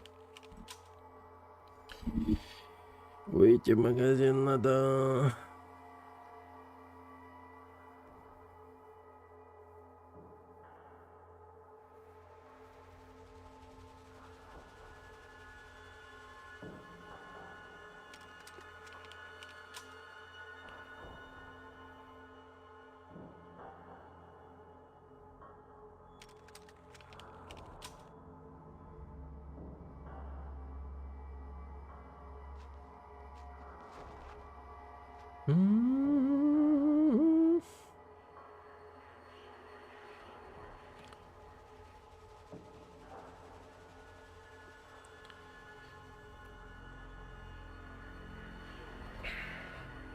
Пойти в город убежище, что ли?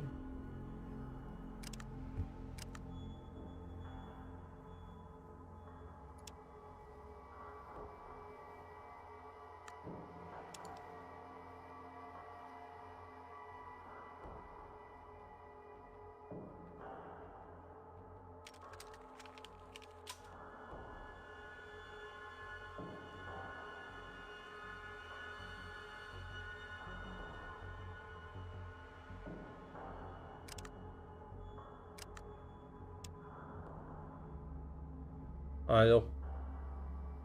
Я тоже. Хорошо. Тора ас атлагарым дудин ханавтам. Оу.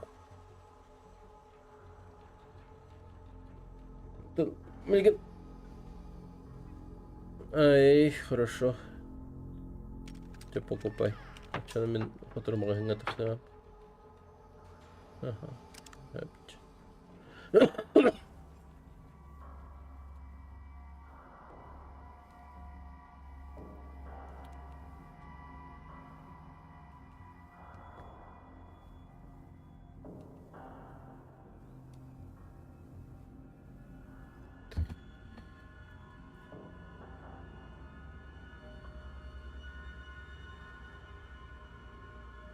Так, ну все.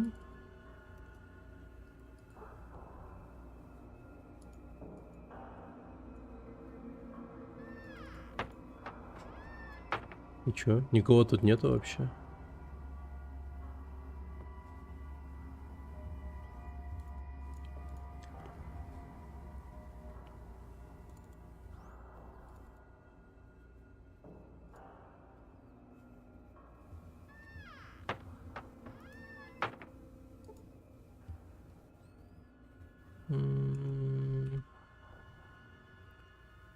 О, так.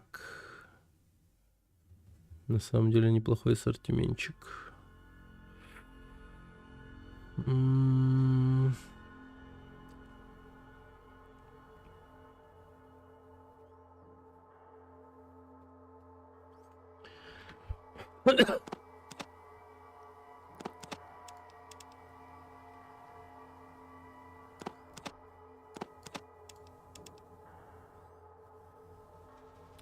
Блин, вот не знаю, мне нужен этот пистолет вообще нет.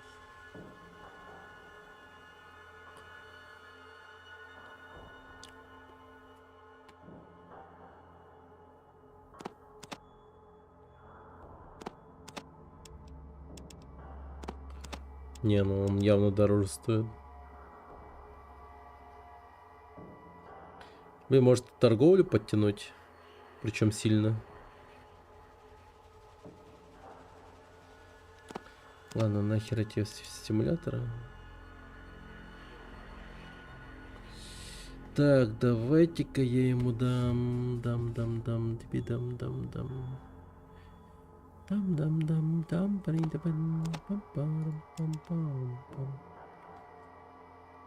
пам-пам. Там.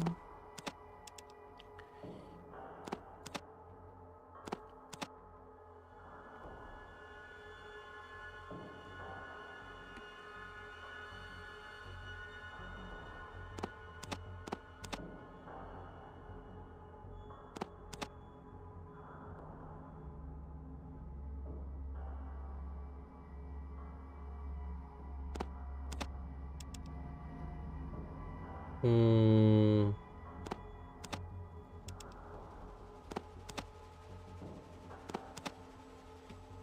Ага. Вот так арифметика.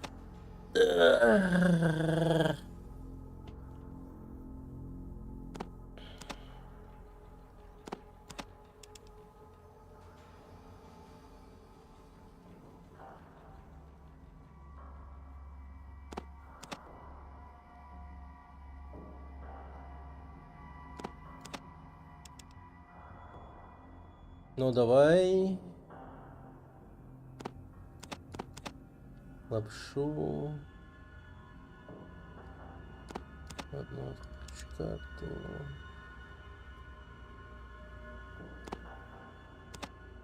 Блин, ну 50 как будто так много.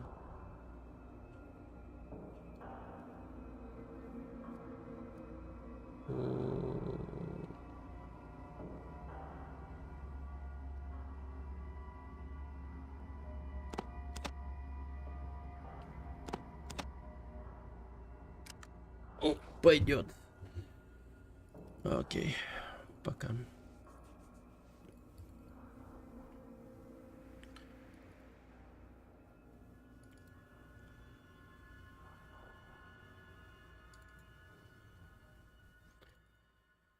Так.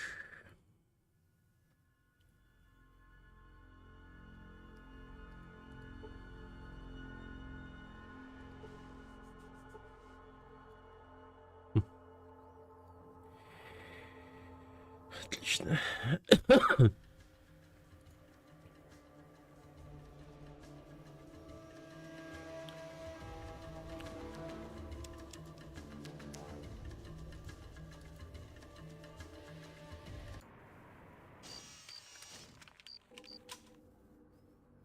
Да вашу ж мать. Ага, 8 вечера уже.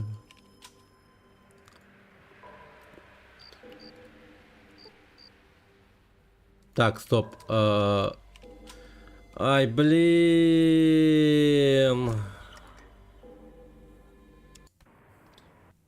Я забыл пацанов. Пацаны. В реакторе оставил их.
Ну блин.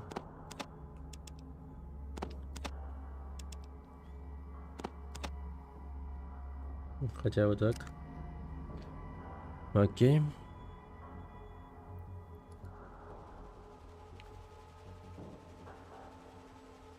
А, друг Вуди пропал. Ну понимаешь, он был у меня друг по имени Вуди. Этот Вуди как задрыхнет, такие из пушки не разбудишь. Ладно.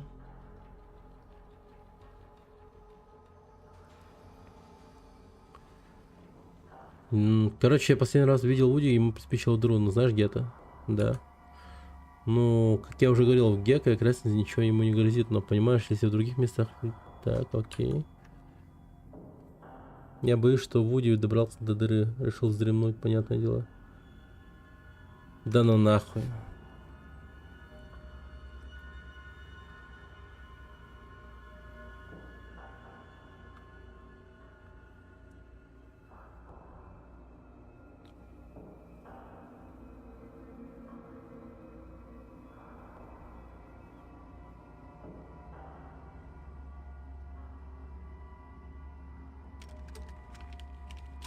Блин, да прикиньте.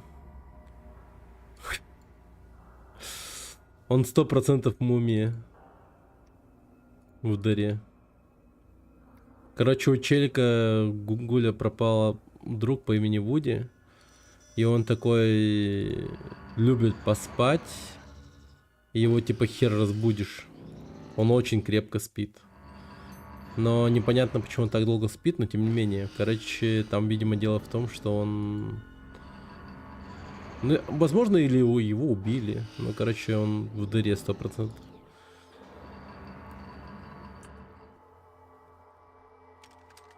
И чё тебе надо? И чё тебе? И чё тебе надо? И чё тебе?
Fuck.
Так.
Вот ваше удостоверение гражданина.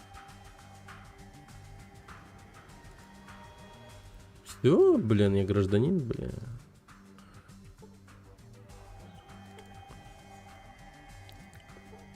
Добрый день, незнакомец.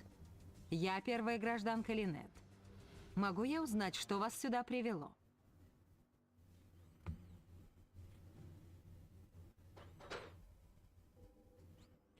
Первая гражданка, скажите, титул первая гражданка означает, что вы смотритель этого убежища? Смотритель? Нет. Смотрителя здесь нет уже 100 лет. А откуда вы знаете о смотрителях убежища?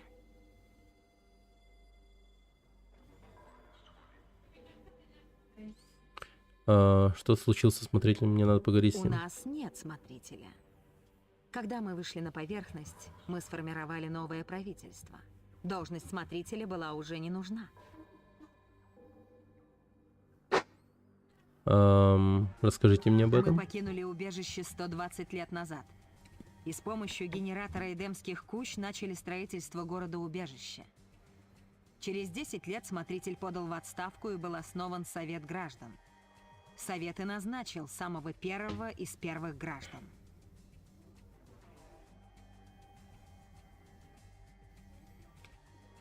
Мы не предоставляем такие технологии чужакам.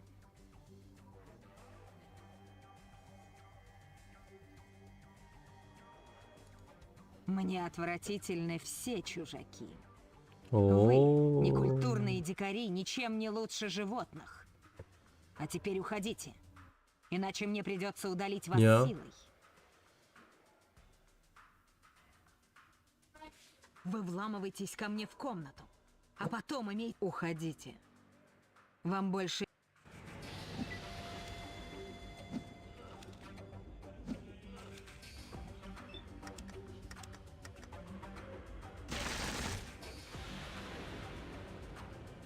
Потерять единицу. Нормально. Даже не изменился, черт, колдун и паны Кашпировский. Блять, я не сохранился, что ли? Ебаться, сраться, сука. Я еще подсолбил, когда он вступал. В смысле не изменился? Как такое возможно? Так.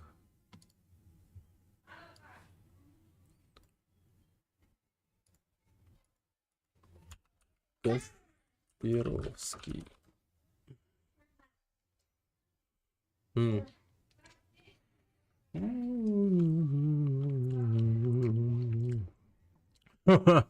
Жесть. Ну так слегка изменился, да. Но в целом, да, изменения минимальные.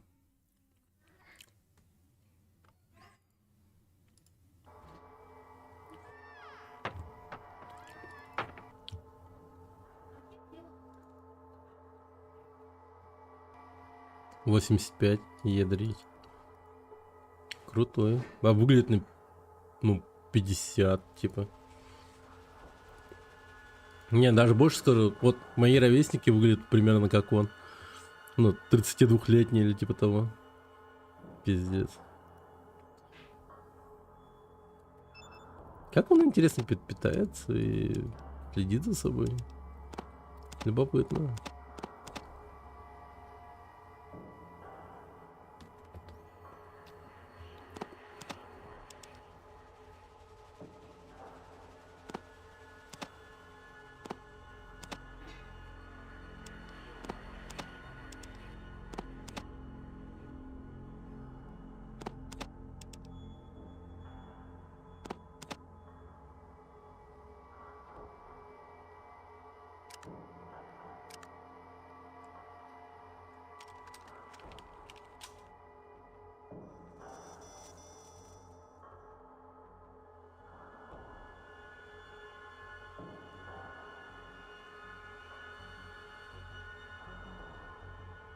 Блин, мороженого захотелось теперь. Сейчас я в магазин выйду. Быренько. Куплю там всякого. для стрима, так сказать. Провизии. Соки, не соки, И так чё сказать. тебе надо? И чё тебе надо? И зайду. Может, заодно еще и мороженку куплю.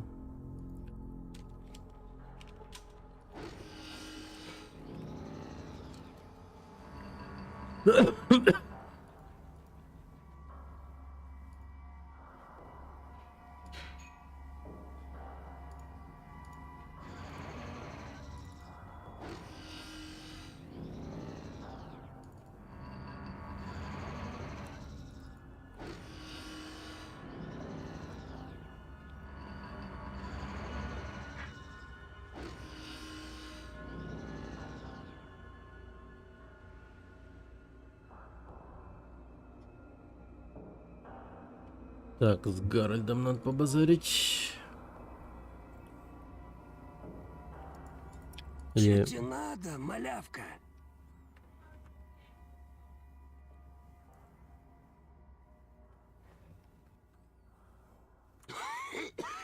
Ну, теперь, когда реактор сработал, знаешь, а ты здорово напоминаешь выходца из убежища.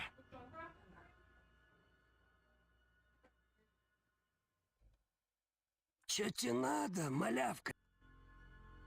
Мгм. Малявка.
Так, что тут?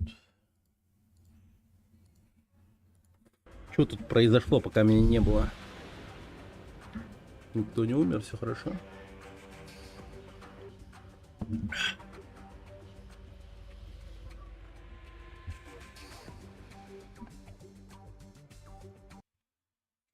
Так, ща. Ты Быренько. представляешь, динозавр ебаный, сука, он заебал уже. Он жрет, спасу нет, нахуй. Тут никакого корма, блядь, ни, сука, не хватит. Голщин, да? Что за шу? Да я не кушал, я в магазин выходил, типа, ну, за провизией.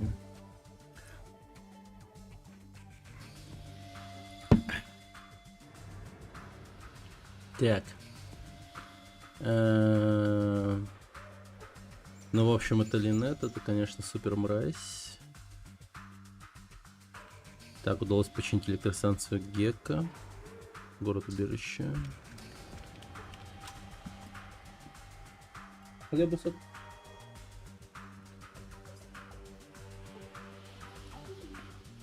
Нашел, я нашел, как активизировать реактор Гекка. Что это? У меня с собой есть реакторный диск из Гекка. По словам техника с электростанции, компьютер города-убежища может оптимизировать реакторный диск электростанции, и она начнет работать нормально. Очень хорошо, гражданин, я даю вам разрешение воспользоваться компьютером убежища, оптимизировать реакторный диск. Вы найдете его на 3-м уровне убежища рядом с центральным. Ага, окей. Не, вот это вот ровный парень, супер ровный парень.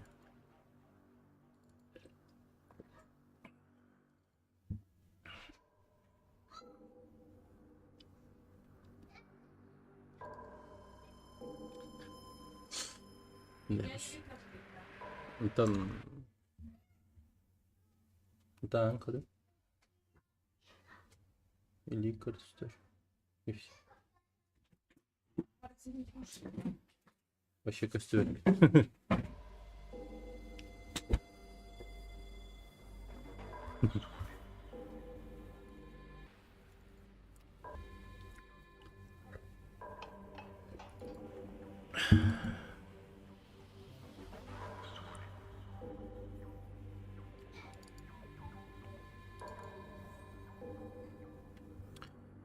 Так.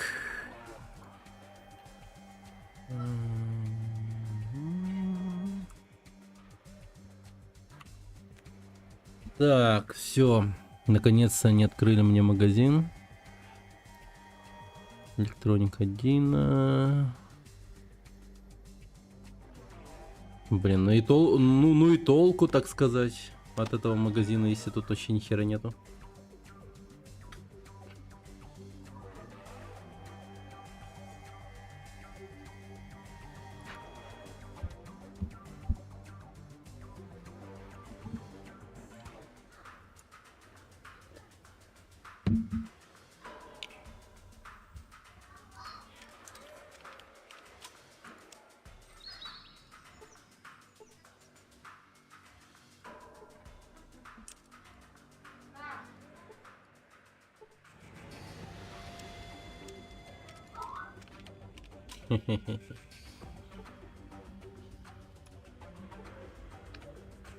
Не, на скрытничах.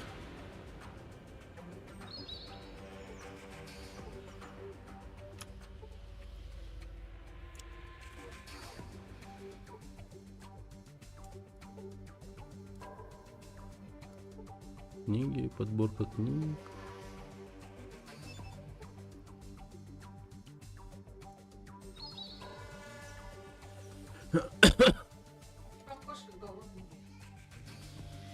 В смысле, себя кадя, что ли?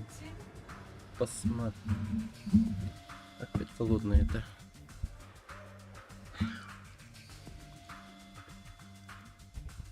Ядрить. Горячее.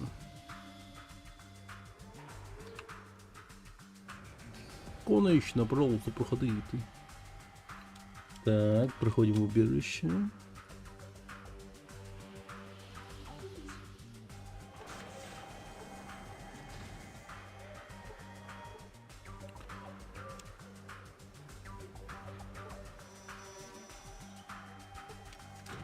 Видите, человек средних лет в белом халате. Он поглощен своими мыслями. О, привет, я вас раньше не видел. Вы новый гражданин? Да, только что дали гражданцам. Ну что ж, добро пожаловать в город-убежище, гражданин. У нас тут редко появляются новые лица. Я Филис, а вас как зовут?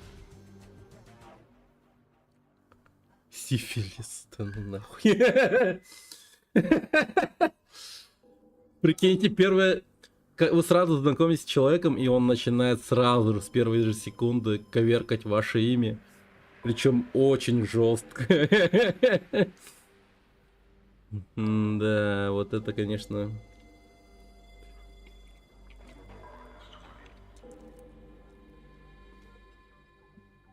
Грязь.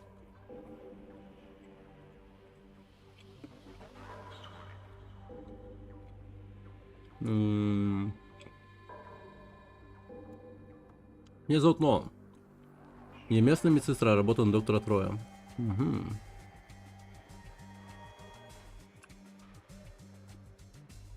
Так. Центральный компьютер. Почему бы нам не пообедать вместе? А, ну я бы с удовольствием. Отлично, пошли. Спасибо за чудесный вечер. Вы быстро обнаружили, что Филис довольно глупа и эгоцентрична. Вы решили больше никогда с такими не флиртовать. Вау.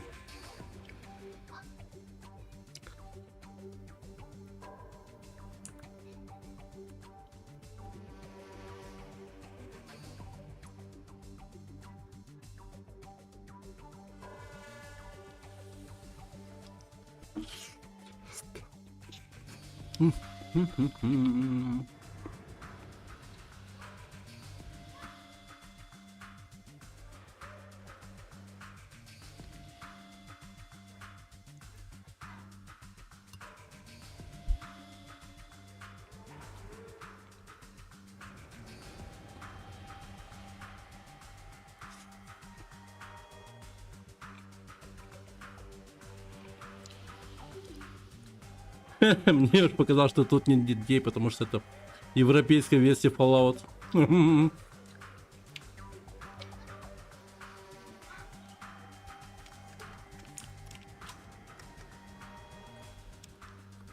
Так, сохраняемся.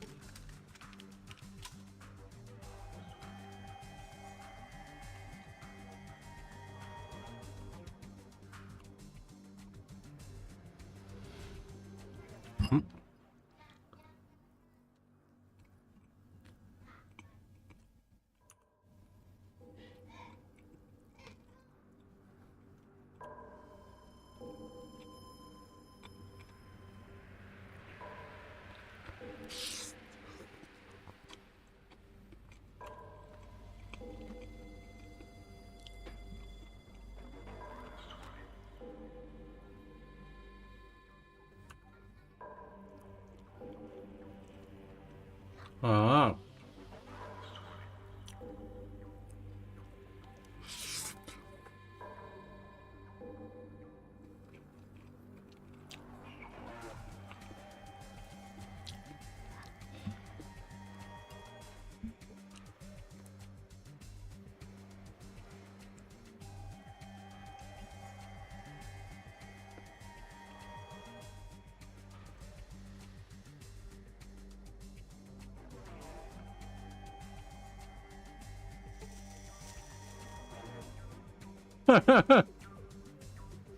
первоклассный генетический материал подарил.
Так, кого-то ищете? Зачем?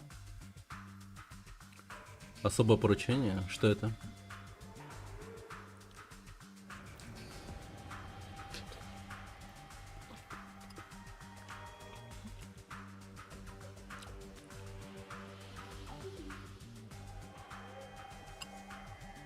Зачем вам нужен винт?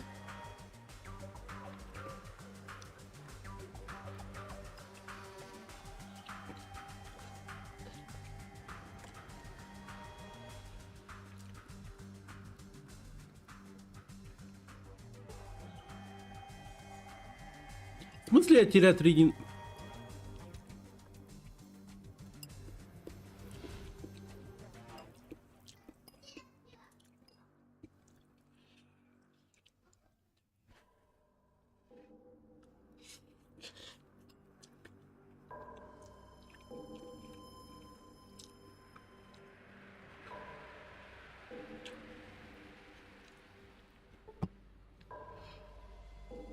Охрана.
Так.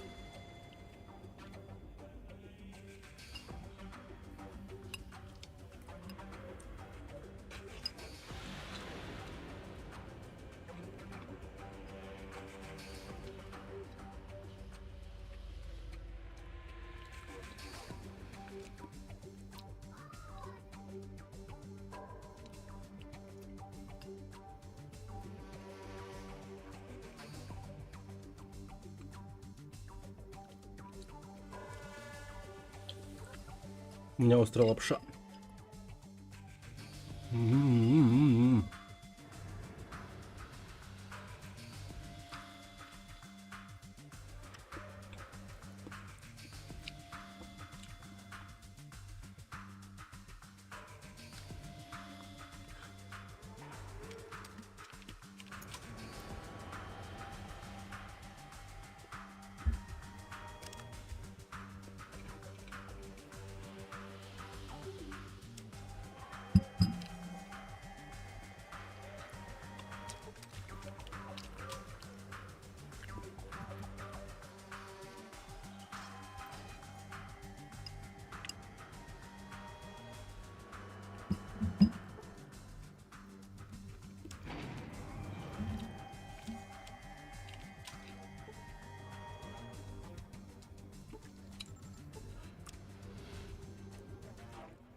Так.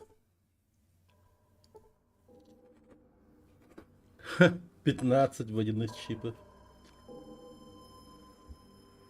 Вау. Вау. Да, ведь это было... Да. Это основной предмет, который был нужен в первой части.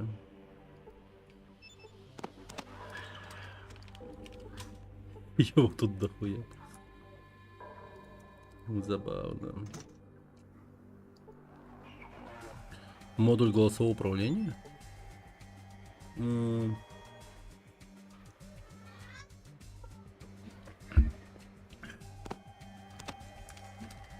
Интересно.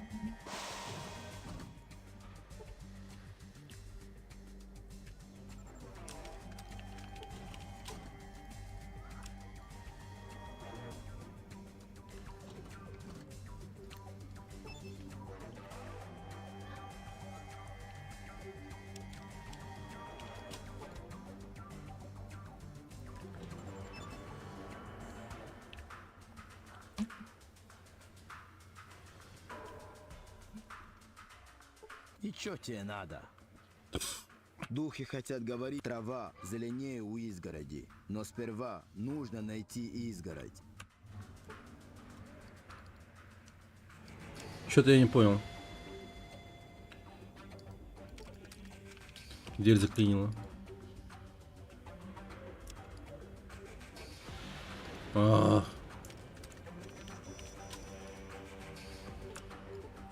Короче, сразу...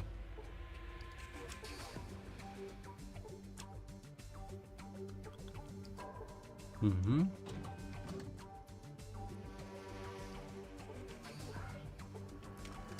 Вводные чипы.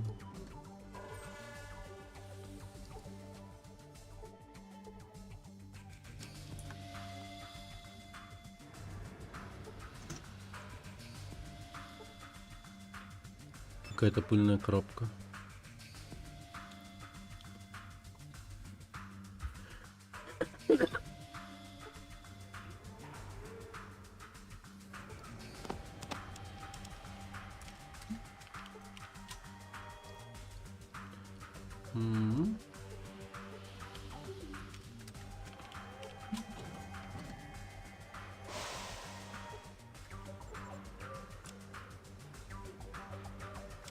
Погодите, блин.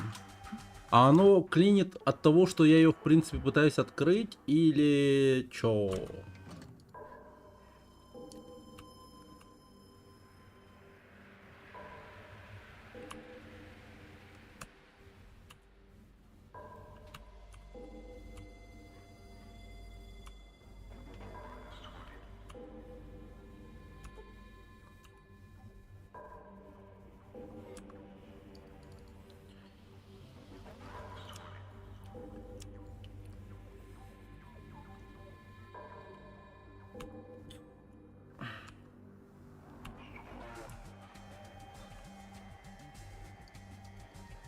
Надо будет докторскую прокачать.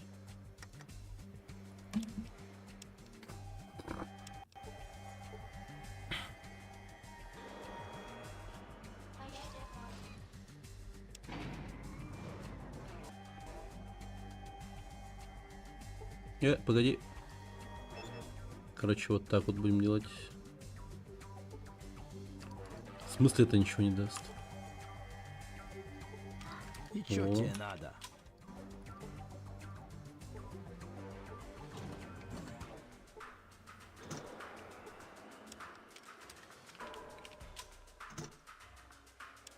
Вот. Так, сохраняемся. Сразу вскрываем эту дверь. Так они изначально заклинены. Окей.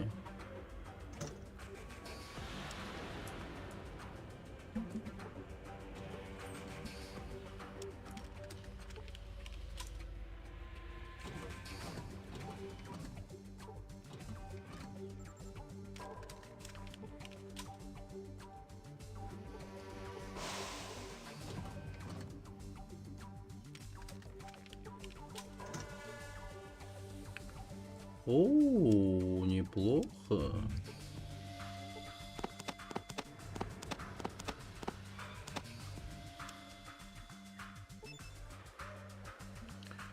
Так, давай-ка я тебе дам. А давай я тебе дам этот пистолет с этими патронами.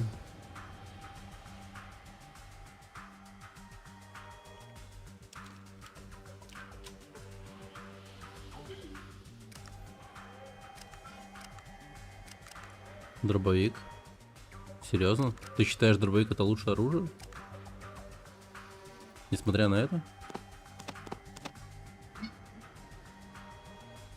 Интересный подход.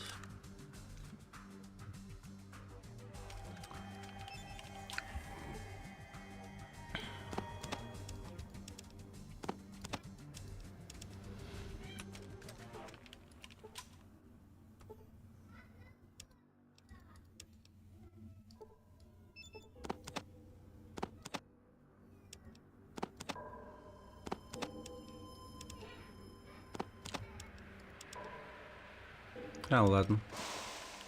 Так.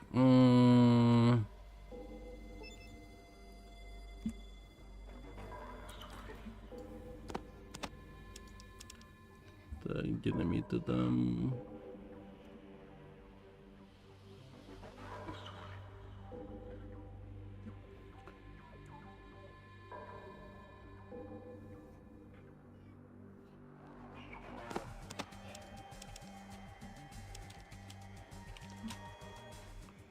Так, тут все. Кто там стучит? Снабжает обработан чистым воздухом, весь комплекс, и вы слышите внутри нее тихое постукивание. Так, ну-ка, книжку почитаем.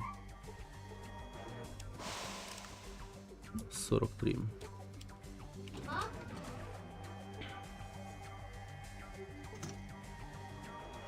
О, сюда.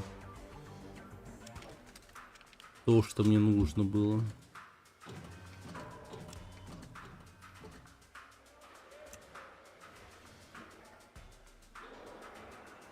В смысле, двинуть по проем заблокирован?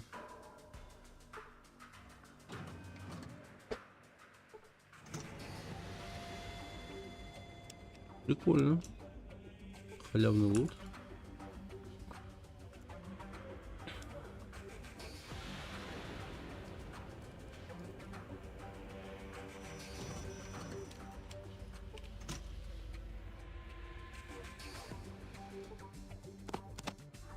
Бухло даже есть. Чего?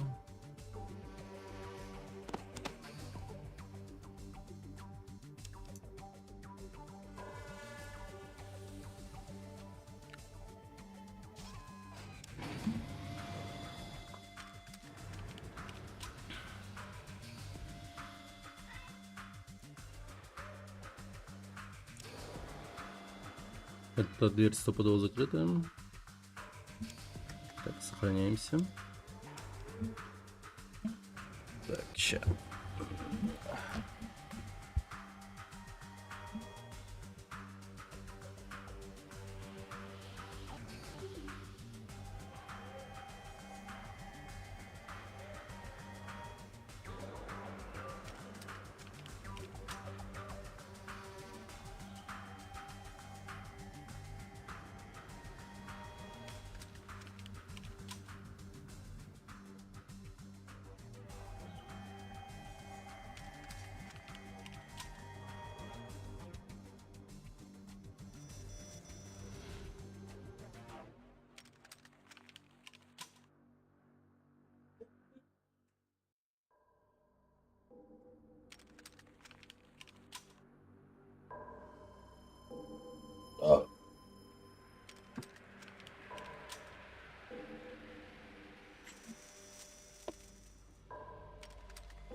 Так, ну что тут у нас? Динамиту.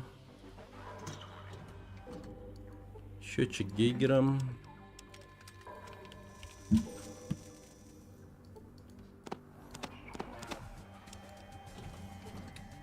Учебники — это всегда хорошо. Это тоже великолепно. Так.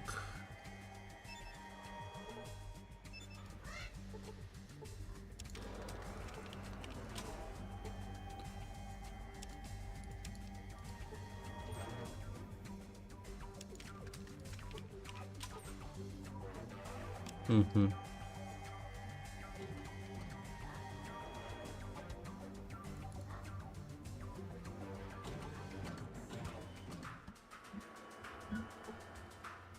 Че это за ком такой?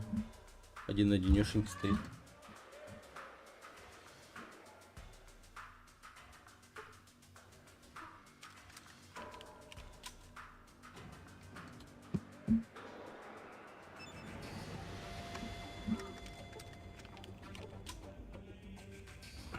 Так, ладно, а эти компы?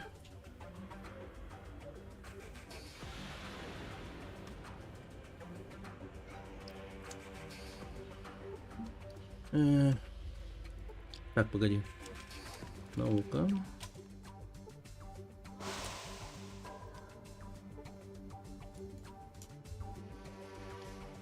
А, тут еще 2 ящика есть, так.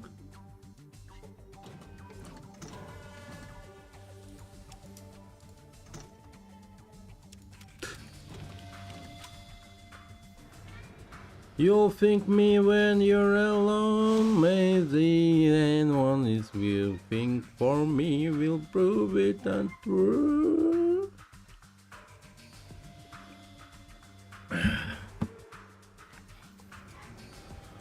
Изображает аплодисменты и рев толпы. Бедняга. Спасибо вам, замечательно слушали. Еще? Ладно.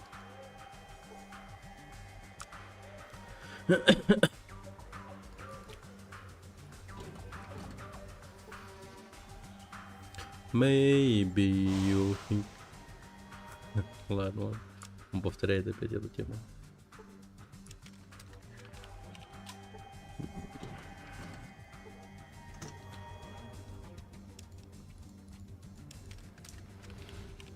Он эту заглавную тему, по-моему, поет. Столик, ёлы-палы, ты где там бродишь?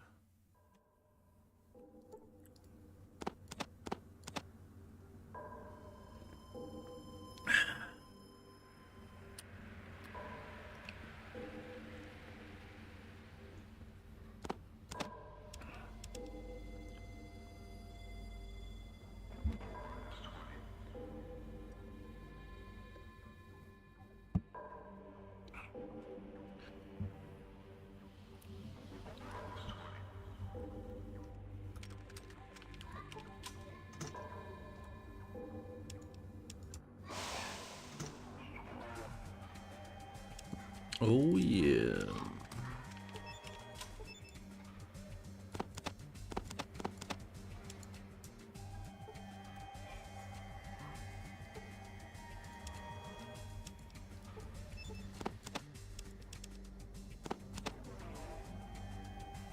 Нифига себе, топливо для огнемета такое тяжелое.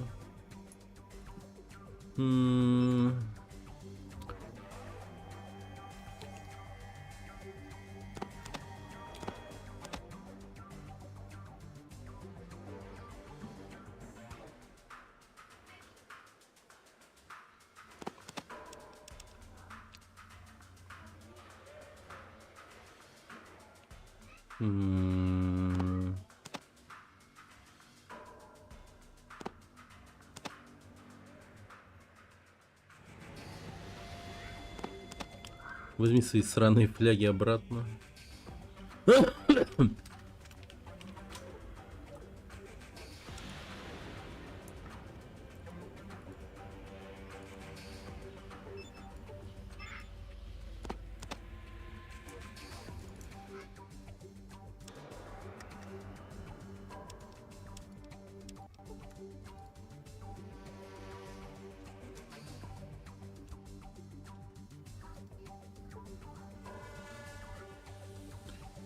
Что? Ай! Полегче там. Вы чуть меня до смерти не напугали, простите, в мыслях не было вас пугать. Все в порядке, просто люди редко заходят в убежище. Все в порядке, просто да. Чего вы тут занимаетесь? Ну, только следите за порядком на складе. То есть его тупо заперли здесь, следить за порядком?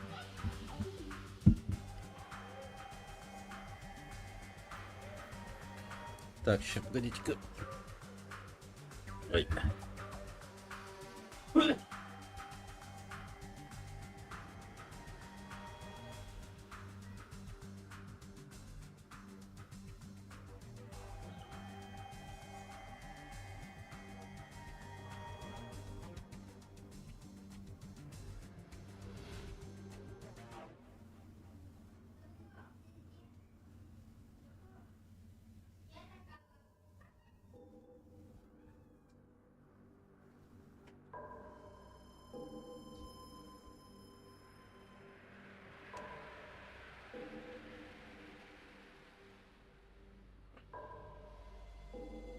Да ёпты.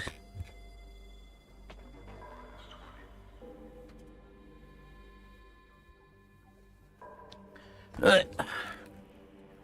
Ну чё, обедаете? Что-нибудь на обед кушали? Товарищи москвичи. С московского часового пояса. Блин, все-таки острая лапша классная тема. Она такая, не знаю даже.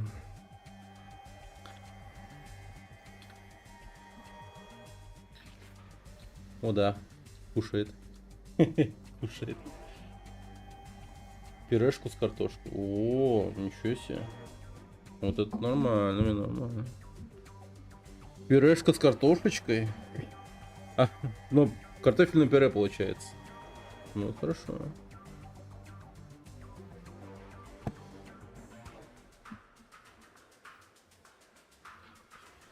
Но все-таки острая лапша это раз в неделю прям необходимая вещь, мне кажется.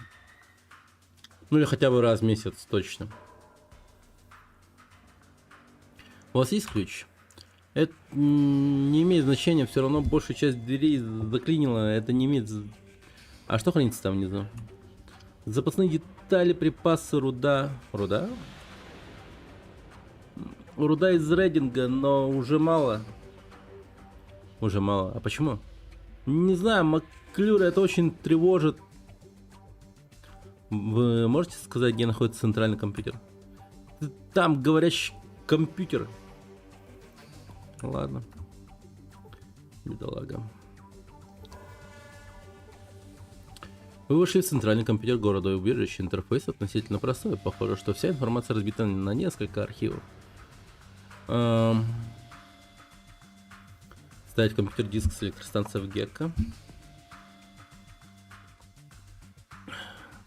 Маркирование станции. Хотите оптимизировать? Начать процедуру оптимизации. Начинаем процедуру оптимизации. Оптимизируем. Оптимизация завершена. Пожалуйста, выньте диск. Начать поиск в архивах. Так, искать в архивах упоминание убежища 13. Угу. Так, в архивах упоминается только два убежища. Убежище 8. Это убежище. И 15, которое находится далеко на юге. Как ни странно, нет никаких упоминаний о убежище 13. Вы заносите данные местонахождения. Убежище 15. Ваш пибой. Искать ссылки на генератор эдемских куч компактный. Согласно данным архивам, в данный момент на складах службы обустройства города будут... Так.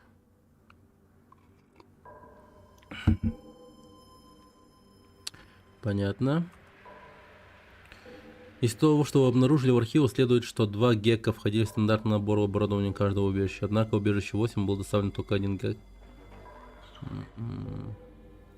Перекрестные ссылки от выставку гекков. Похоже, из-за ошибки службы снабжения убежище 8 система получила целую коробку запасных водяных чипов, предназначенных для другого убежища. Скорее всего, она и получила второй гек убежища. Найти отчеты по работе генератора города-убежища. Судя по отчетам выхода энергии, похоже, Гордон был прав. Генератор города-убежища уже приближается к предельной мощности. Без нового источника энергии город-убежище больше расширяться не может. Угу.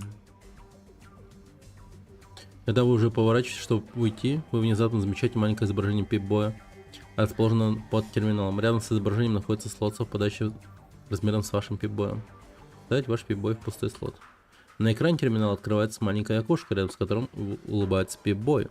Вы видите, что Пип-Бой начинает беззвучно посвистывать и притопывать ногами. Рядом со столом компьютера мигает красная лампочка. Постойте. Ужасный скрежещущий звук доносится из слота Пип-Боя. Пип-Бой продолжает беззвучно посвистывать и притопывать. Постойте. Пип-Бой внезапно останавливается и хмурится. У него под головой появляется восклицательный знак. Он начинает грозить пальцем. Попытаться выяснить, в чем дело. На маленьком дисплее под вашим Пип-Боем сказано, что последний предтехосмотр проводился 50 6352 года назад? Что? Что-то в смысле так далеко? Архивы повреждены, стоит переформатировать. Конечно. Географический архив Северной Калифорнии скопирован на базе данных Пип-Бой. Копирование архива Брокен Хиллз, Гекко, Новая Калифорнийская республика, Ньюрина, Рейдинг, город-убежище, скачивание.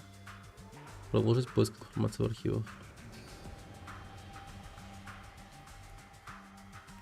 Погодите.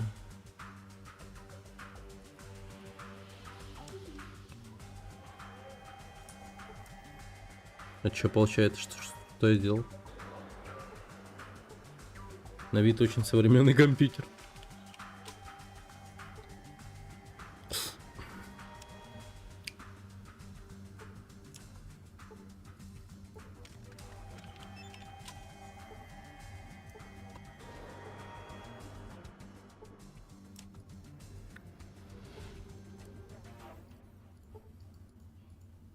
Внимание, выявлено препятствие. Препятствие в вентиляторе 2C, 2D.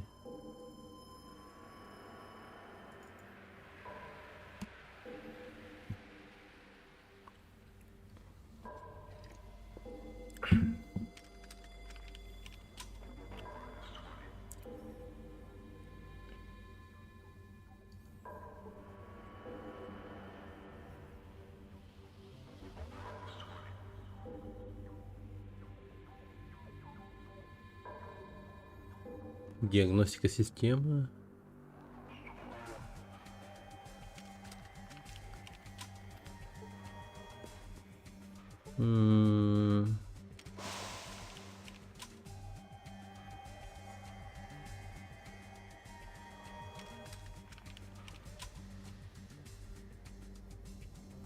Система искусственного климата. Вентилятора 2А, 2Б. Подтверждение.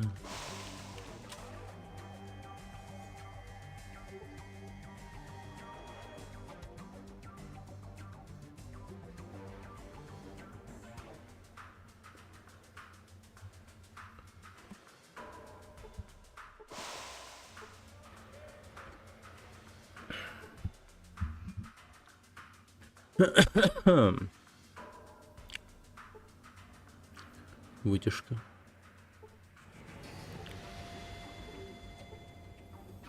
Погоди-ка, а если я наукой? Ничего не дает узнать.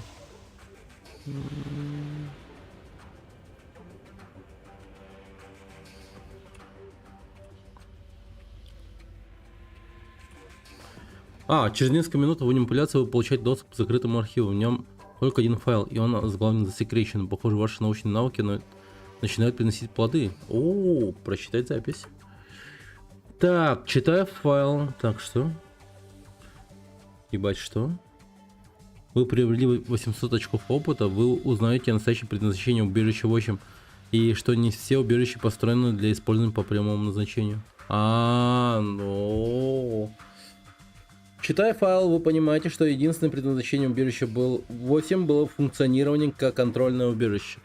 Серия убежищ, созданных корпорацией Voltec, цель создания убежища 8 состояла в том, чтобы открыться и заново колонизировать поверхность через 10 лет. Также оказалось, что убежище 8 было не единственным убежищем с какой бы то спецзадачей. Кроме защиты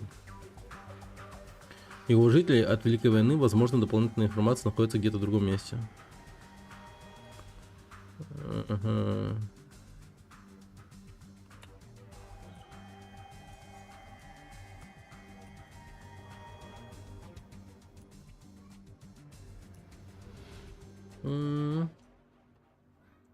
Яда, привет, рад видеть. Приятного просмотра и приятного вечера. Надеюсь, пятничный... какой вечер? У вас же там, наверное, день. Ну тогда приятного обеда. Я не знаю.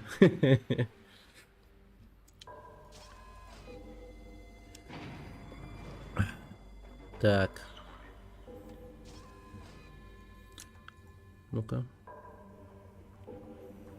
Вы замечаете, что внутри что-то застряло, вытаскивайте это наружу. О, микрореактор.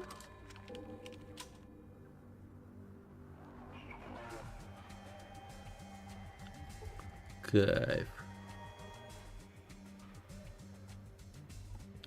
Так. Ну тут я, по-моему, все сделал. Идем обратно к чувакам.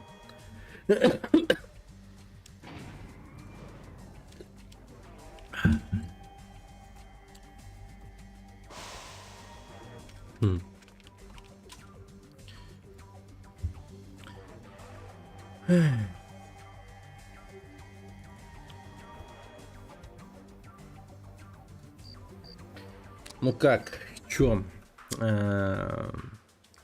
Сказал, может что-нибудь рассказать по этой игре, если что-то кого-то что-то интересует. Могу поведать. Поели, можно и поспать. Но ты, кстати, потом возвращайся. У нас будет хоррор, заказанный от этого, от енота. До конца рабочего дня надо дотянуть. Какой аспект прокачиваешься? Ну, как сказать. Взлом 100, наука 100, ремонт 100, красноречие 100. Сейчас доктора качаю. Уровень 11. Идите.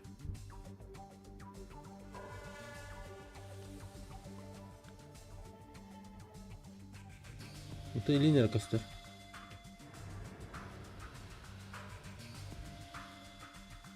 Костяки.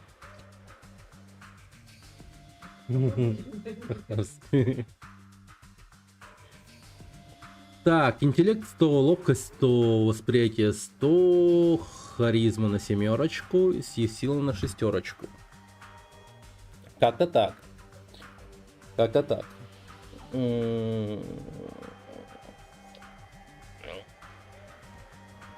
Что я взял? Тренированного, одаренного, чтобы они как-то балансировали между собой. Потом взял позже образованного и потом вора плюс свежевание Гека, конечно же. И как будто бы все. Все. Наверное, тебе интересно взглянуть на карму. Страж пустоши, великий герой, грабитель могил. Ну, было дело. Ну, это было надо сделать. Ну да, тут красноречие как бы роляет, но все равно сражение типа, ну, сильно требуется.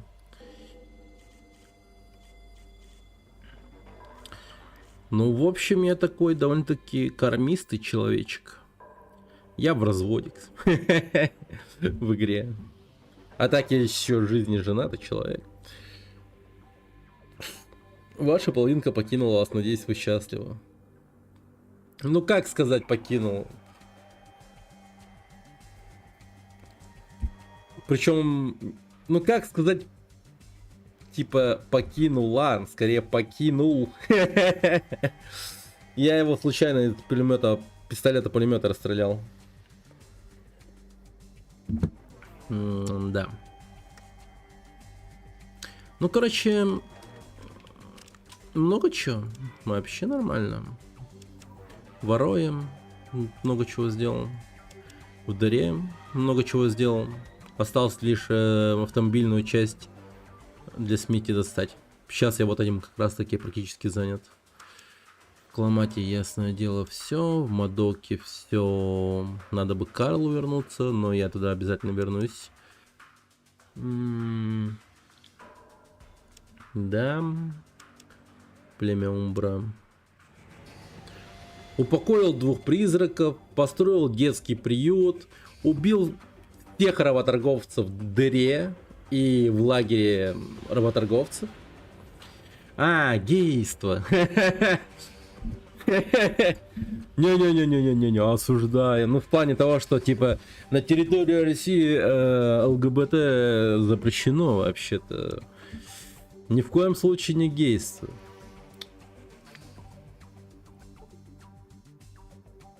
Я сначала переспал с Марией, а трахнул Дэвина я по приколу.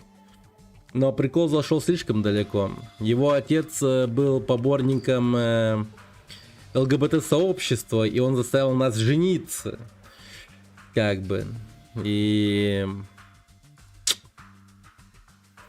Вот. Да. Ну так уж получилось, чё. Так уж получилось.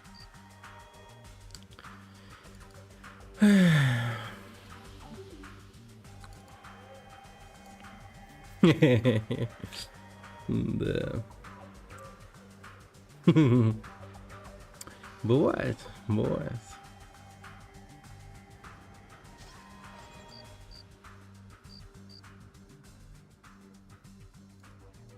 А, стоямба. Go. Но на территории пустоши разрешено. Да. Вот это главное, да. Ну как разрешено? На пустоши тебя даже никто и разрешения-то не спросит. Тебя просто возьмут и трахнут. Да. Реалии такие на самом деле. А, я вспомнил, что я тут делаю. Я должен был подойти к Валере и отдать ей гаечный ключ.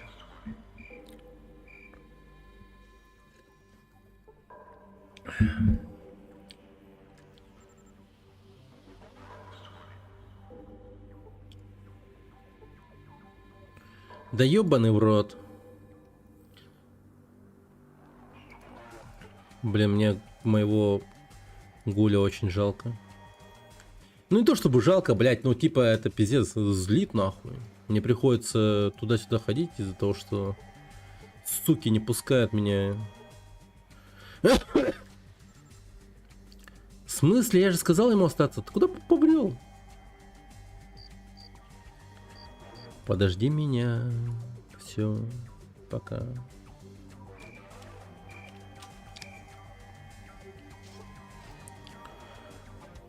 Да здравствует город-убежище, гражданин. Да.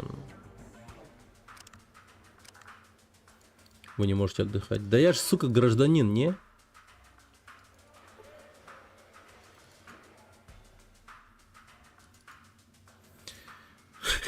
Расслабься, получилось. Да, это жестко.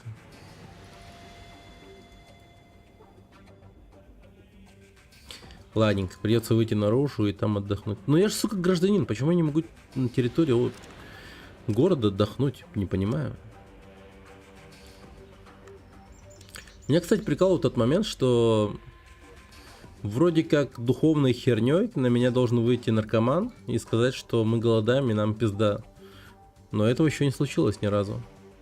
Неужели я быстро все делаю? Вот. У меня инструмент, который ты хотел. Правда, да, пожалуйста. Ну, то есть, это, конечно, не первый сорт, но сойдет. А где вы, ладно, все равно, неважно. Вот несколько баксов заработал.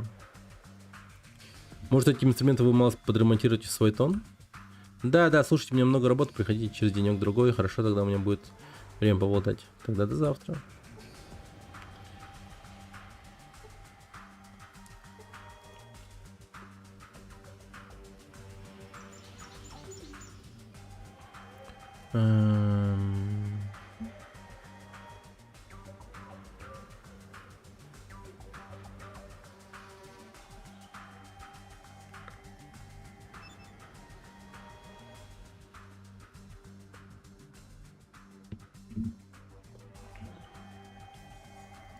Пустые шприцы.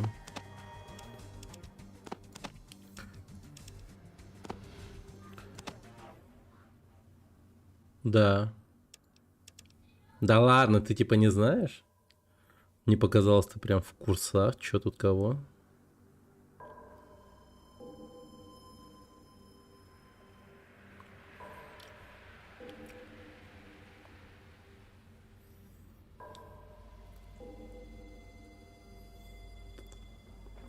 Ну, это Fallout 2. И у меня не просто Fallout 2, он у меня как это сказать, с расширением, типа. А, так, больше по 3-й, 4-й. О, ну, тебе тогда должно быть супер интересно, что тут произойдет, вообще будет происходить. Но это супер базированная игра. И она не такая сойная и такая, типа, так сказать, пусечная, как у Тодда Говардовские игры. Тут жести много. Ну, в плане чего, да, типа, ну, в плане, скажем, дискриминации, всяких таких вещей, типа, гонения, типа, неугодных людей, юмора, в конце концов. Тут диалоги прописаны очень хорошо. Да, есть такое, есть такое. Прописано очень приятно. Ну, прям, типа, вот шедевр, там, типа, кричать.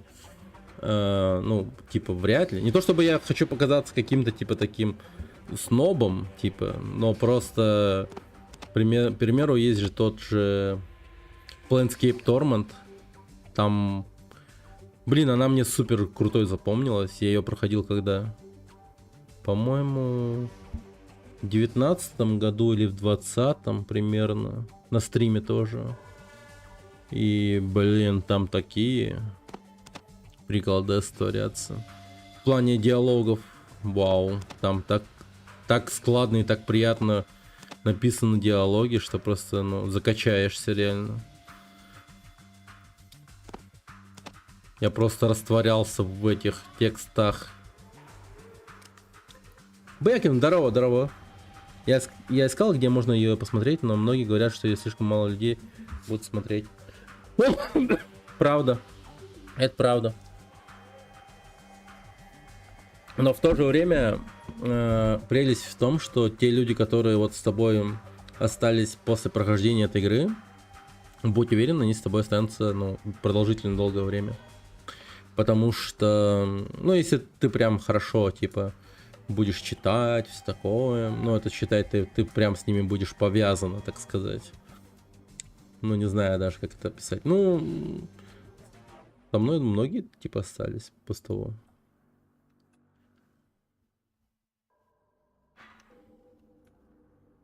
Прикольная игра.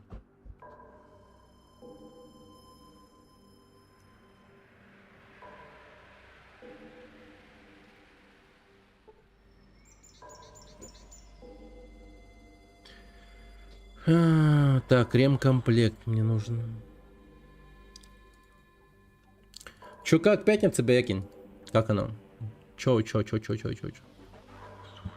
Как настроение?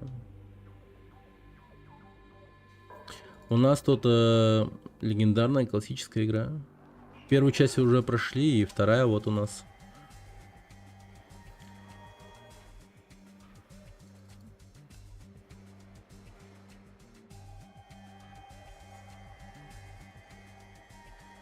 Ну, если прям тебя вот такие вот игры интересуют, ну, в плане, типа, такие изометрия, типа, старые, и с богатым содержанием, то да. Рекомендую тебе прям, ну, кайфануть от Planescape. В день учителя чуть без работы не остался. В смысле? Документы на продление контракта чуть не опоздал. О, и никто не в курсе, никто не замечает этого. То есть сам должен за этим следить, да? Да, интересно. Не, ну я в том плане, что это же легко, типа, сделать в плане какой-нибудь софт, программу, будильники поставить, то вот. Ближе к такой дате надо напомнить о том, что такой-то работник должен продлить контракт. Мне так вкатило, что тут можно пройти игру с одним... за Саванта. У него есть свои плюсы и минусы, конечно. Ну, по большей части, это очень рофильная типа тема.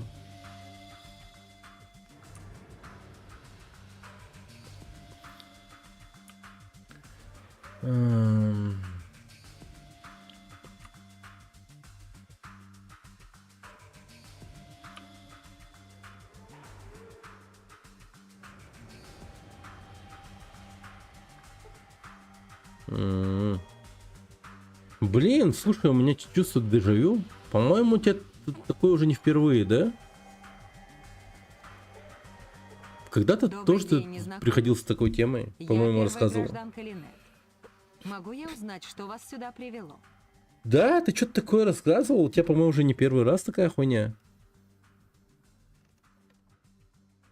Типа, как каждый раз, только что-то все в торопях происходит, именно продление контракта. И каждый раз в сентябре, что ли? Ну, как будто бы, или я, может быть, с другим человеком путаю. Ну да. А раз сколько лет продление контракта происходит?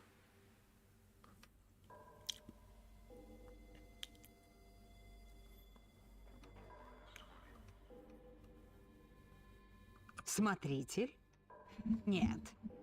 Смотрителя здесь нет уже 100 лет. А откуда вы знаете? Потомок выходца из убежища?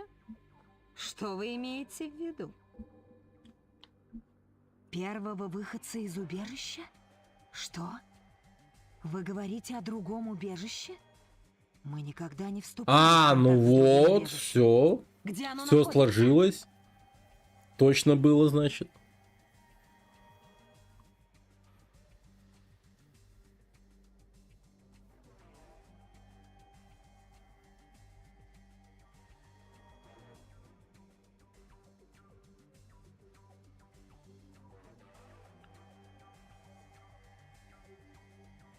Деревня?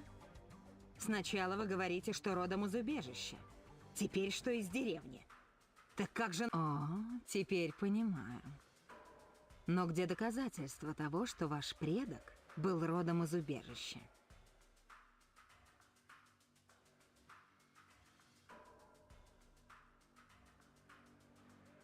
Легенды вашего племени? Вам нужно что-нибудь посущественнее каких-то дурацких мифов, если вы... Вы хоть представляете себе, как я занята? Я управляю этим городом. Вы вламываетесь ко мне в комнату, а потом... Высокомерная пизда. Пошла ты нахуй, блядь.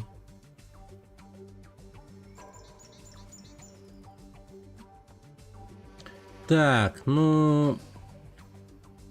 В Нью-Вегасе попытались что-то такое сделать, но немного... Ну... Когда дойду до Нью-Вегаса, думаю, какой-нибудь такой...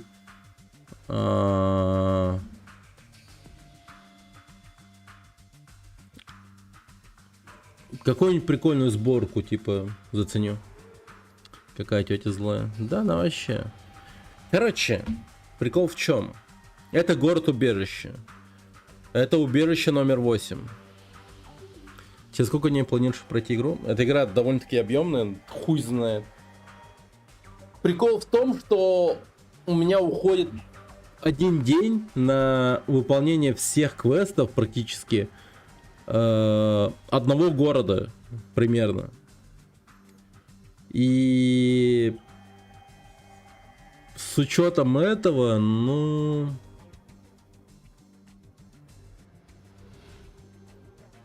Ну, хз. Много, наверное, придется поиграть. Это, блин, это игра своего рода Ведьмак того времени, так скажем. Ну, Ведьмак 3. Чертовски объемная игра. Очень объемная. Но в то же время с прекрасными запоминающимися квестами. Хорошие истории. Довольно-таки интересные такие моменты.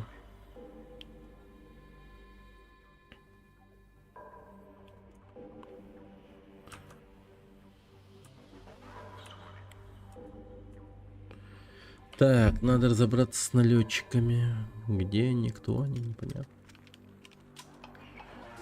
Ну, скажем так, сейчас попробую выйти на глобальную карту. И тогда я, наверное, смогу сказать более-менее точно, когда я смогу пройти эту игру. Но сегодня, помимо этой игры, будет хоррор-игра.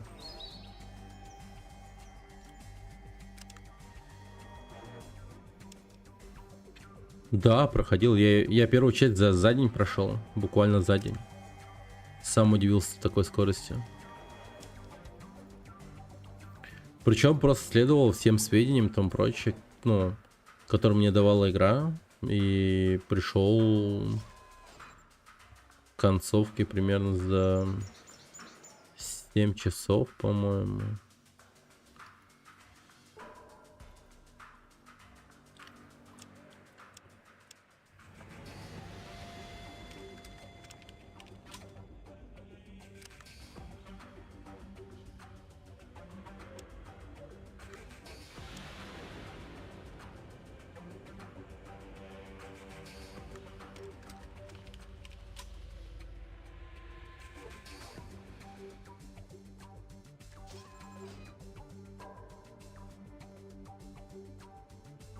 И проходил я его вообще без спидранов. Я читал все вот эти вот диалоги, все такое.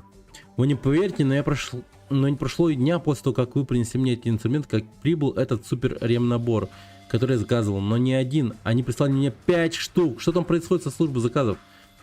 Могли бы дать мне один ремнабор? Да почему бы и нет? Зачем мне нужно 5 штук? Берите. Клянусь, что за это дело я выжму все соки из службы списков. Окей, спасибо.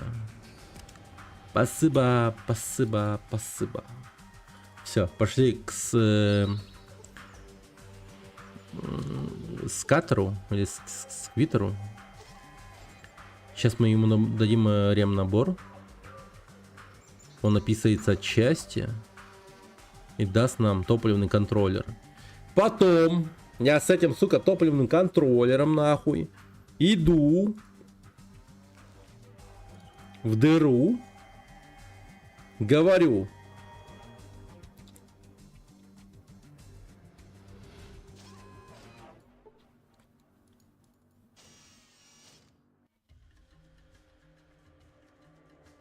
это происходит в каком году? 2241 год. На данный момент 19 ноября, 12 часов 1 минута.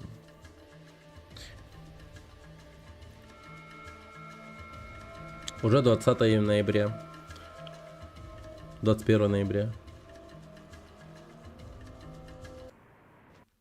4 часа ночи. Окей. 2241. Привет, а вот и мой ремнабор. Спинов. Самая лучшая марка. Ну как, махнемся? По рукам? Хорошая сделка. Просто подключи вот этот вот подтрубок в гнездо, и так тачка сразу зафурыкает. А еще я могу вдобавок подхимичить что-нибудь из твоего барахла на халяву. Блять, на халяву?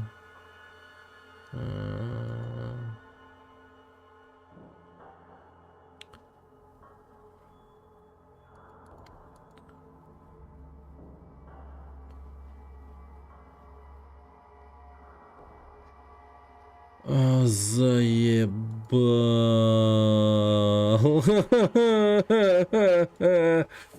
Я эту бумагу нахуй с заявки продал, блядь. Ну, сука, я подумал, она мне больше не нужна.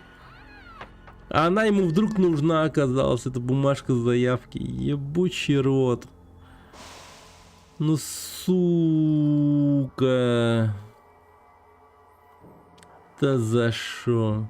Не, я, конечно, понимал, что бумажка заявки должна быть заполнена, чтобы получить какую-то особую деталь, там вся херня, но тем не менее, блядь.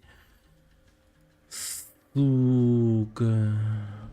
Избранный. Блядь. Наша деревня страдает без священного ГЭК. Ты держишь в своих руках жизни, как отец держит на руках детей. За что? Он все-таки вышел на связь, блять. И чё, сколько дней осталось у меня? Ёбаный рот. Ох, чувствую, мало дней осталось у меня. Очень мало.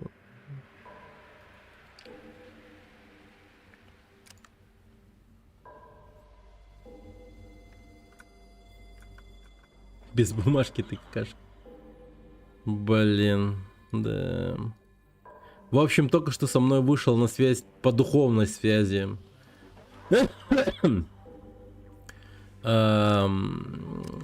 Наш шаман.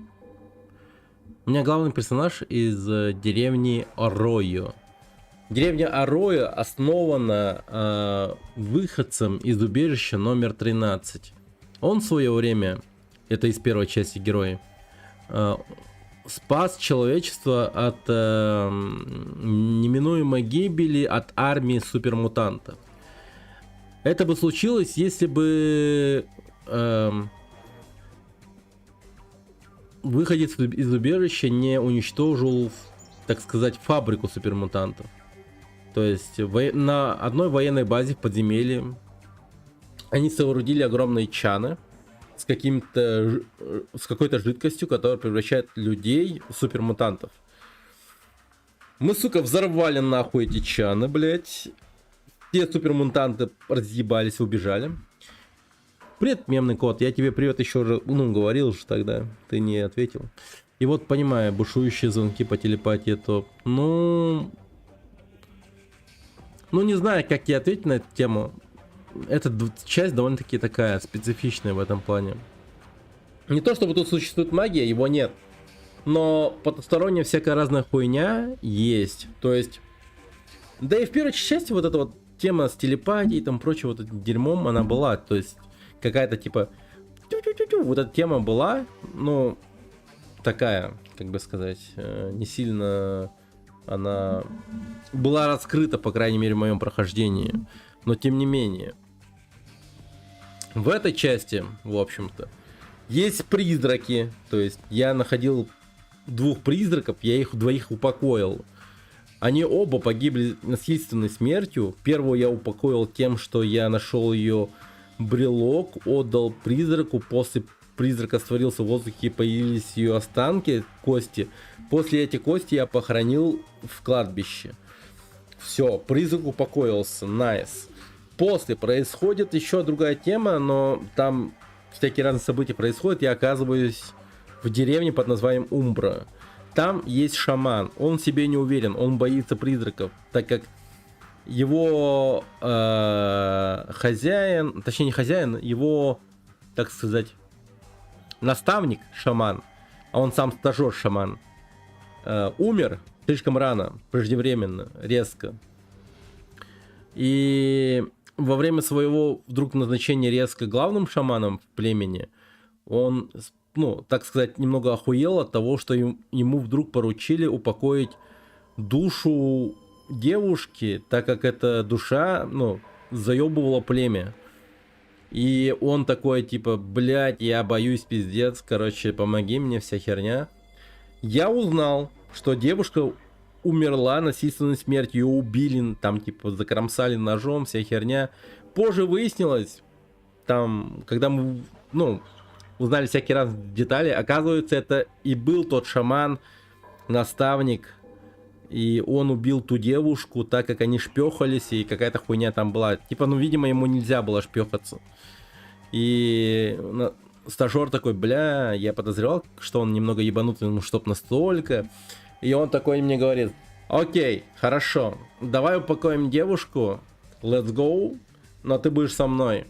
А я ему говорю, ништяк, я пойду с тобой, но только лишь потому, что я хочу посмотреть, как твое очко сыграет на саксофоне. От того, что ты, сука, боишься, типа. И, в общем, как бы то ни было, упокоили вторую душу. Довольно-таки интересная игра в плане, она такая... Не то чтобы специфичная, но всякое тут есть, случается. Прикольная тема, прикольная. И если так смотреть на все это, то первое от второй сильно отличается именно по не то чтобы атмосферности, а по лоросодержанию в плане квестов, скорее всего, по их мрачности и там прочее и так далее. Типа рофлов точно намного меньше. Но и в первой они были, но во второй их, ну, не то чтобы много, но их хватает. В том плане, что рофлы, да, какие? Ну, бывает прям супер рофлы. Но бывают и такие рофлы по типу... Ну, например, всем кажется, что там творится какой-то лютый, страшный, кошмарный пиздец, но на самом деле это нет. Там просто типа все подстроено, и там, ну, причины совершенно иные, но подставлено это все, ну, таким забавным образом.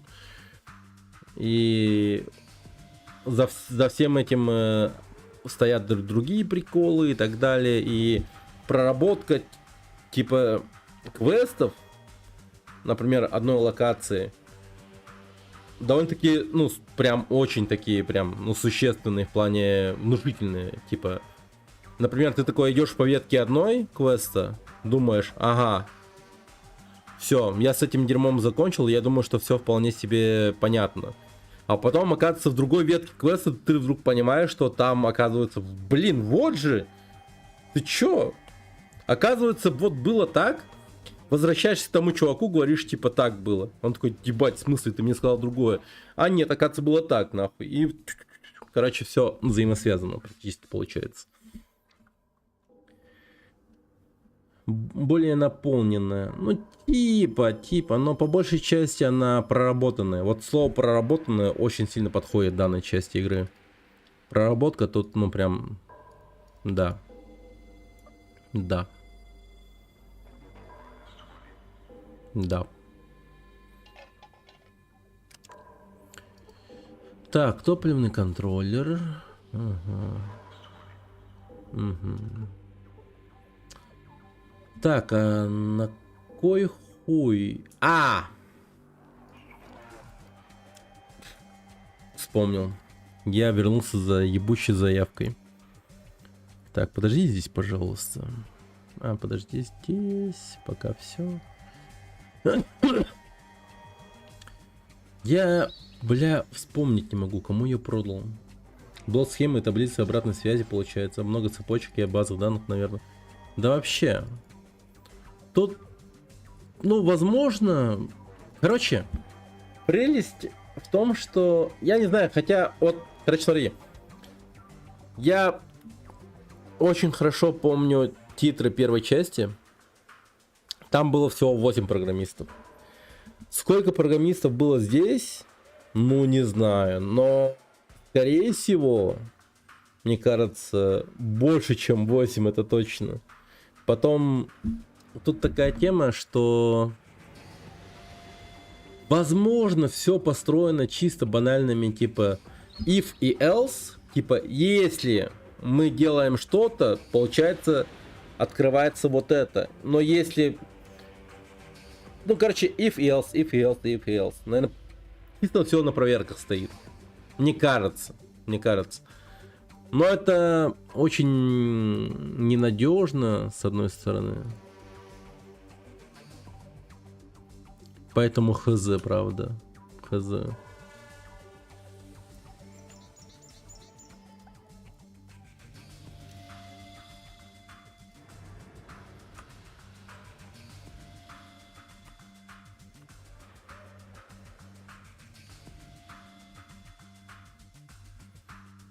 Так, что произошло между вами и отцом? Тут говорить не о чем. Он явился сюда 20 лет назад с одним из караванов, задел меня и умотал. Лет 5 мы его с тех пор не видели, но... Да можно было и больше не видеть. Похоже, вам с ним есть что обсудить. Нет, все уже было сказано друг другу. Мы давно уже все сказали. Вы уверены?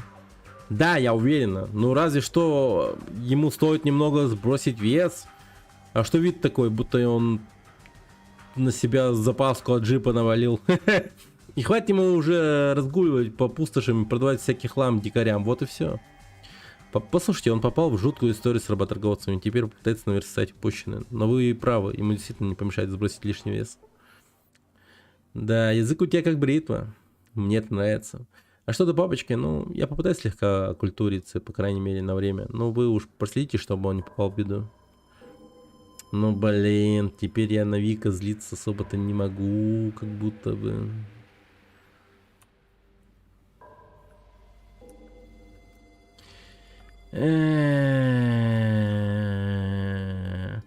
Не знаю, но вот тут реально такое случается, что я привязываюсь как-то к персонажам. Я хз.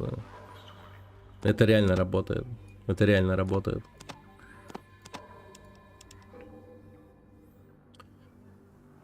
Сюжетная ветка, например, Сулика, которого я спас от долговой ямы в одном из баров, когда он узнал, что его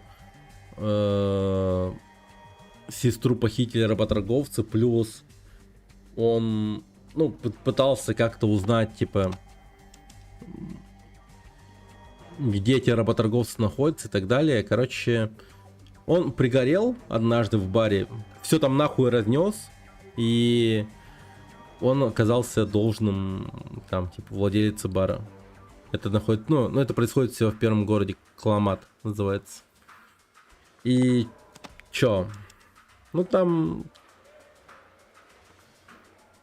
довольно-таки такая забавная история. Там долг у него, короче, $300 или типа того. Платишь за него, освобождаешь его от этого долговой ямы, но при этом, типа, владелица этого самого бара такая, типа, не хочет с ним сильно расставаться, потому что как-то привязалась к нему, типа. Надеюсь, вы будете с ним хорошо обращаться. Типа, надеюсь, вы еще зайдете к нам. Типа. Я вспомнил сейчас Харю. Что за Харя? Ну, в общем, там такие вот приятные истории есть. И после всего этого, как бы, это только первое знакомство с Суликом, но после Сулик, он подкупает тем, что он в принципе крутой. Он хорош тем, что он, сука, блин, вообще такой человек действия. Ебашит и ебашит. Он в бою тебя не раз спасет. Он очень хорош. Он очень хорош. Из третьей части Гуля.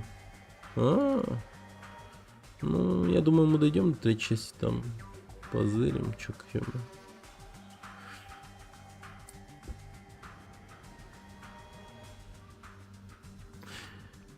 Блядь, я вдруг вспомнил, я продал эту бумажку не в городе убежище, наверное, а в Геке, да?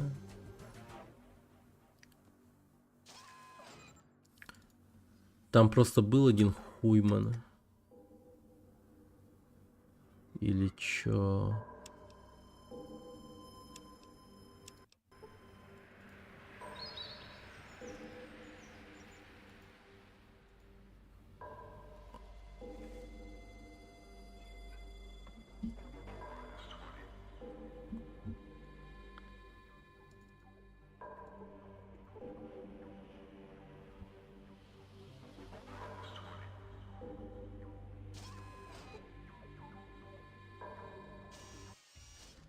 Интересно сказать. Дочка 11 месяцев, я надеюсь.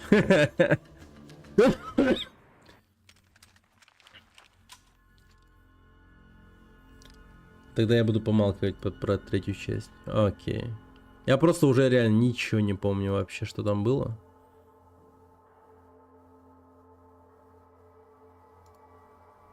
FNFAL?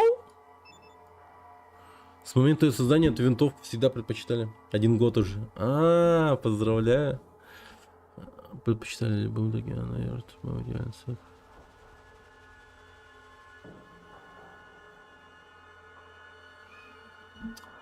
FNFAL. Окей. Блин. Это же супер крутая тема, фанфал.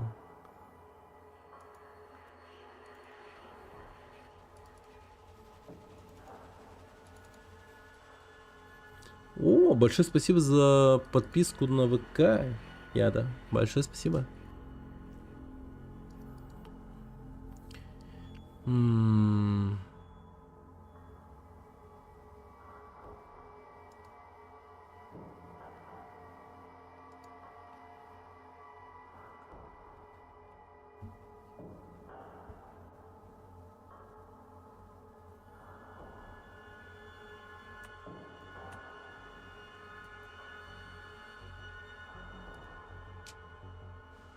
В смысле? Охотничий ружье с оптическим прицелом.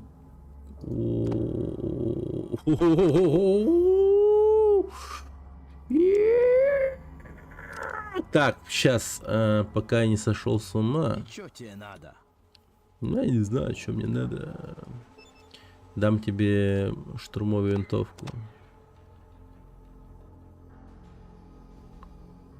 Да. И чё тебе надо? Бери штурмовую винтовку. А, в смысле, только пистолет? Ну ты чё?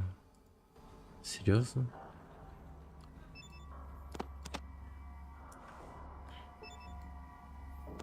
Ну хотя бы ты, не?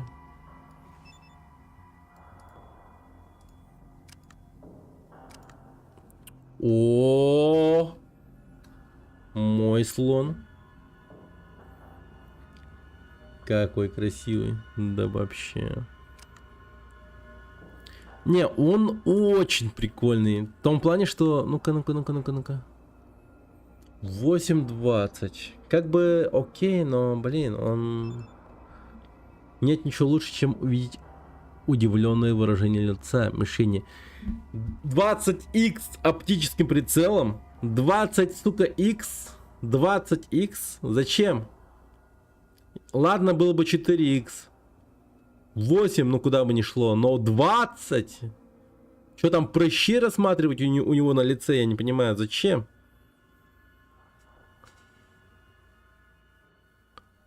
Ваши выстрелы будут точными от первого до последнего, независимо от того, на кого вы охотитесь. 20х. 20. 20. Вау.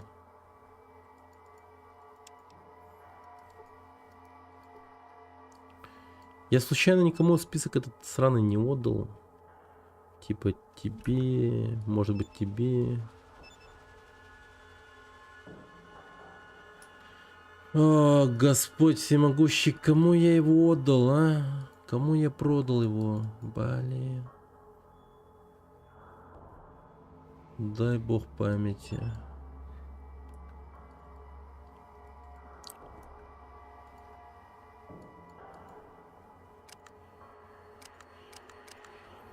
Самопал.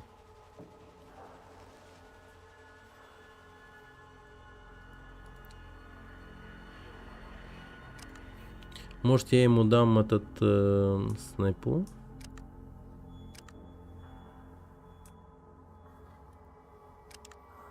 Так, ну попробую. Сейчас, погодите. А, нет. Не попробую. Ладно.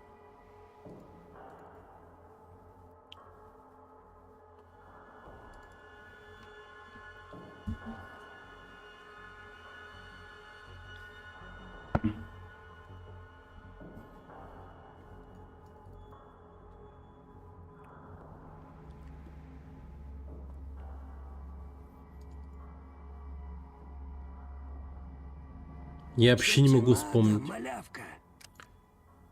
Я вообще не могу вспомнить, кому я отдавал. Вообще.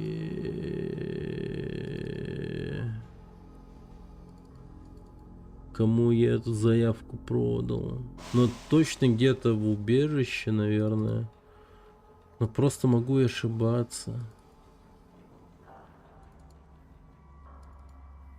Так, давайте-ка зайдем к Гарольду, кстати говоря.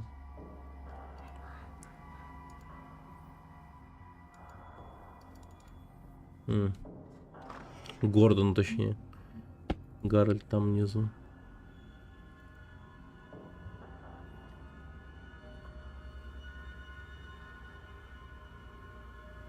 Ну я же не софтлокнулся, правильно? Это же бред.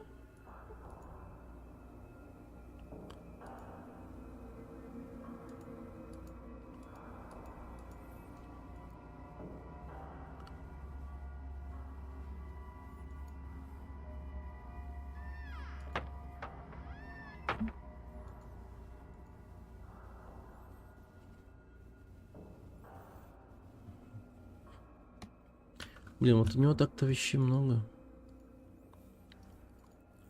Че мне по весу вообще? Ага.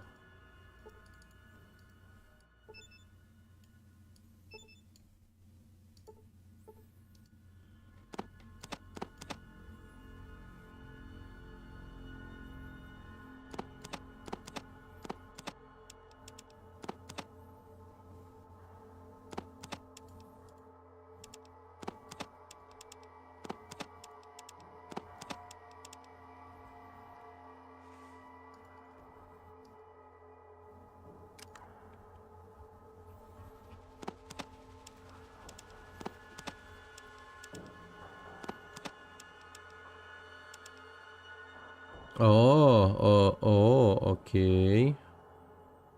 Так. Давай поднимем ставки. Ну так, нормально. Нифига себе, что так дорого.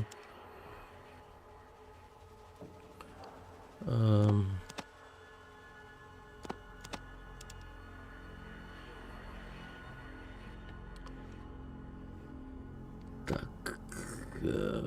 Самогон. Он меня так вырубает. А это сколько времени? Если обед, то нормально. Можно и поспать. Обеденный сон, он очень полезный, я считаю. Даже дообеденный. 2 раза за сутки поспать, это, ну... Как говорится, сам Бог велел. Тут возможны в игре неудачные торги. Там по ошибке подарить торговцу все ваши вещи, например. Но все вещи-то, конечно, это сложно, типа, провернуть в плане того, что случайно. А так, да, неудачные торги могут случиться в том плане, что если ты что-то, ну, что-то ценное вдруг там закинул ему, то, что тебе, по идее, надо. И теперь ты, ну, как бы это, вынужден это дерьмо выкупать. По сути, у меня такое дерьмо сейчас вот происходит. Я просрал хер знает где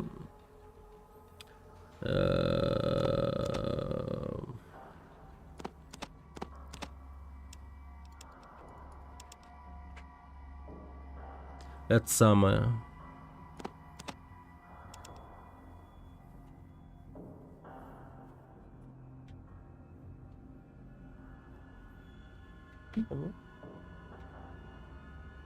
О. Это.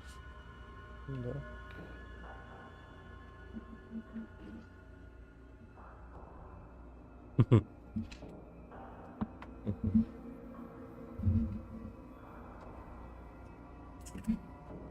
Ну ты такой думаешь, короче, типа, блин, эта вещь явно, но больше мне не понадобится. А потом вдруг раз и все, блин, охеренно. Это как самая нужная вещь на свете. По какому-то, сука, квесту. Вот сейчас у меня такое произошло. Теперь я ищу какую-то сраную бумагу. Я без понятия, где она. Роняя телефон на подбородок. Ну поспи, господи. Поспи. Но на самом деле то, что я сейчас делаю, это... как бы это сказать, психология.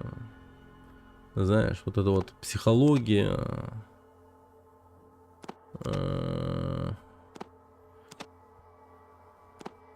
Реверсная психология, или как она называется. Когда ты такой думаешь, блин, я вот не хочу этого делать. Я такой, да, не делай. Я такая, нет, я хочу это делать. Типа того, короче, ну ты поняла.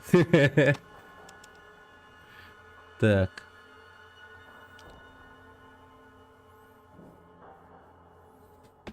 То есть ты теперь не хочешь спать. А я тебе говорю, иди спи. А ты такая, нет, не хочу.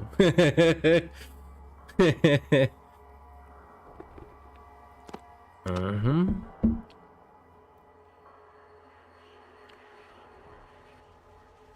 Да ёб твою мать. Хитрые сплетения торгов.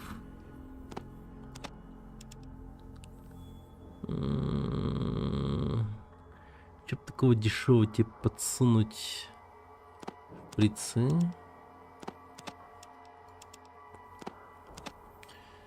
После сытного обеда по закону Архимеда, чтобы жиром не заплыть, нужно выйти покурить. О, ну все, класс, у меня есть ФН-ка теперь.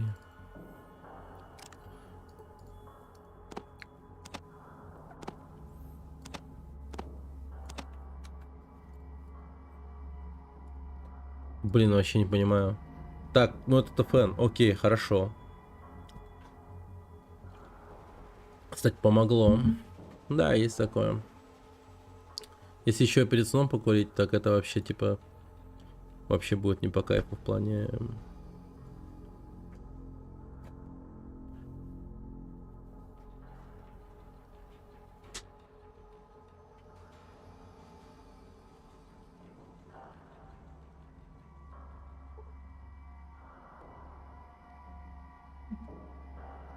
Вообще, ну, сложно будет уснуть. Но опять же, организм, он типа индивидуальный, все дела, но тем не менее. У меня такое бывало.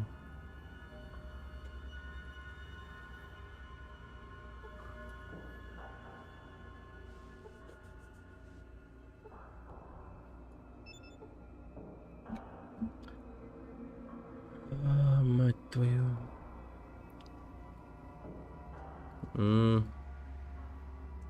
Но по большей части мне кажется, что это не конкретно от курения самого, типа пробуждения идет, а от того, что ты, ну, насытила мозги свои кислородом.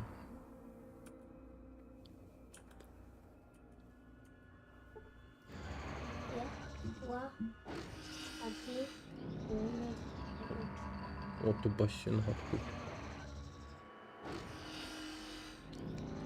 Кислород очень сильно помогает этой теме.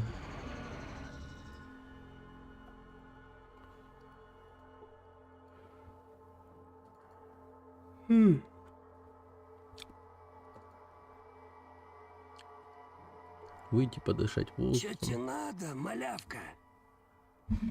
Ну, ты чё тебе надо? Завидно, да? Чё тебе надо, малявка? Генерал, чё тебе надо? Чё тебе надо, малявка? Знаешь, чё тебе надо? Чё тебе надо? Чё тебе надо, малявка? Чё тебе надо? Чё тебе надо, малявка? Чё тебе надо?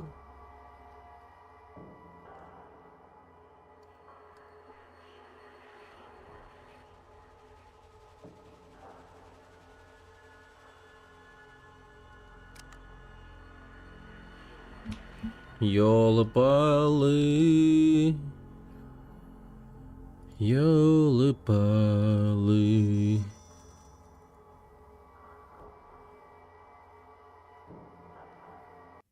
Я, кажется, эту заявку проебал.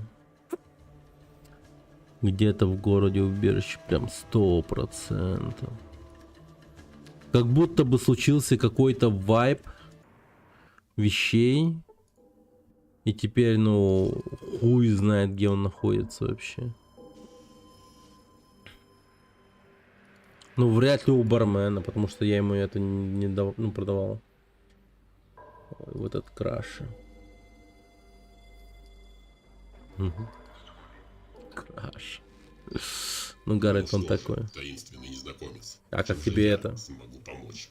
Вот он, твой мужчина мечты.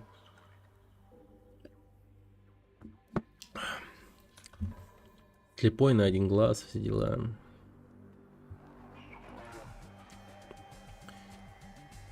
Хер пойми, спит он или нет.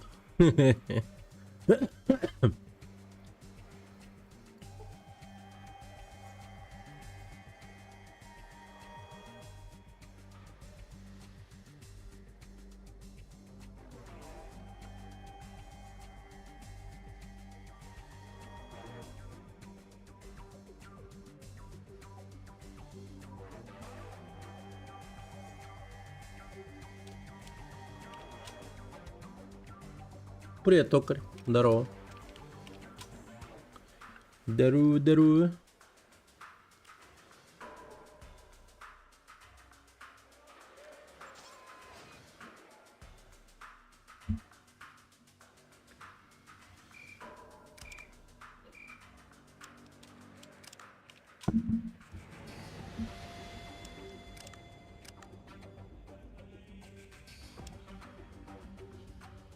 Третий день. Сегодня третий день. Ну, сказать честно, как будто бы не так долго.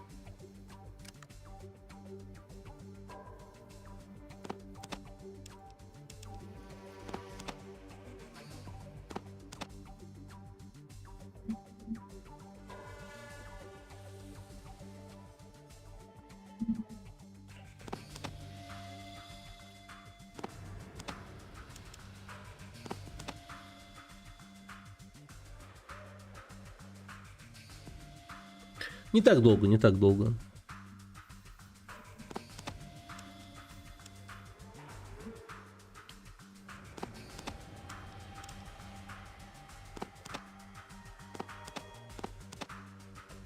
Нифига себе. Я добавил. Спасибо за фоллоу. Большое спасибо.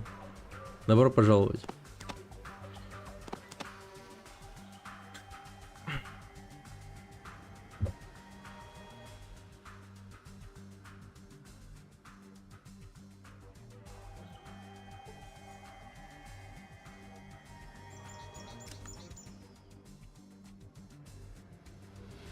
Кому я продал, кому? Тут задержка меньше. Нормально.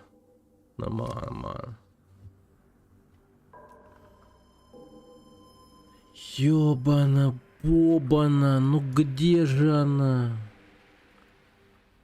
Куда я дел планшет с заявочкой?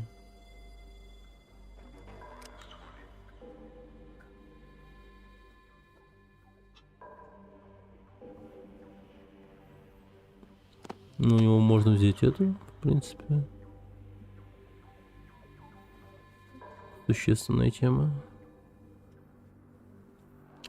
Ну, как бы еще и бабки есть.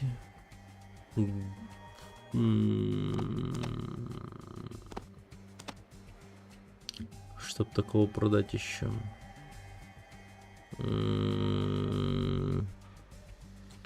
Но счетчик гея у меня уже есть один, поэтому лишний продам. То есть Гейгера. Какого гея?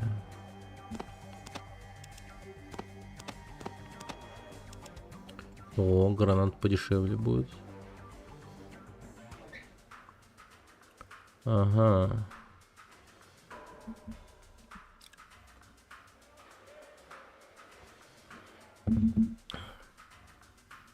Он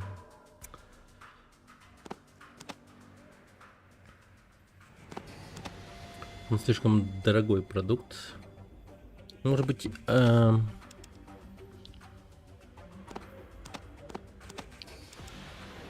не, ну это уже бред.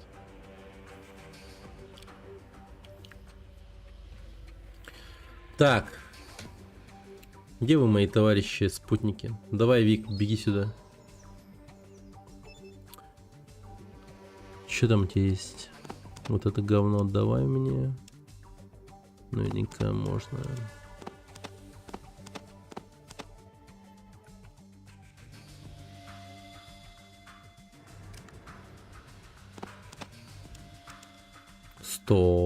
Так.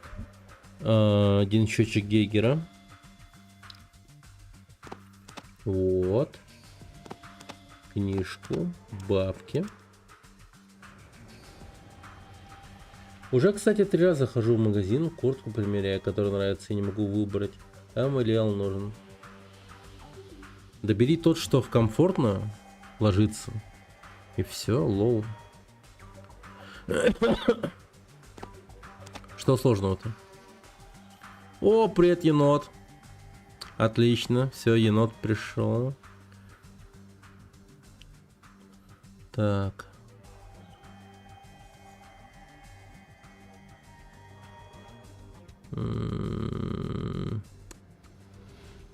Где вещицы, которые могу я продать?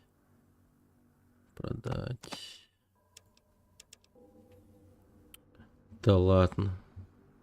Ну держи 3 монеты, мудила.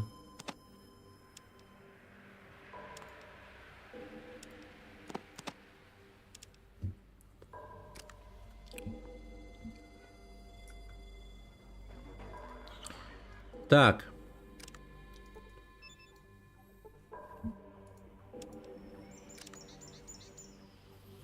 Капец, я скоро... Блин, я вообще сверхчеловек. Становлюсь потихоньку. Я просто все знаю. Буквально все знаю. I know everything. То, что я высокий и тонкий, Л широкая в талии, М короткая в рукавах. Я даже на Reddit спросил, мне говорят, ищи другую куртку, которая сядет на тебя, но у меня нет другого выбора, кроме этой. Ну, что поделать, что поделать.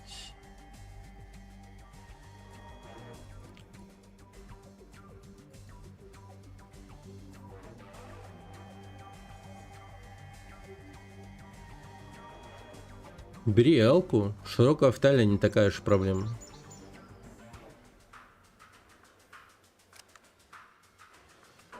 Ну, серьезно. Я бы сказал, что L вариант. Широкая в талии. Ты подумаешь, ёпта. Нормально. Уроки все равно будут в карманах практически. Чисто ради удобства. Ты их туда будешь по-любому засовывать. Ходить. Да и потом, даже если их там не будет. Смотреться-то будет все равно нормально.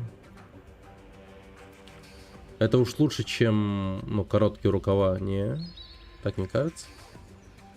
Мне кажется. Короткие рукава, ну, это совсем уж как-то плохо.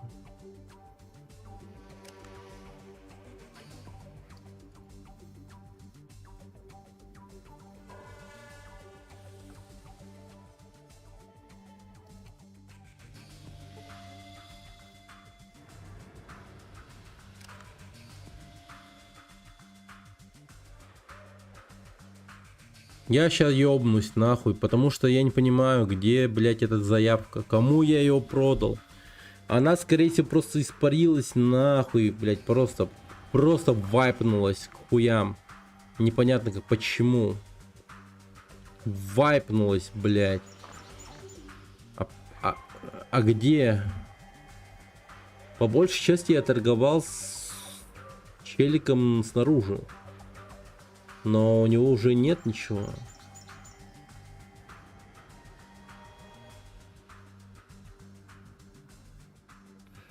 Блин, может внутри убежища, но это вряд ли.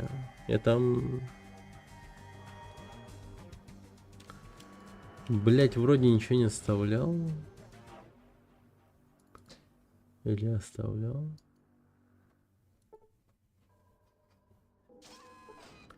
Я пока 70% за М отдал, потому что на теле в целом сидит как родная, сразу видно солидный мужчина. Ну, тогда бери ее.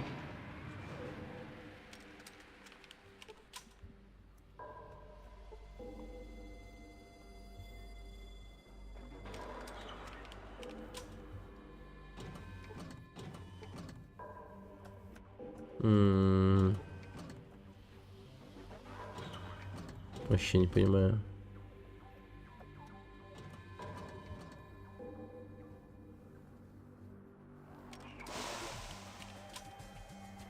Печально.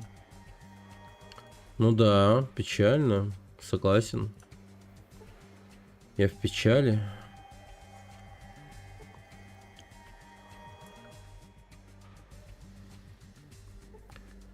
Из-за сраной заявочки, которую я вообще не понимаю, зачем продал. Я не понимаю. Я вот просто его, ну, типа, нахуй она мне нужна. Я ее продал. Я прям уверен, что продал.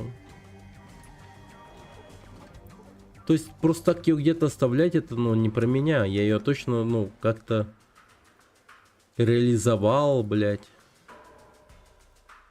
23 число, 15 ноября. Ебать. Ну, давай 15 ноября посмотрим. Вот она, блядь. Ой, блядь. Так, давай подумаем. Сейчас, погоди. Так, сейчас подумаем. На каком этапе я сейчас нахожусь?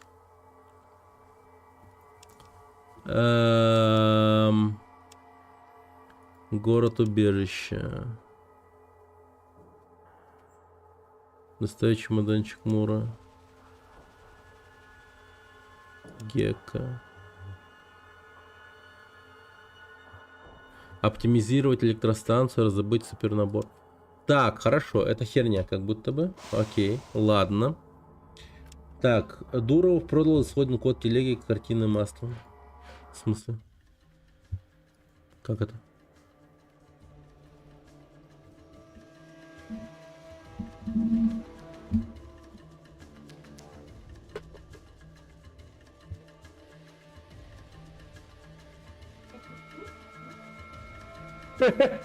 А, ты про меня? Кому я его продал, да? Бля. В суете бегаешь, да, я понял, да. Я просто хотел отдать деньги французскому правительству. Так.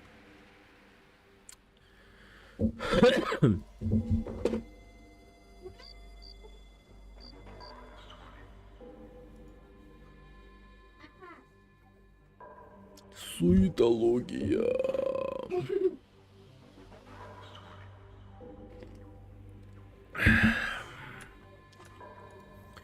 Так.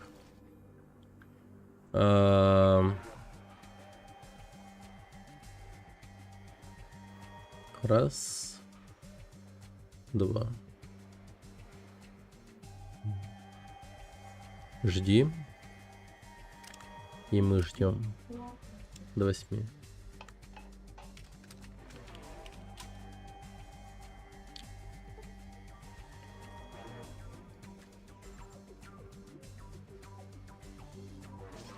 А я еще не гражданин, нихуя себе. А, я только иду долаживать о том, что мы наладили электростанцию. Понял. Не, ну это быстро должно быть. Сейчас просто все быстро делаем. И все будет хорошо. Ты даже не гражданин, да. Ты даже не дожил. Ты даже, да.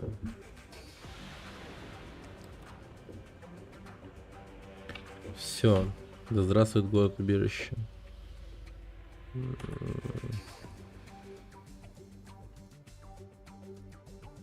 Все. Я даже, не даже, а даже. Гибажи Гаша. А папа пишет Паша.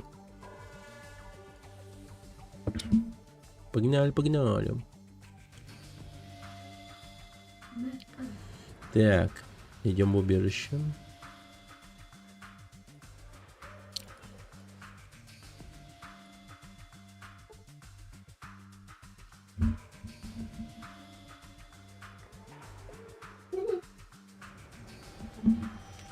Привет, гражданин, начальник.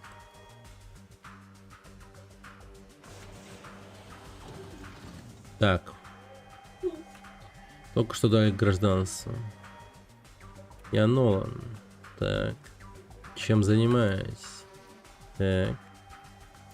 Центральный компьютер. Почему нет? Так. Город-убежище. А почему такая красивая девушка скучает? Пойдем бухать. С удовольствием. Let's go. Все. Спасибо за чудесный вечер. Вы больше не хотите с ней встречаться, потому что она эгоцентричная. Окей. Он на заднем фоне хихикает.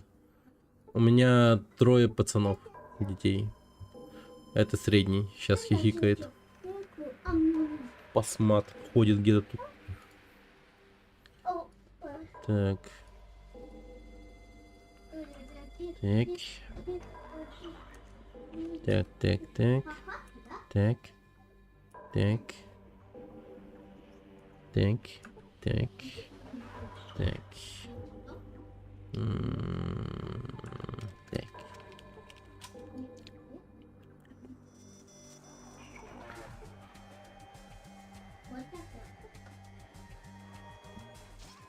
Смарт, ты где?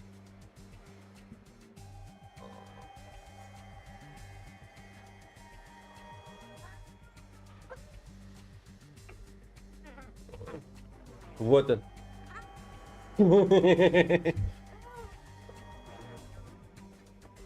Все.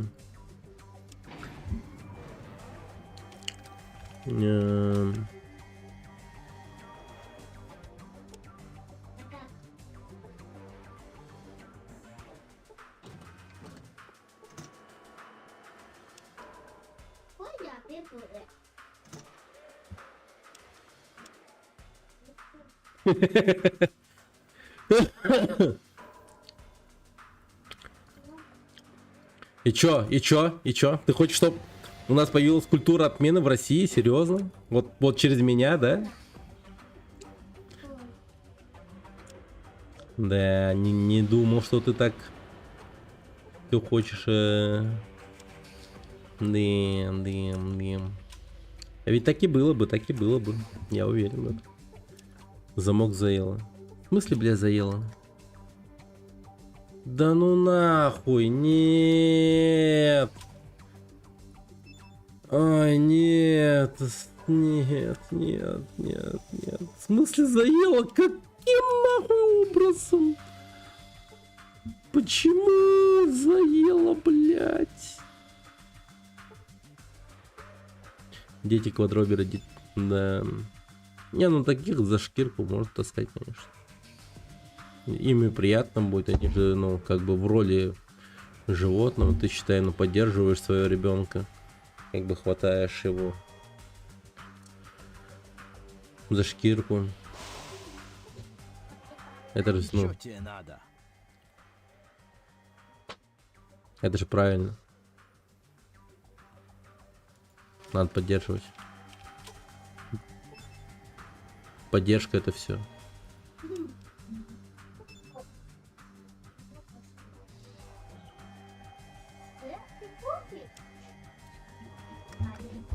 Вы в это поверить можете? Я просто, сука, не сохранился.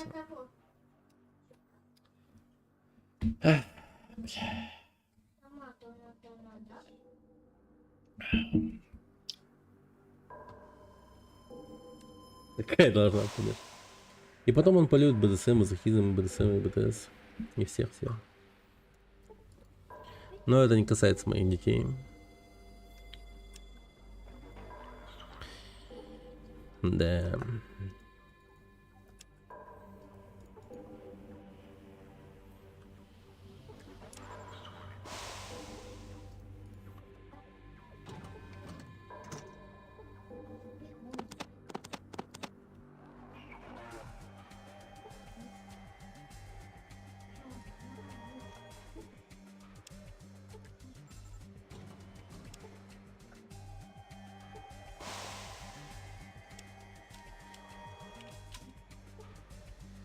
Только монгольский рок.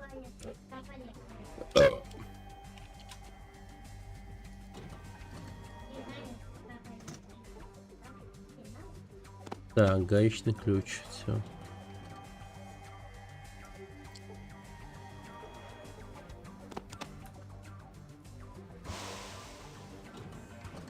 Вот меня не били и анимешница.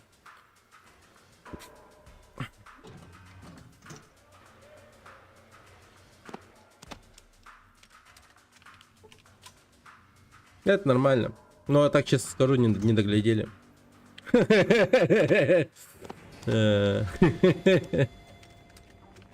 Еще. Бывает хорошее аниме, это точно. Из свежайших мне, например, Басня нравится. Fable. Прикольное аниме.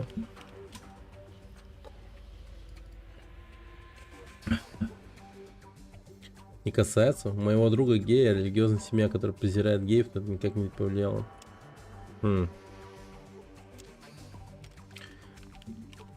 Ты точно хочешь продолжить этот разговор, блядь, только? Ты хочешь поспорить со мной на тему того, что будут ли у меня дети геями?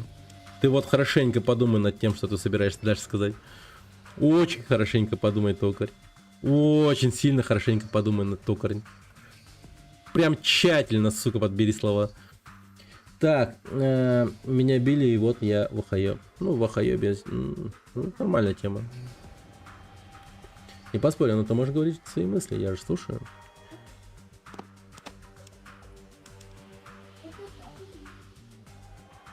Просто я прослеживаю кое-какие паттерны по этой теме. В плане того, что, ну как, в принципе, появляются геи и так далее.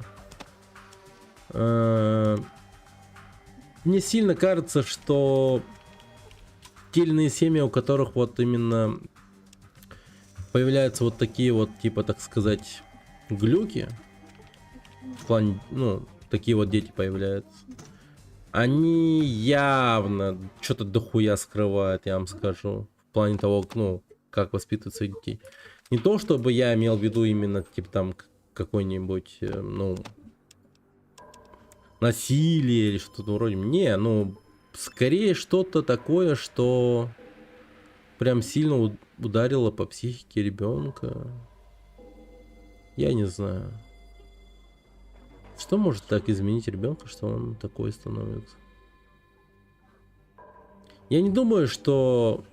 Я вот 100% уверен в том, что это не генетический уровень. Как, сука, блядь, может появиться гейский ген? Блядь, вы подумайте над этим. Это же тупая хуйня максимально. Не, ну в плоскую землю я поверить готов, нахуй. Но, блядь, гейский ген? Блядь, вы чё, рофлите нахуй? Не, ну правда, вот без рофлов. Ну, блядь, типа, гейский ген, блядь, вы чё, прикалываетесь нахуй? Какой гейский ген? Вы чё, ебанутые нахуй? Чтоб на генном уровне чел стал геем при рождении? Да ну нахуй, вы чё, не-не-не. Не, я, конечно, могу звучать как быдло и так далее, но нет, и мне кажется, это полный бред. Нет такого гена, который бы отвечал за то, чтобы он, типа, имел какой-то интерес к своему чистополу. Полный бред. Это же чисто психологическая тема какая-то.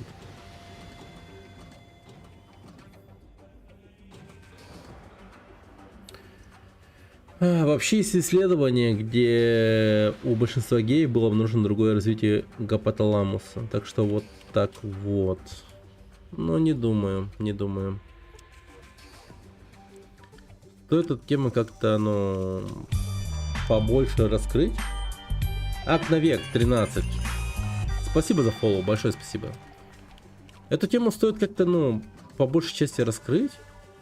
Мне кажется, тут какая-то хуйня творится из разряда, типа, ну, вмешательства ЛГБТ-сообщества на мнение, точнее даже на, не то что мнение, а на научные результаты по большей части, я думаю. Тут, скорее всего, такая тема происходит. Я даже как будто бы более чем уверен в том, что просто они решили как-то вот это вот изменить. Я даже думаю, что не то, чтобы вот именно вообще вот в целом гей-сообщество на это повлияло, а просто сам человек, который отвечает за эти исследования, ну, по сути, ну, такой человек, который говорит, ну, ебать, давайте научно подтвердим эту хуйню. Я внесу большой вклад, типа, квадроберам. Чтобы они, типа, такие, ну, Все в порядке. Fallout 2 тема. Да. Fallout 2 тема. Прикольная игра. Мне нравится.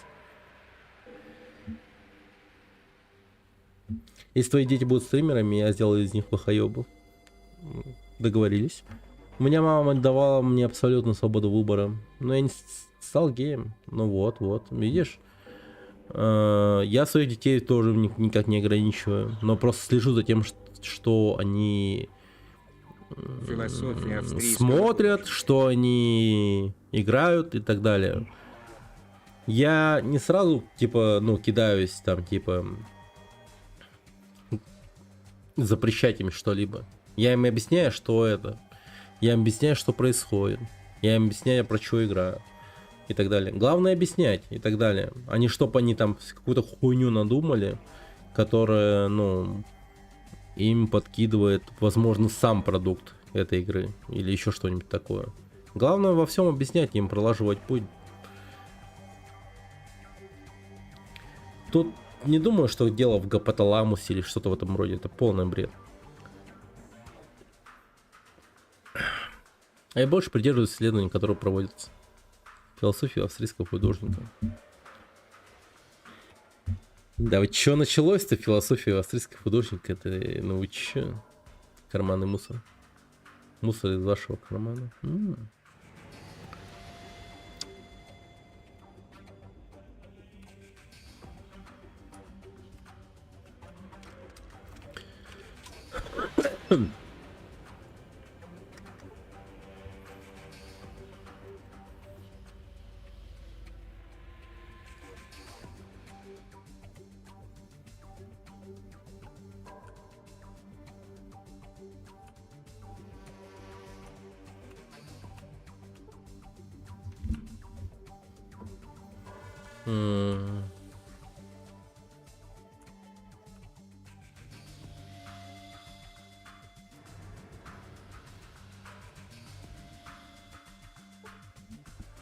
Ну все дальше от Бога. Ты предал Христа. Да.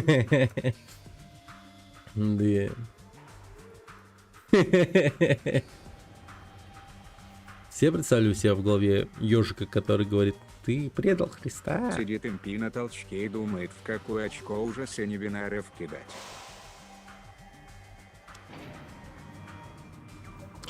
Да это как будто, не, ну это звучит как план на вечер. Не? По-моему, импи такой человек. Кстати, первые такие исследования гипоталамуса были еще в 1991 году. Так что сложно применить на современное движение за права этих людей. Такое. Ну, стоит изучить этот вопрос конкретно. Вот действительно надо изучить этот вопрос. Потому что, ну, мне кажется, какая-то жижа жесткая. Жесткая жижа.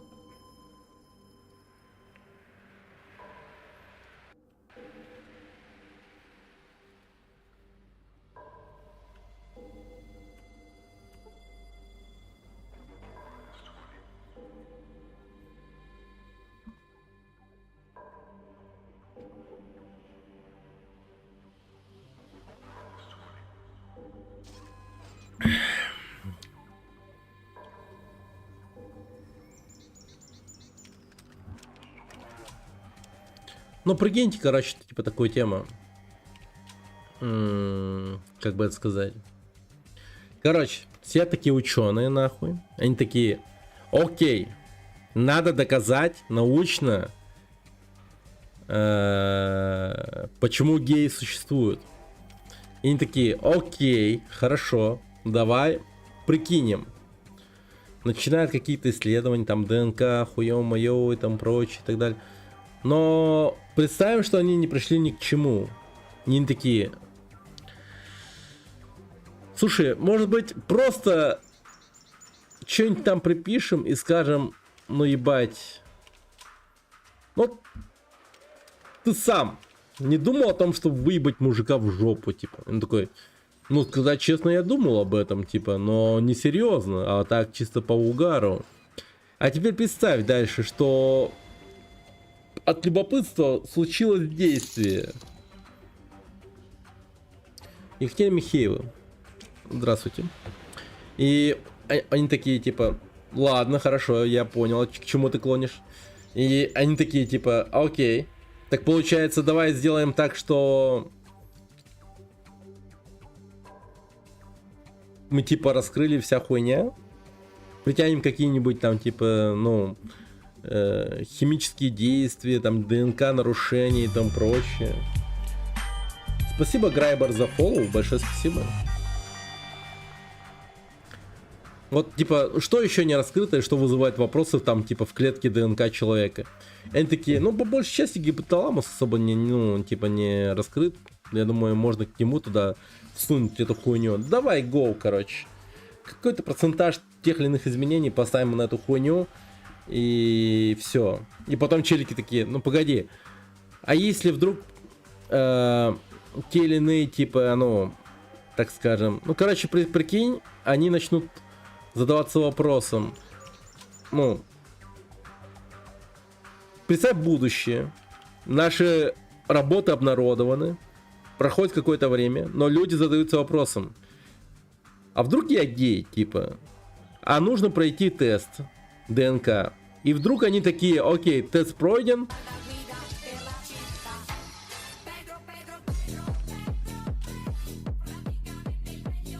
да.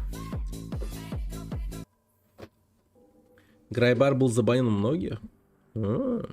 Следите за ним. Ну и в общем, они такие, окей, все. Применим эту тему на практике, и все будет окей.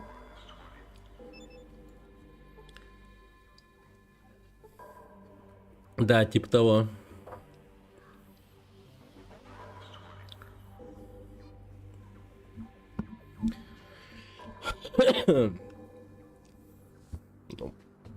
Вот, пью воду. Короче, да, такая тема. То есть, это очень жидкая тема в плане того, что я не доверяю результатам исследований, которые, типа, были проведены в 91 году. Возможно, просто сам этот самый ученый и был таким человеком, который, ну, в принципе, не прочь прикусить хот-дога, так скажем. Я говорю это максимально без негатива, я просто мысли мои свои вслух говорю. В рамках, как стример Твича, говорю, что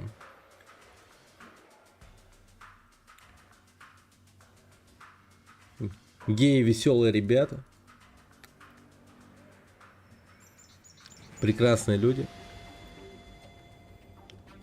Но в плане как гражданин России говорю, осуждаю. Осуждаю.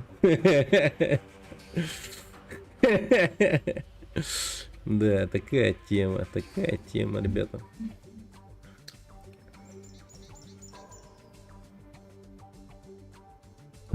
А, я вспомнил, что я должен был сделать. Меня вот эта вся гейская тема отвлекла. Тут меня женщина ждет до завтра, а я гейр думаю. Вот думайте, ребята, думайте. Это же не гипоталамусе дело. Это все чисто психология. Чисто как выстроена у человека жизнь. У него жена была, у него были дети.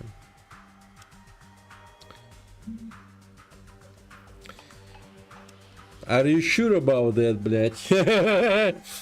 Это же, ну, блядь, легко изменить в том плане, что это официальные, типа, сведения и так далее. Это мы уже никогда не узнаем, был ли он, типа, 100% геем или нет. Отец у них замечательный мужик. Мать у них замечательный мужик. И они тоже замечательные. Но все равно осуждаем.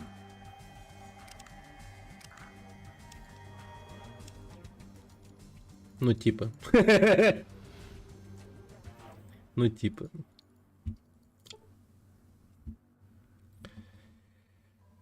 Такие дела, такие дела.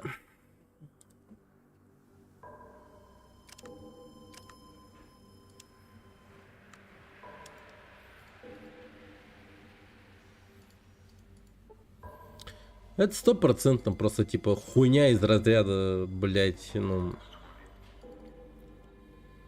Любители пощекотать очко. Чисто, ну, им это прикольно. Тупо фетиш и все в таком духе. Не более того. Но на каком-то генном уровне этого не может быть. Это просто, ну, я считаю, какой-то охуевший уровень аферизма произошел. Охуевший уровень аферизма на гейском. Короче, это и есть гей-бомба, так скажем. Были такие мифы о гей-бомбе, которые, типа, ну, якобы могут сбросить бомбу и превратить всех геев. Так вот, гей-бомба давно взорвалась, в 91 году. Когда обнародовали вот эти вот якобы исследования. Вообще-то звучит так же, как ковида не существует, если честно. Ну, только, что ж ты так, ну... Мое мнение, это мое мнение, ты можешь с ним не соглашаться, но в то же время, типа, блядь, просто люди, которые, типа, ну, объясняют свое гейство, они, скорее всего, такие, типа, ну, слушай, научно доказано, что я, типа, ну, могу долбиться в очко, типа, такие говорят, и все. Ну, типа, вот я проверялся, у меня там вот эти вот, ну... Гомофлюиды зашкаливают, пизда. Я пиздец, короче, продолговатые предметы обожаю. Они такие, типа, говорят, они такие, все, окей, я понимаю, да, точно, и было такое. Ну и все, типа, ну, как бы так это работает. Я сам изучал просто. Ну, я просто, ну, скептически к этому отношусь. Правда.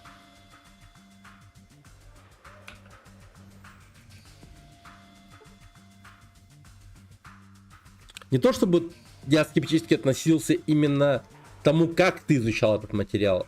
Нет, это не так. Я именно к самому материалу скептически отношусь. Понимаешь, в чем разница? Так, YouTube материальчик.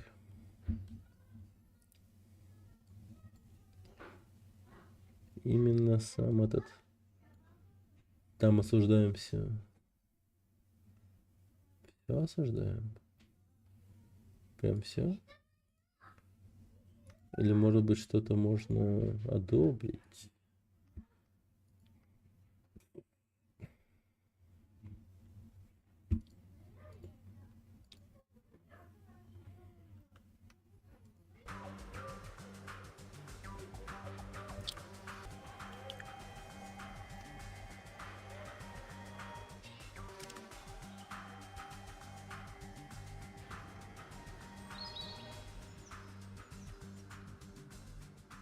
А, стоп.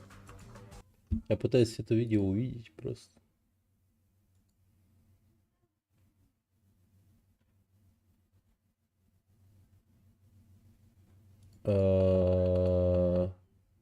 Нет, кстати, не вижу. А он пишет? Он реально пишет?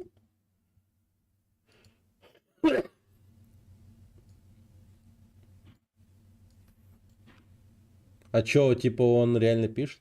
И ему кажется, что я его, типа, игнорирую? А он что он такого пишет? Какую-то максимально радикальную хуйню? Погодите. Вообще... Блять, не то нажал, подожди.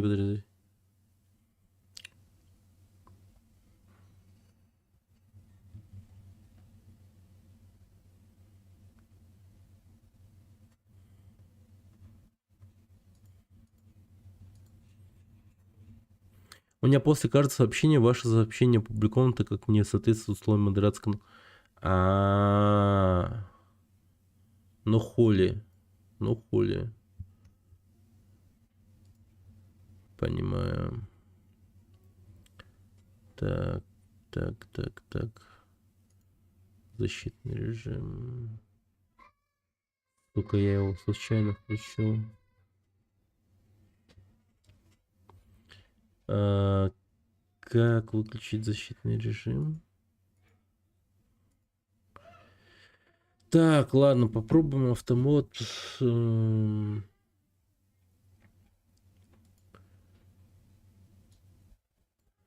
До легкой модерации скинуть.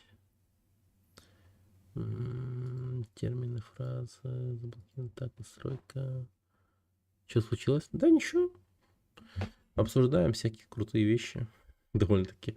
В особенности для данного канала. Ну, точнее, для данной платформы я имел в виду. Для канала-то, в принципе, норм.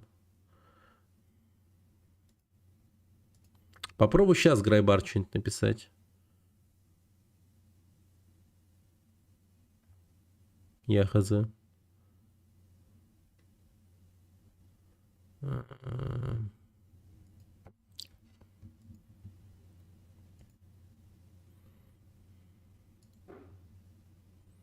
Может, у меня ник там в блэк-листе? Как... Нет. Так.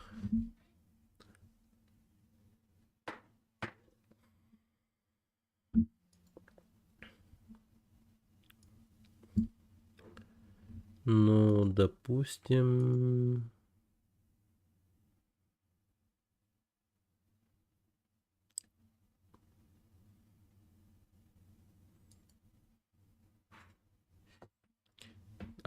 Ну, я могу снять ограничения.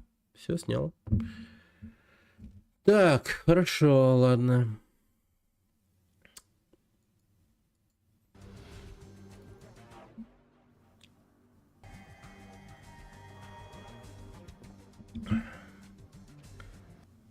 Заслужили выходные, да. Есть такое.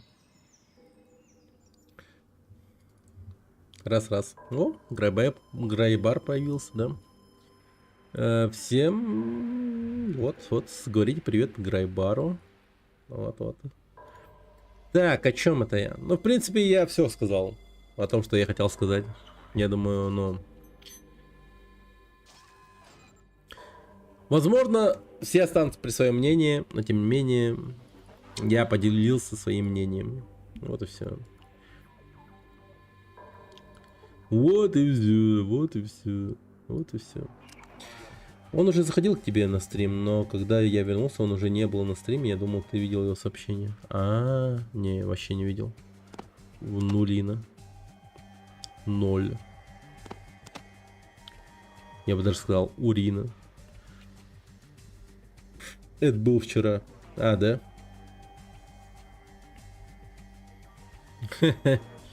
Понял.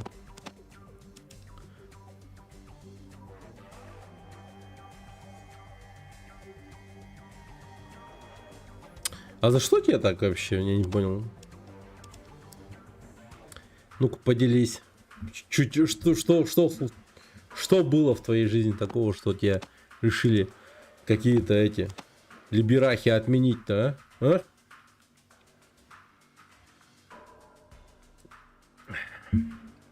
Культура отмены, блядь. Так это книги продавать нельзя. Пока что. Ну, дорого. Ну, разве что вот это я куплю. А книги продам. Не знаю. Понял.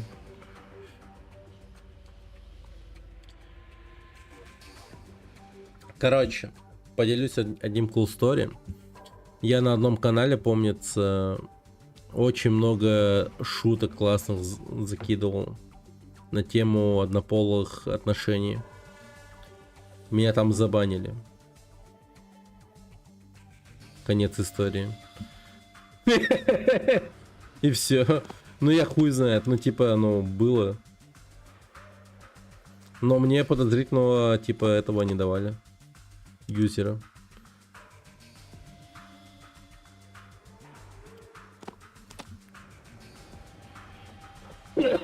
Вчера заходил к какому-то челу, который стримил Дюну 2000, у него тоже было, но он не видел мои, но он видел мои сообщения. Ну модерация, скорее всего, другая была. Но главное, что стримить не мешает. Ну, тут дело, скорее всего, в том, что...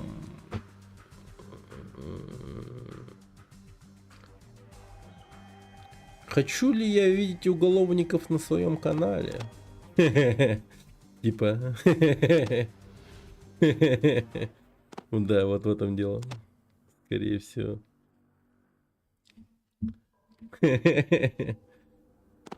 Эх, Шарик. Я тоже был на цепи.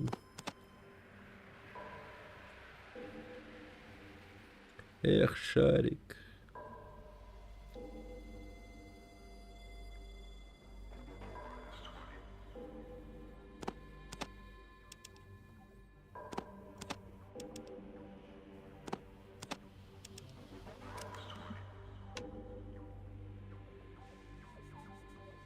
Куда я попал? Ну, блин, ну... Чё? На самом деле, это супер адекватный канал. Просто сегодня прекрасный день. Такие серьезные обсуждения гейса я еще не слышал. Ну что ж.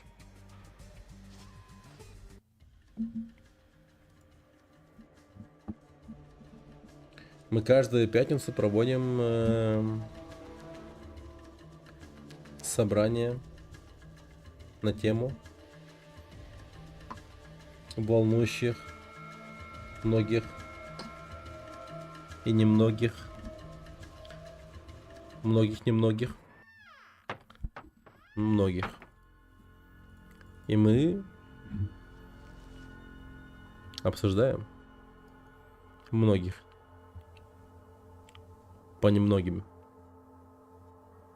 вещам.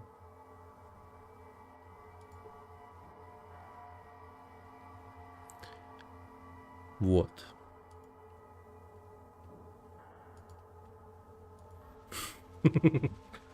Это Restoration мод. Да, по-моему, да. Потому что мне поясняли на втором дне прохождения. Короче, чуваки заходили, я им рассказывал про свои приключения. Такие, так это Restoration Project. Потому что есть поселение Умбра. В Умбре я все квесты сделал. Все по ништяку. Потом, по-моему, очень много всяких разных типа мини-модов поставлено, которые в той или иной мере как-то улучшают игру.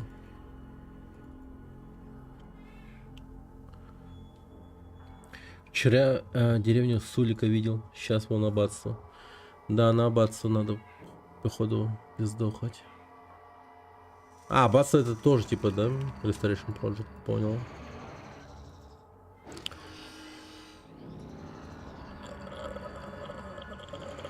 Погоди.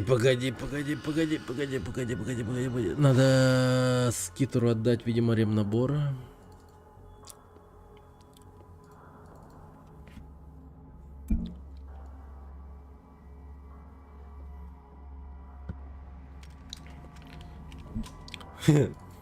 Добро пожаловать в клуб тела.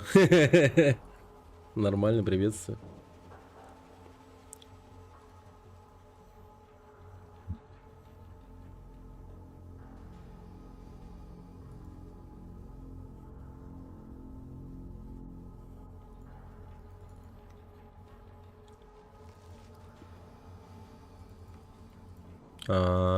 Понял.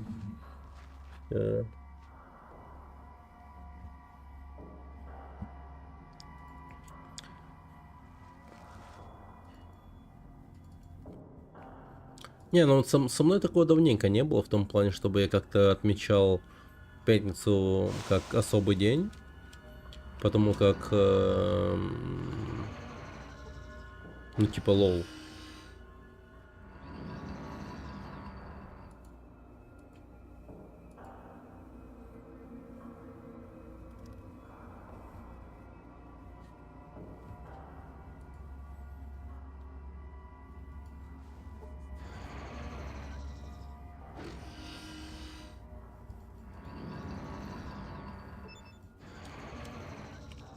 Хорошо. Меня даже забанили на украинском канале за то, что меня на мове... За то, что я не на мове написал. Ну, похоже на правду, на самом деле. Какой черт там забыл, чувак?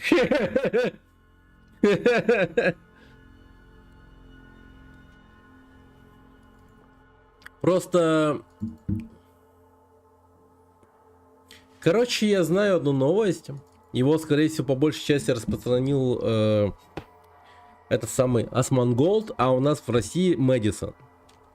Короче, актриса есть русская. Она решила сняться в сериале One Piece от Netflix. И вдруг из ниоткуда, блядь, просто прорва нахуй всяких юзеров на вот Твиттере, да, украинского происхождения начали типа говорить: отменяйте ее нахуй, Netflix, типа, позор вам, вы пропагандируете типа геноцид и все в таком духе. Такие вот, короче, они, ну, поняли, короче. Ну, то есть это пиздец, как характеризует,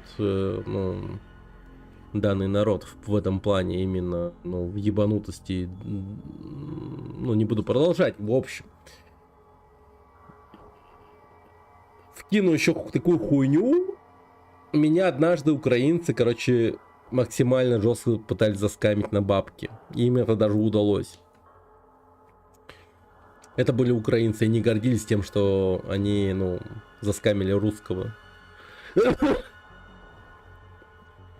Так, что еще было? Ну, в общем, так вот. Так что, да. Им особого-то, не надо. Если ты не пишешь на украинском или что-нибудь еще, если ты, не дай бог, написал что-то на русском, то все. Я вот удивляюсь тому моменту, как они друг друга-то не перехуярили в плане отмены. Типа, как они друг другом-то, ладят. Потому что украинский же, это же, чистая пародия русского языка. Без негатива. Не пародия, ладно, я шучу. А скорее как что-то вроде, рофла русского языка. Ладно, не рофла русского языка, я хотел сказать, а что-то типа,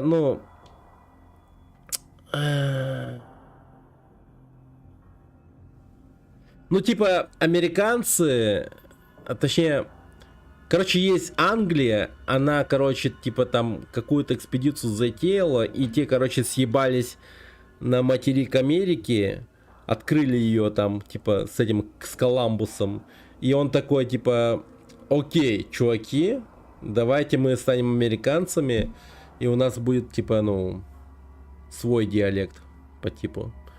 Тот же английский, но они, типа, американцы. Что-то тебя понесло? Нет, на самом деле, да, и это рофло чистое. Меня за слово забанный чувак кинул жалобу, и при этом до этого он меня достал на Россию. Какая молодая морда.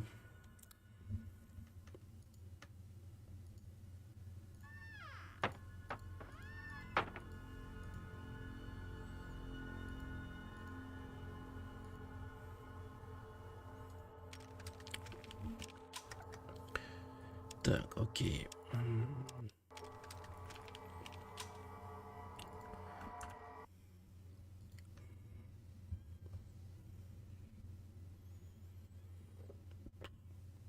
Как же меня это бесит. Блокировка Ютуба. Такая тупая хуйня, если честно. Ой, блин. С каждой стороны мы одни молодцы, так сказать. Позвони в Анклав. Не, Грайбар. Я охуел с этого звонка. Не, я более чем уверен, что эта сука, может исполнить свои угрозы. Но я этого, не стал проверять. Я типа чисто такой, типа, сыкун. Сказал ему свой адрес, но проверять, точно приедет он или нет, не стал. Ваниле он просто угрожает. Да нахуй. Мне кажется, он все-таки прилетит. Может быть, и не прилетит.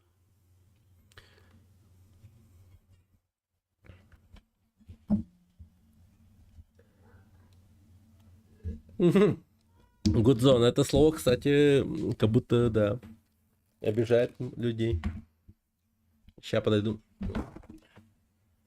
Так, чтобы вы не скучали. Сейчас подойду.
Да при чем тут Грейбар? Много на себя берешь. Я до этого много чего говорил. Это скорее моя заслуга.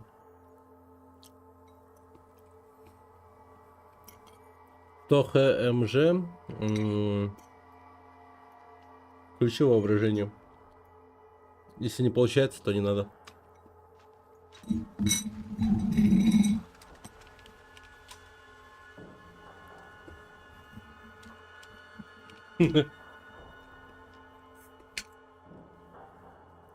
Пять раз за стрим кушает, ну блин, вы чё? Так, енот, ты тут?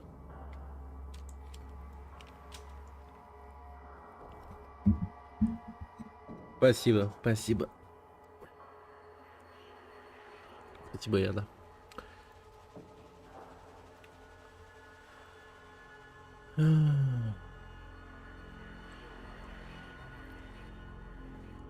Ну да. Ну, а приятного аппетита, ребята.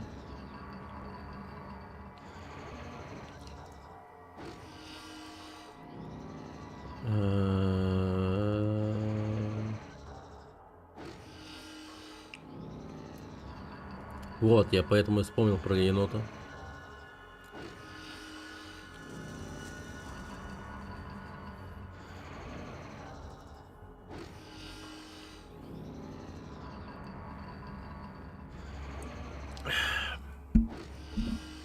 Кофеек. Это хорошо. Спасибо за доставку данных из города убежища. Нормально. Хорошо.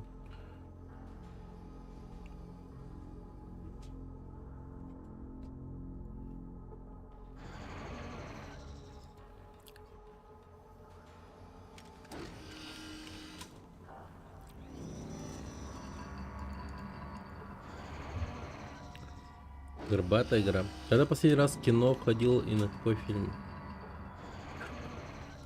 На какой фильм?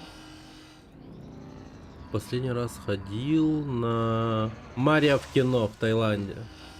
Вместе с сыном старшим. Это было год назад. Где-то в июне или в сентябре. Я не помню, когда была эта премьера Марио. Прикольно было. 8 лет назад ходил. Опять вернулась к чужим боевику. Рому посмотрел. Ну, мне Робу, ну, как-то, ну, разочаровал в другом плане. Они как будто бы, типа, чисто какая-то, ну, зумерская хуйня пошла. Ну, в том плане, что они такие максимально... Ой, какие же эти все, блядь, эти... Ай, старики тупые, блядь. Они ничего не могли додуматься взять и этому лицехвату заморозить его хвост. Ой, блядь, просто надо было, типа, этим жидким азотом прыснуть ему на хвостик, и он, ну, не стал бы дальше душить жертву. Ой, блядь, типа, вот такие, нахуй, там моменты происходят, причем не один раз, а много раз. Они такие просто раз и такие, типа, просто на нахуй. В смысле, блядь, лицехвата можно вытащить? На нахуй. В смысле, там еще что-то можно было сделать, типа, ну, в плане... Там очень таких каких-то обузных вещей закидывали по типу того, что я сейчас сказал. Что, ну, блин, даже как-то, ну, неловко становится аж. Я «Чужого» впервые посмотрел в 2022 году по телеку в Казахстане. Кота жалко было. Не, ну, кот выживает в первой части, во второй тоже вроде бы, но и в третьей не особо. Вроде бы. Ты про рыжего кота? Подростки бунтари нашли случайно базу в космосе. Ну, типа, блядь, да, нахуй, типа, какие-то подростки, блядь, дивергенты чисто нашли способ подлутать базу, типа, никто, кроме подростков, не додумался. Так как раз таки взрослые только могли додуматься, наверное, потому что у них мотивация-то дохуя куда больше, чем у подростков, которые, по сути, наверняка думают лишь о том, чтобы как-то бы упороться этим вечером, там, алкоголю или наркотой, или еще чем-нибудь типа такого, или там, типа, с кем-нибудь поебаться.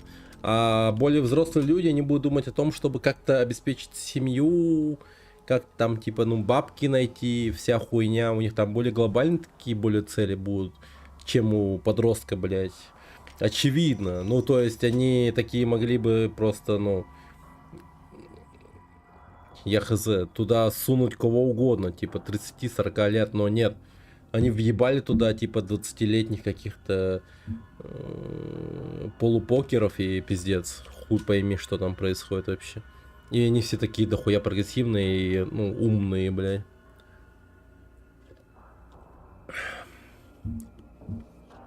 Я вообще не понял.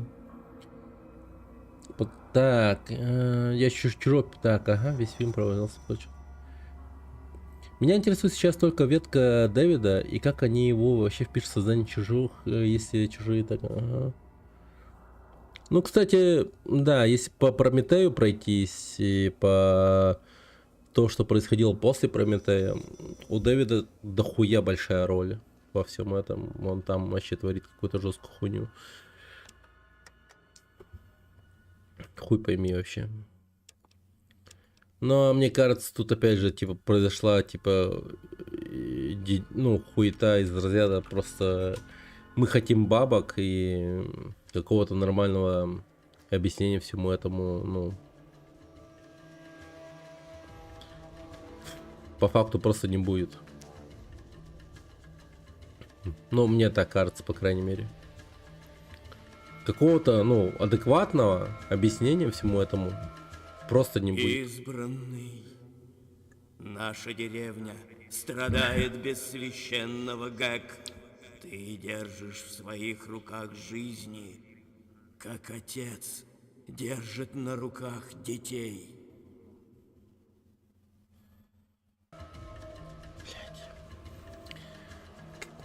Старик заебал. Ему опять наркота нужна.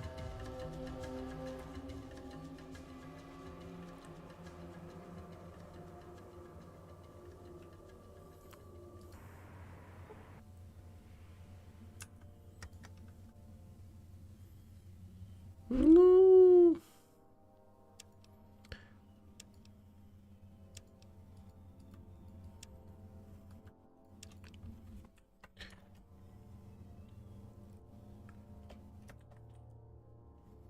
Сдохл.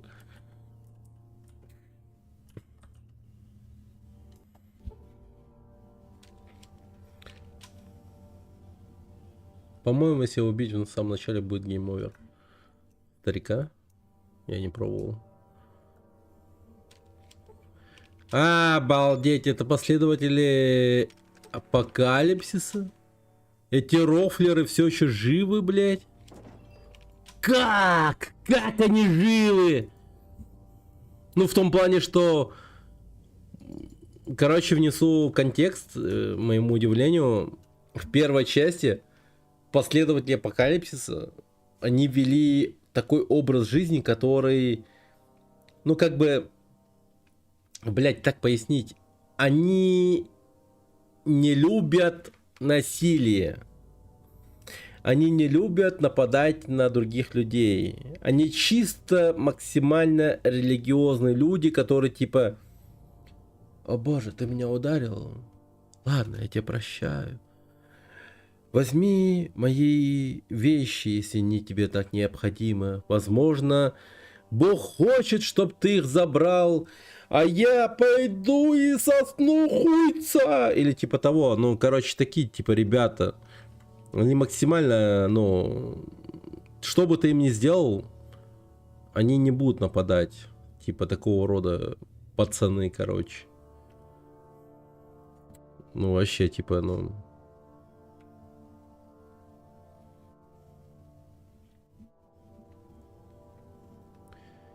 Ну, как сказать? Ну, типа там, ну... Двойные стандарты, конечно, у них. Но, тем не менее, они такие, типа, ребята.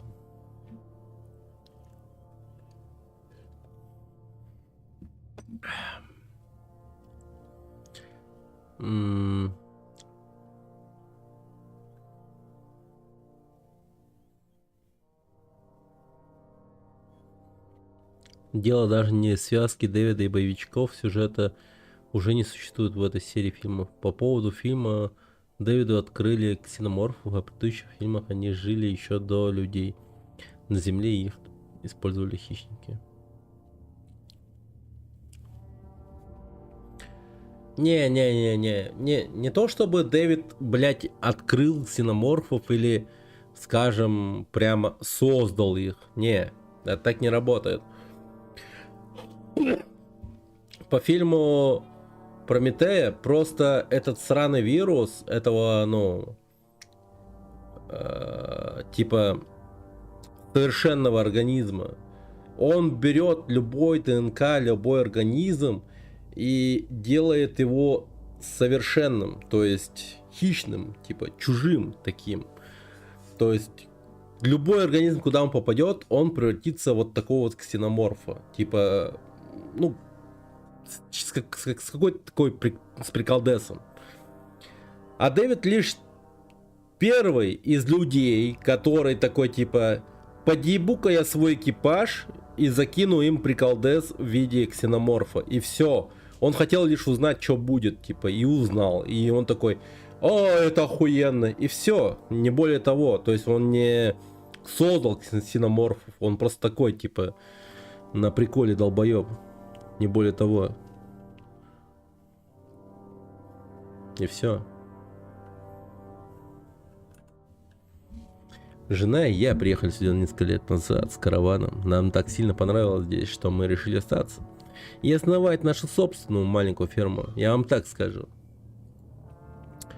Аббатство может быть не такое сверкающее, как Ньюрина, и не столь продвинутый, как город-убежище, но, как я думаю, это место настолько же хорошо, насколько отдалено от пустоши. Жизнь здесь достойная, и люди присматривают друг за другом.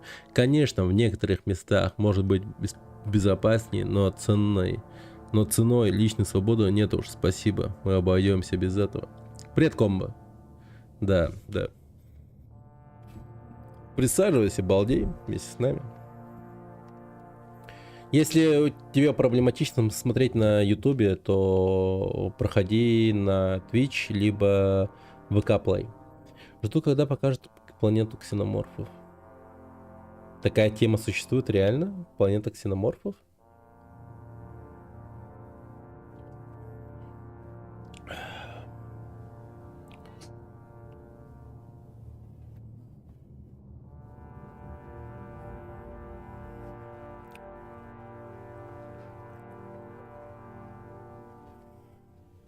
Не, ну вообще, да, в теории должна быть. Так, сейчас подойду-ка. Кто-то пришел.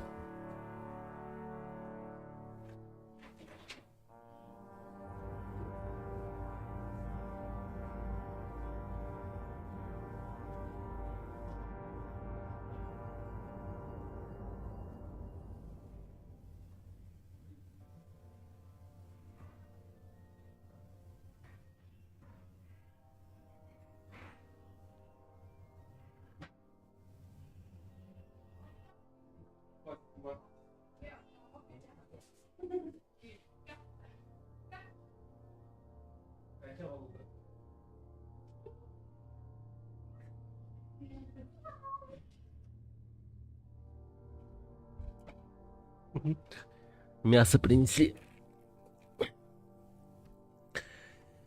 Так.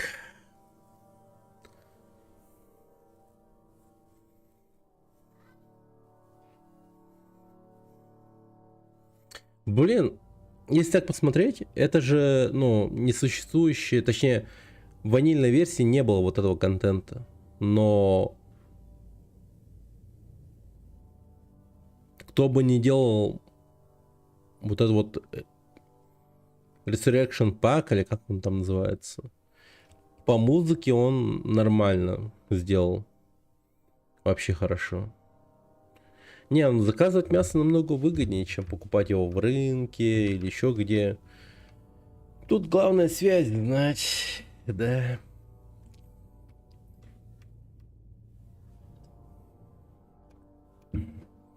На Вики указана потенциально любая планета. Ну да, типа, да. Да. У них нет своей планеты, да.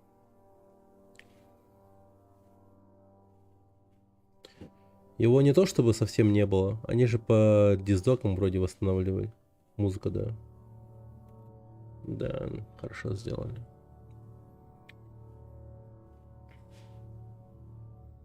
Вы пришли с караваном? Часто заходит? Не очень. Аббатство слишком мало, слишком изолировано от мира, чтобы караваны обращали на нас внимание. Да это и не важно, ведь мы очень самодостаточное сообщество. Сами выращиваем еду, самогон. Так что дела у нас идут просто отлично. О караванах вам лучше поговорить с Биллом. Он держит магазин к юго-западу отсюда. Хорошо.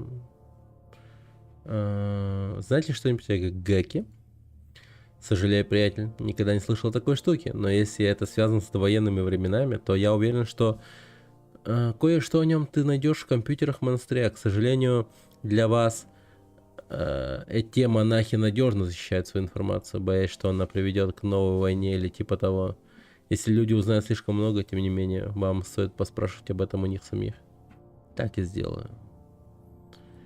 Давай.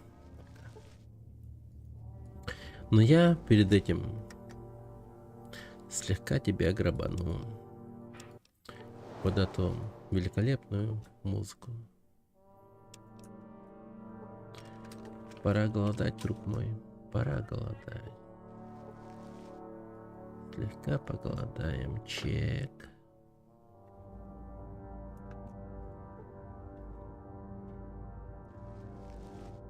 Все, нормально. Так, пойдемте дальше. Что это за хер? Монастырское кладбище. Зачем? Привет, то есть меня зовут Самуил, что привели вас сюда. Я осматриваюсь просто тут. Вы что, ухаживаете за кладбищем? Ну да.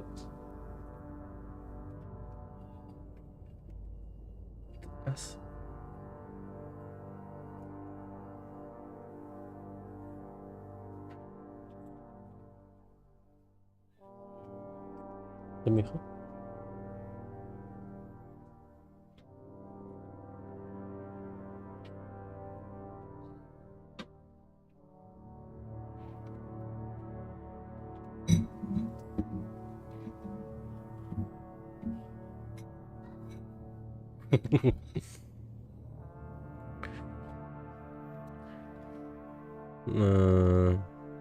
Присматривай тут за этими могилами. Больше никто не хочет этого делать. Так что получил я эту работенку. Старичок Сэмми. Это не так плохо, как кажется. Есть свои плюсы, если вы понимаете, о чем я. Он душевно улыбается вам и шевелит своими кустистыми бровями. Брежнев, это ты. Черт, да, ничто не зовет меня так гнилой труп. Его, еба. Не, ну... Пока нет. Я не знаю, что вы имеете в виду. Но это очень смешная хуйня. Есть свои плюсы, если вы понимаете, о чем я. Я такой, да, черт побери, ебать трупы, е.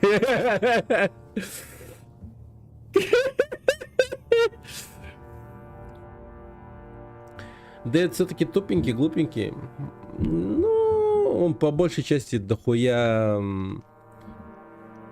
любопытный и все. Но и любопытность вместе с его... Ну, с результатом того, что он, ну, получилось, я бы сказал, что он, да, дохуя тупой. Но в моменте, то есть он не имеет контекста наших знаний, так скажем, да, и тому прочего. То есть ему, блин, безумно интересно, что получится. То есть он, возможно, думает, что появится более совершенный человек и всякая такая хуйня. Но нет. Этого не случается, но тем не менее он продолжает дальше фанатеть, и поэтому он долбоеб, да.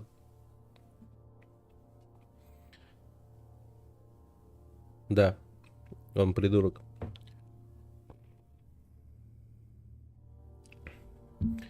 Да, он не человек, он типа такой совершенный андроид, но при этом всего, что получилось, он такой реально тупой. То есть в плане того, крутой андроид вообще в принципе, ну, во вселенной Чужих, то это очевидно андроид из второй части. Как его звали? Кейн? Кейн охуенный. Кейн безумно крутой. Да, у него заложены свои программы, опять же, там типа Вейланд Ютон и тому прочее. Но по крайней мере, от первого андроида и так далее, он такой, он понимает, что это типа такая тема, что, ну, он не агрессивно действует, он действует как это, ну, будет лучше окружающим его людям и так далее. Он крутой. Он крутой. Он максимально импакт внес в спасение типа Рипли и людей, в принципе, которые были в той ситуации. Да. Но он в то же время не терял этой темы.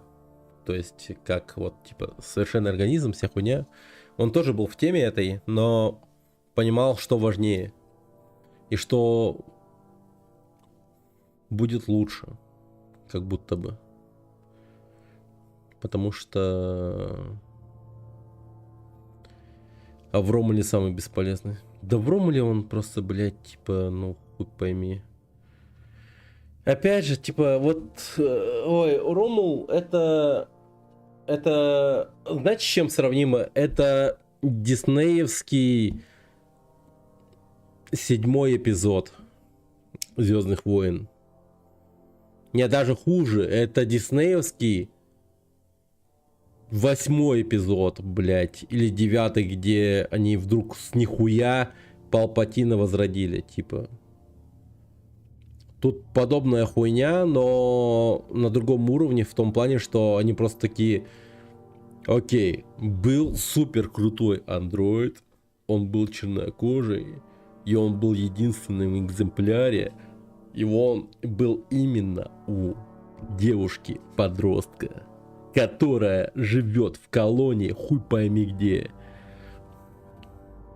Вы ебанутые нахуй, сценаристы, вы чё, долбоёбы, блядь? Может, пойдете нахуй чисто? Я хуй знает. Ну, чисто, ну, ебал я в рот. Ну, приколы какие-то чисто, ну, не знаю, вообще. Не, вы серьезно? Это же воспринимать серьезно вообще никак нельзя. Я смотрел это, я это игнорировал, но потом, конечно, я просто чисто, ну, прокрутил это все у себя в голове и такой, типа, какая же хуйня, боже мой.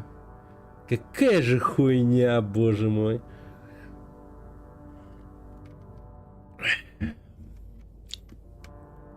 Да не то, что бегущим в лабиринте ассоциации, а знаешь с чем?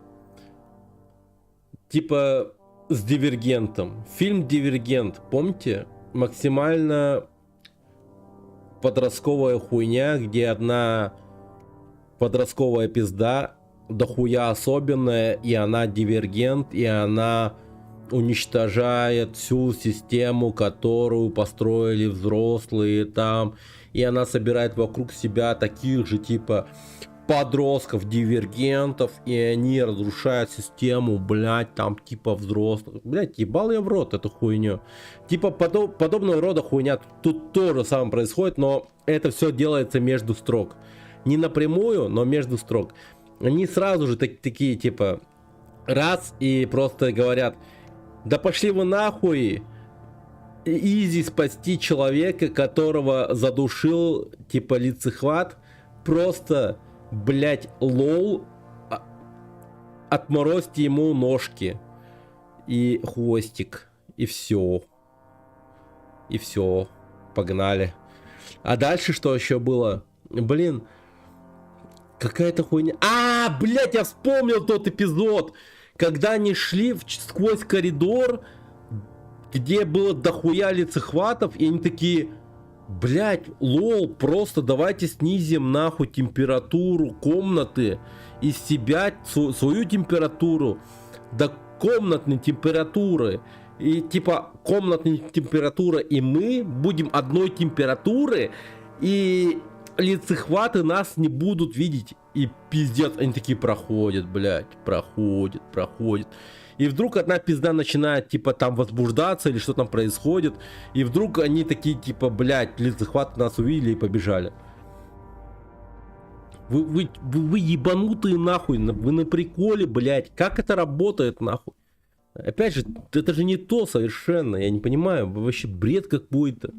Они такие вдруг, блядь, у них открытие за открытием в одном фильме, они такие типа, блядь, раз нахуй, и просто говорят: блядь, эти нахуй, блин, челики настолько тупые, блядь, что не додумались сделать вот так. А там эти два, блядь, подростка, 3 нахуй, которые типа дохуя выживают, просто одно открытие за другим ебашут просто. и они просто обузят всю эту хуйню, блядь, типа чужую, блядь. Может, этот фильм вообще не должен существовать, как по мне. Это пиздец. Это пиздец. Этого не может быть, по идее.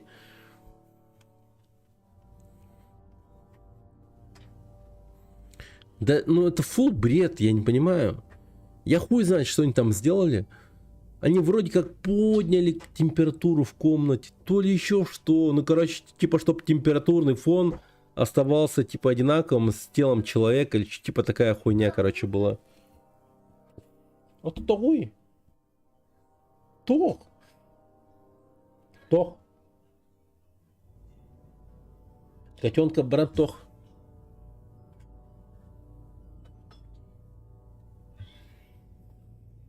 Оце це так пай баран тох. Просто анариона тох. Короче, я не знаю, что за подросток был режиссером в этом фильме, я вообще не понимаю. Но он явно, типа, это сделал назло своим родителям, или типа того, я хуй того знаю.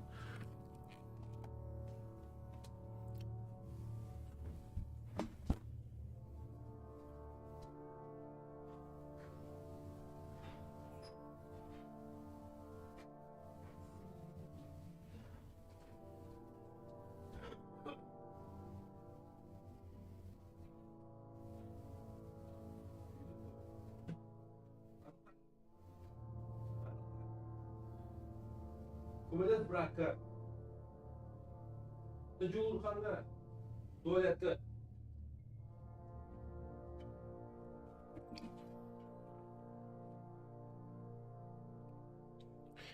Ждем, когда Зумер научится отрывать банку консерв.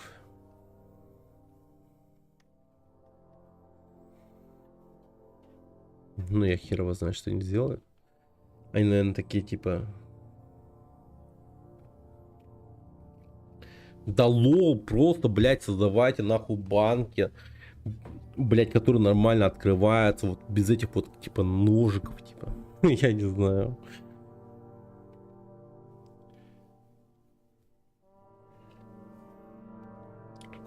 Да там, короче, ну реально, чисто забей.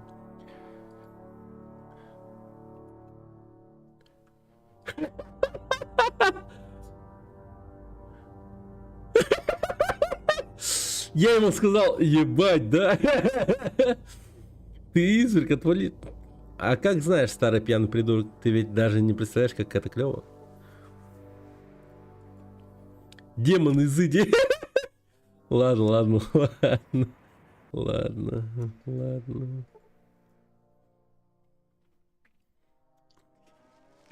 Я ему сказал про то, что типа трупы ебать прикольно, но он охуел и сказал, нет, это не то, что я имел в виду. Понимаю. Так, вы ухаживаете за этим кладбищем? Но мне чертовски любопытно. Ну, мне в основном приходится работать на свежем воздухе, и чаще всего рядом нет никого, кто бы сказал старому Сэмми, что ему уже хватит.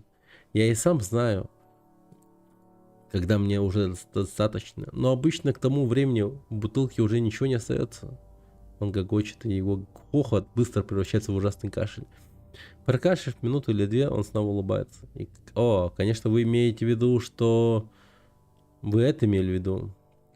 Вы облегченно вздыхаете. Позвольте мне спросить, вас кое еще там, ага. Вы, так, вы местный хранитель кладбища? Так, чем могу вам помочь?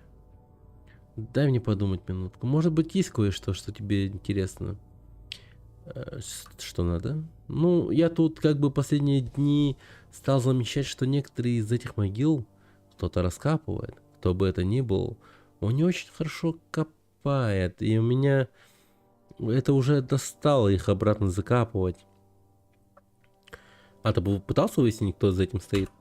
Ну, конечно, пробовал. Однажды я ночью ждал тут до полуночи или около того, но никто не появлялся. И должно быть, тогда незаметно уснул. Слишком много было выпито.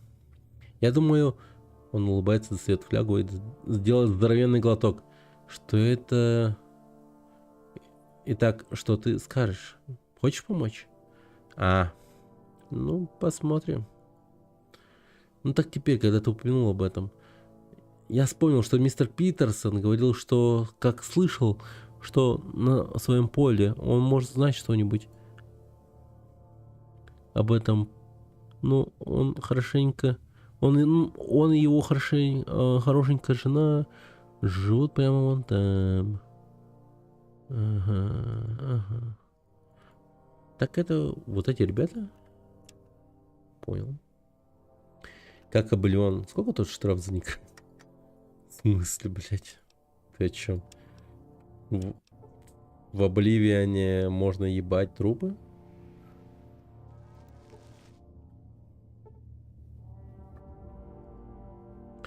Брат Самуил сказал, что вы знаете что-то о том, кто тревожит могилу. Он сказал, что вы слышали звуки, доносящиеся с полей. Брат Самуил вас сюда прислал? Чё этот пинчуга опять хочет?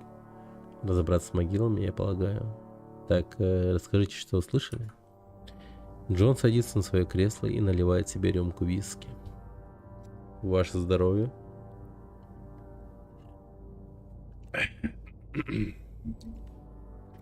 Это будет, видимо, история. Все началось несколько дней назад. Моя жена и я готовились ко сну. Когда мы услышали шорохи в поле, я схватил фонарь и бросился на улицу посмотреть, чтобы определить источник шума. Как только я добежал до поля, шум прекратился. Продолжайте.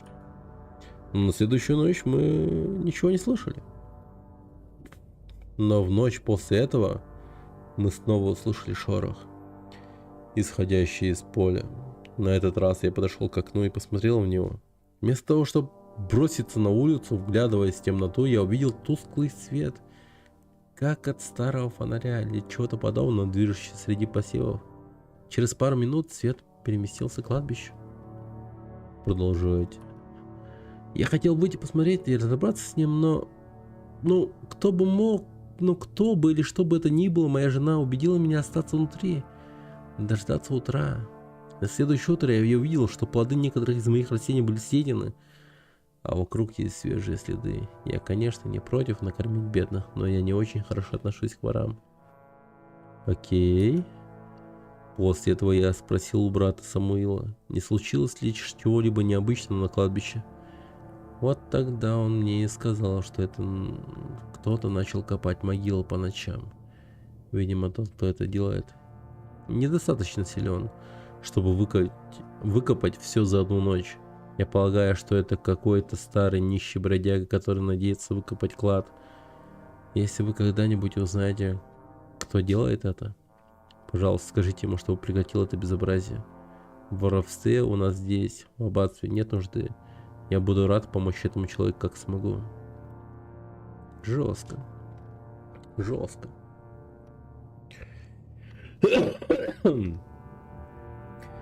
Правильно я вас понимаю, вы были рады помочь тому, кто шастает у вашего дома, который крадет урожай и пытается грабить, блядь, мертвых. Я встречал, конечно, много психов, но за свою жизнь вы, им дадите 100 очков форы. Это чудо, что вы прожили так долго. Ну, блин.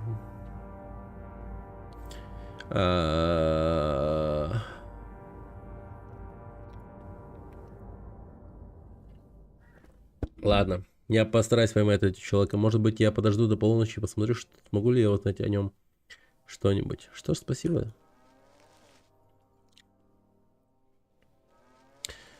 Так, окей. А у меня, в принципе, есть время делать эту хуйню всю? Как будто бы нет, нихуя.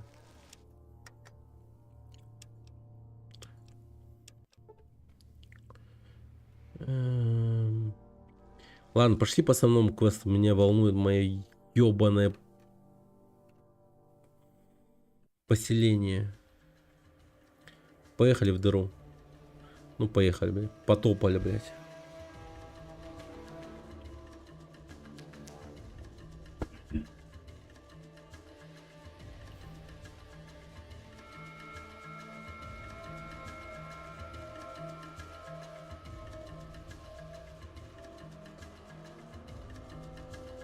Ну я сейчас иду, да. Я как раз иду покупать его. И там есть пару квестов, которые надо бы сделать.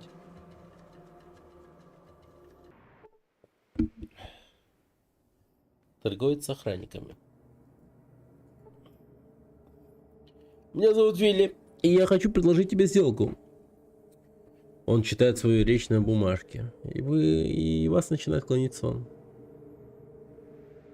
Вы просыпаетесь от того, что кто-то пихает вас в бок. Ну как, заинтересован? Нет? В чем заинтересован? Ну, этот маленький флант...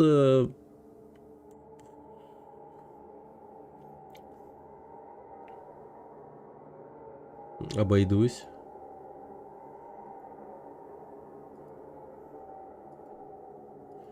Что? 11 тысяч? Что?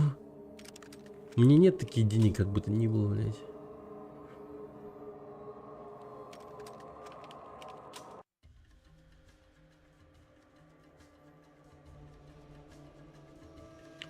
Не, там все уже на мази. Главное топливный контроллер.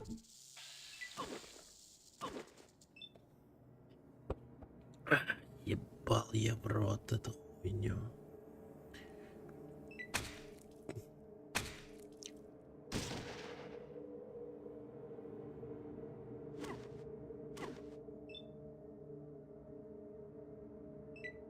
Ну, я так понял, что да, но...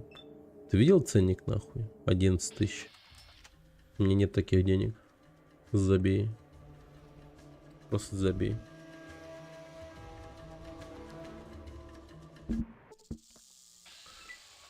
О, вот эти ребята, это да. Это мои клиенты. Так и напишу. Мои клиенты. Итак.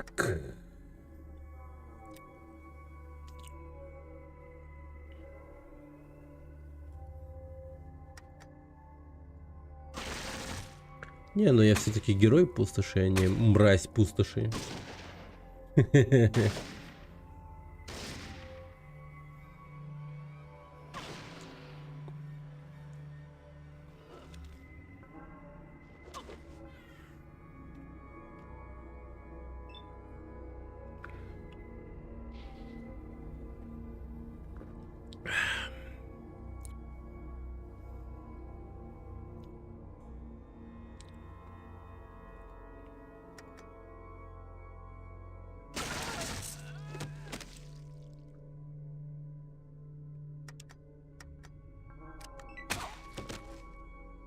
Хорош, хорош, Сулик. Мужчина. Да-да-да, это... Блин. Крайпоры. Не учи ученого ебаться. Если этот ученый, блин, имеет докторскую степень по сексу.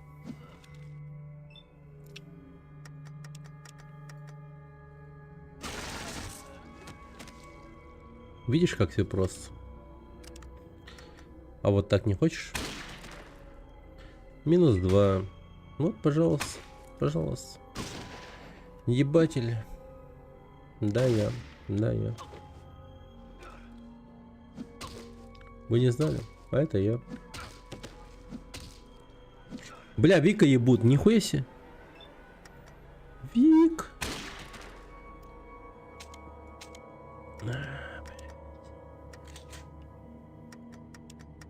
Ладно. -2. Как вам такое дерьмо?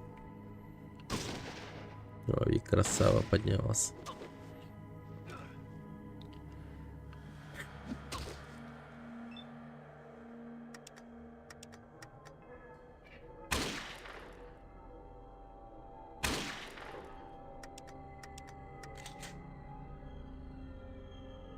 Угу. Хорош, Сулейман. Кайф.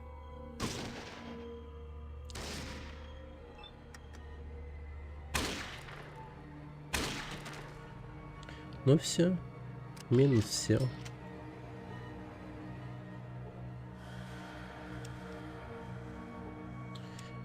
Ты все. останется после него. И это все, что я возьму с собой.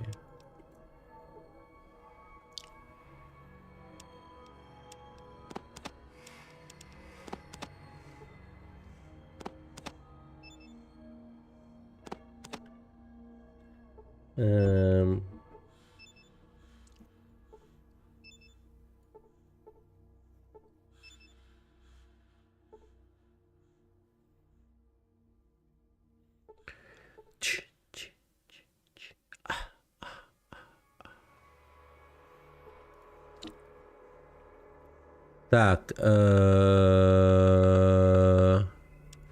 пацаны, у вас есть монтировка? Есть. Погоди. Ладно, монтировка есть. Значит, монтировку можно, в принципе, выкинуть нахуй.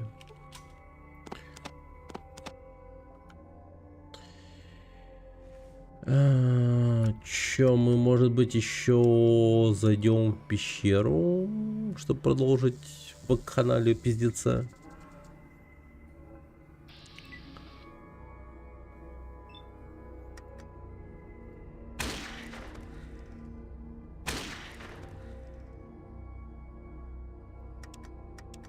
Почти макс вес.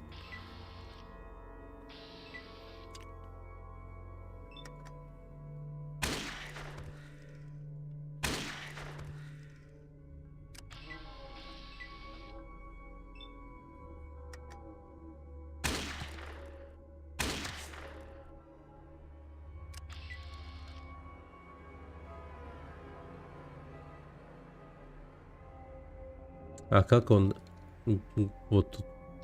О.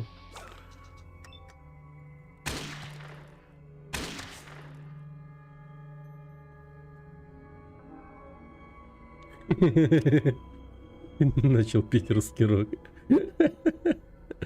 Ну, блин, такова жизнь.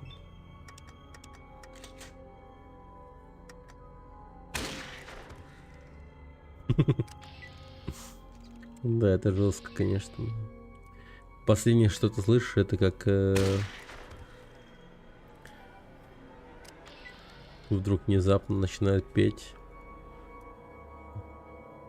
русский рок на твоей могиле. Не то, что даже на твоей могиле, а вот прямо рядом, сука, с тобой, когда ты кровоточишь, лежишь.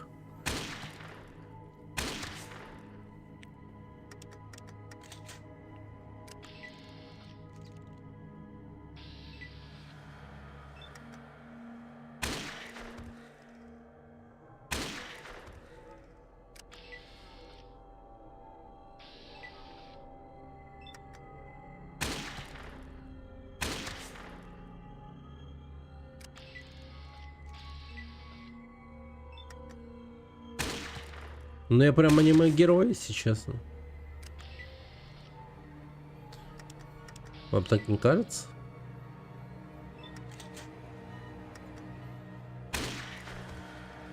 Просто выдающийся ученый, супер инженер, ремонтник, мега вор, взломщик, доктор с высоким образованием. Вообще пиздец же, не? Охуеть же. Не верю. Так бы сказал Морфеус. А знаешь почему? Потому что я избранный. И тут должна зазвучать музыка Сигмы, типа там, типа пум-пурум, пум-пум-пурум. Вот это вот.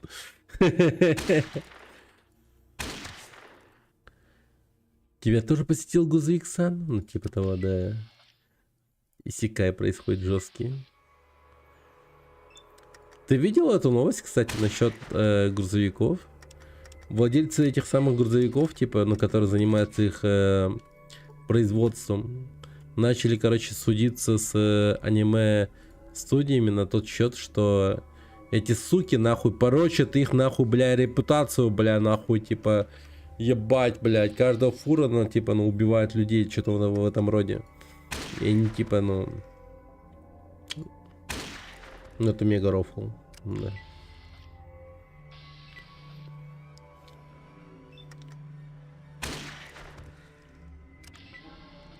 Ну, в общем, они, типа, занимаются улучшением репутации фур в Японии. Вот так вот. Грузовичков этих. Не-не-не. Именно грузовиков. Ну, все же герои аниме отлетают от грузовиков, высекая миры. Типа в этом прикол.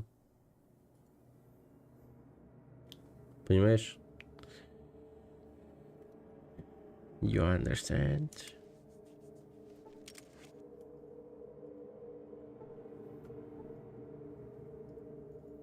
Вы мой новый хозяин.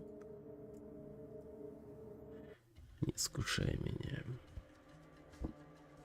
Джанго.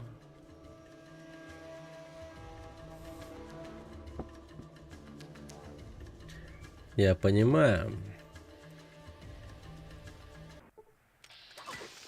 Но один марафон не мешает другому. Да.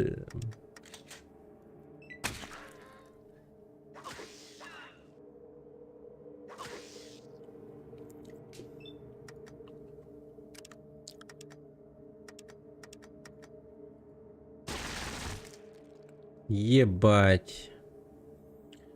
Толик так-то дохуя урона получил.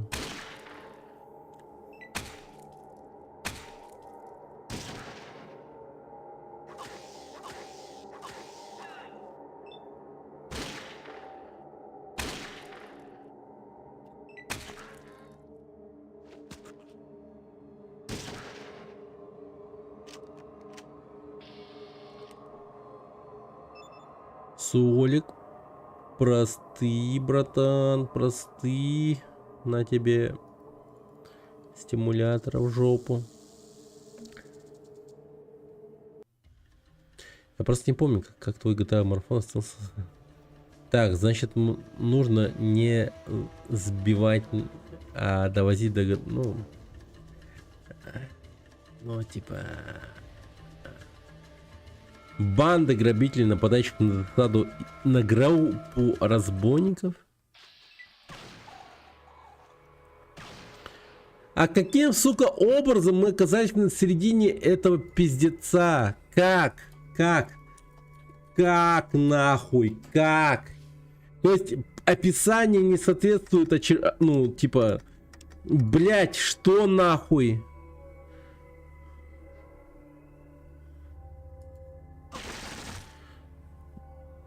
Это что за хуйня?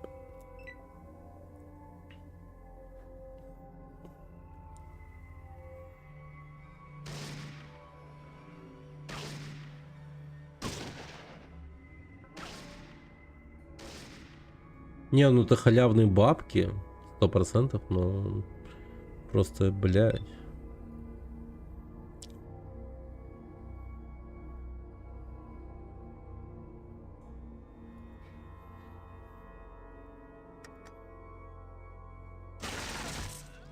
На нахуй. Как тебе такое, блядь? Илон Маск. На капоте.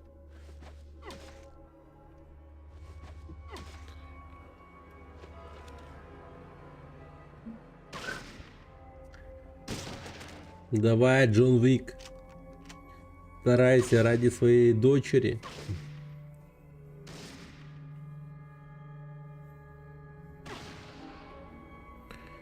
О, моя оборона.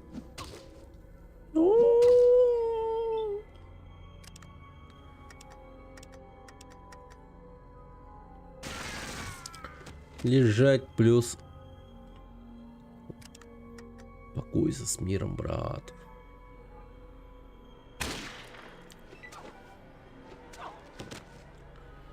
Солик ебашит просто женщин.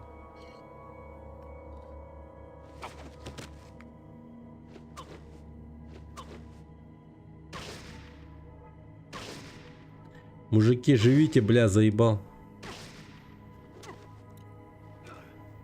Они переключились все на нас, нахуй, прикиньте. Эти две группировки такие, типа, ебать, эти чё, нахуй. Они ебашут нас просто. Они убивают нас. Нам надо, типа, объединиться. Мстители. Assemble.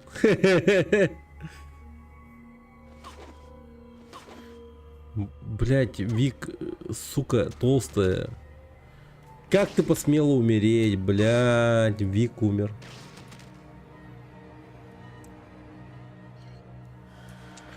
Представляете, Вик умер.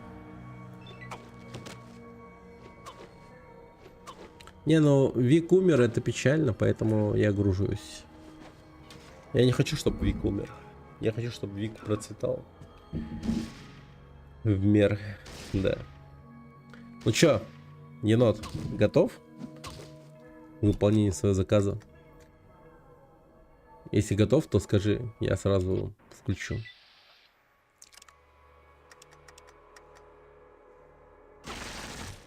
Блять, я Вика. А чё уже? Не, ну если хочешь, могу сейчас. Если хочешь, могу чуть позже. В этом прикол. Хозяин, барин. А, спать себе. А, вот так. Ну и блядь, если так. Ну я, ну блядь, по названию было очевидно, что я сегодня запущу.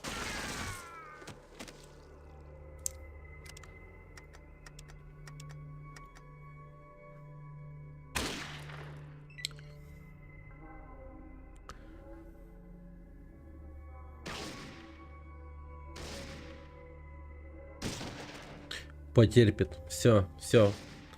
Енот терпит, как истинный гражданин. Терпение. Так, сейчас давайте начнем. В скором времени. Сейчас после этого файта.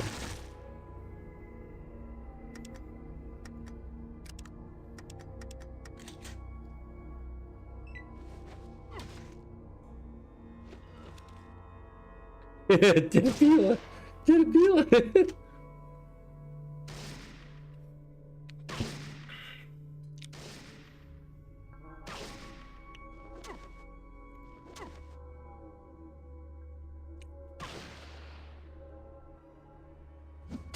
Походу не собирается снести ебало в нулину. А я такой, типа, ну, не согласен. Умри, пизда.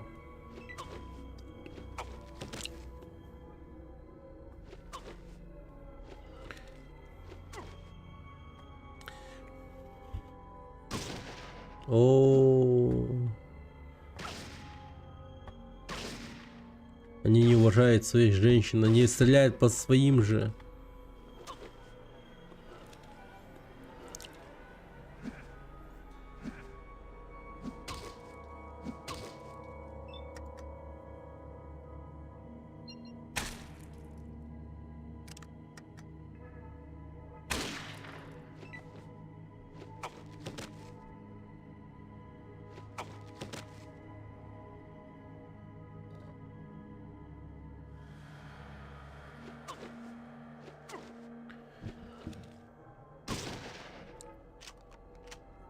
Я на Game Jolt нашел эту игру. Там был перезалив. И чел там написал аж типа такую тему, что мне насрать, если мне будет банить.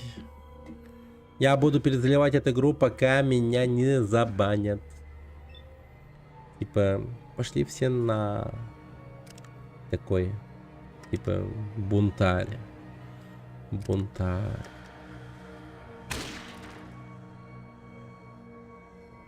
Наш слон, да. Наш не такусик. Наш. Так.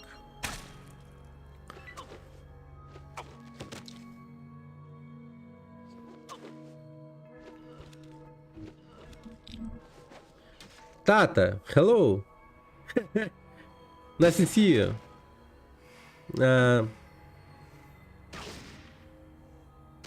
How are you today?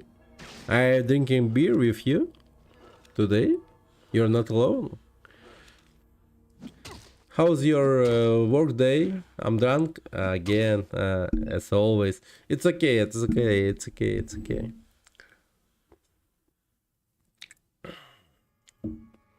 Вблизи. Ну... Могу и дать. И ведь дал, черт побери.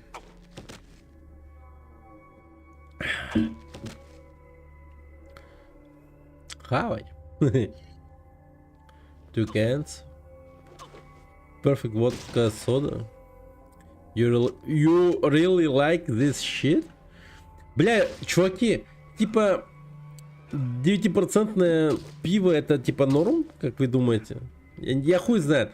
С одной стороны, я считаю его правым в том плане, что у меня тут типа раз, два, три,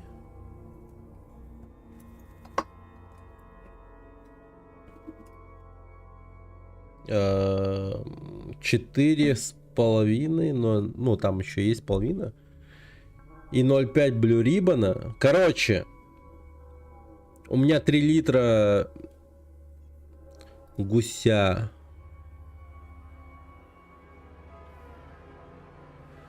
Э, 4,6% алкоголя выпито.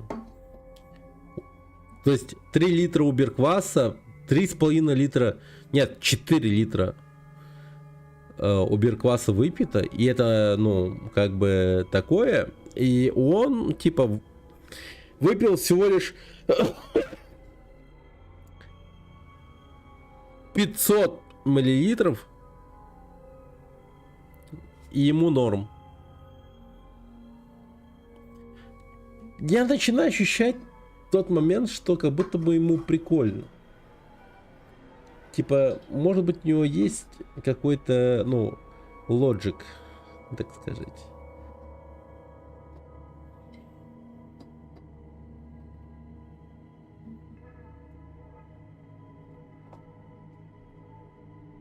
Мои шансы на труп. Да, ты... прекращай давай. Все будет хорошо, я тебе обещаю. Минус 3 сюда. И 4. Что вы думаете об этом? Минус 4 сюда, сразу моментально.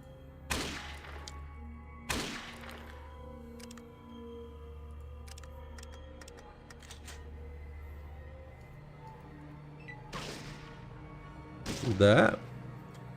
Папа дает. Папа дает жизнь, и папа отнимает нахуй, блядь, сука, сдохни, блядь, пизда вонючая, блядь. Блин, нахуй.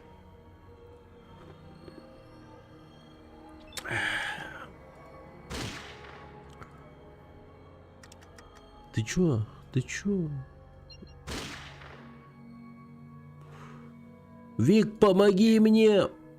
Она лечится! Она лечится! Но нет, я такой типа, умри нахуй. И убил ее. Вот так вот, вот так вот. В смысле иди спать? Блядь, больше Гудзона слушай.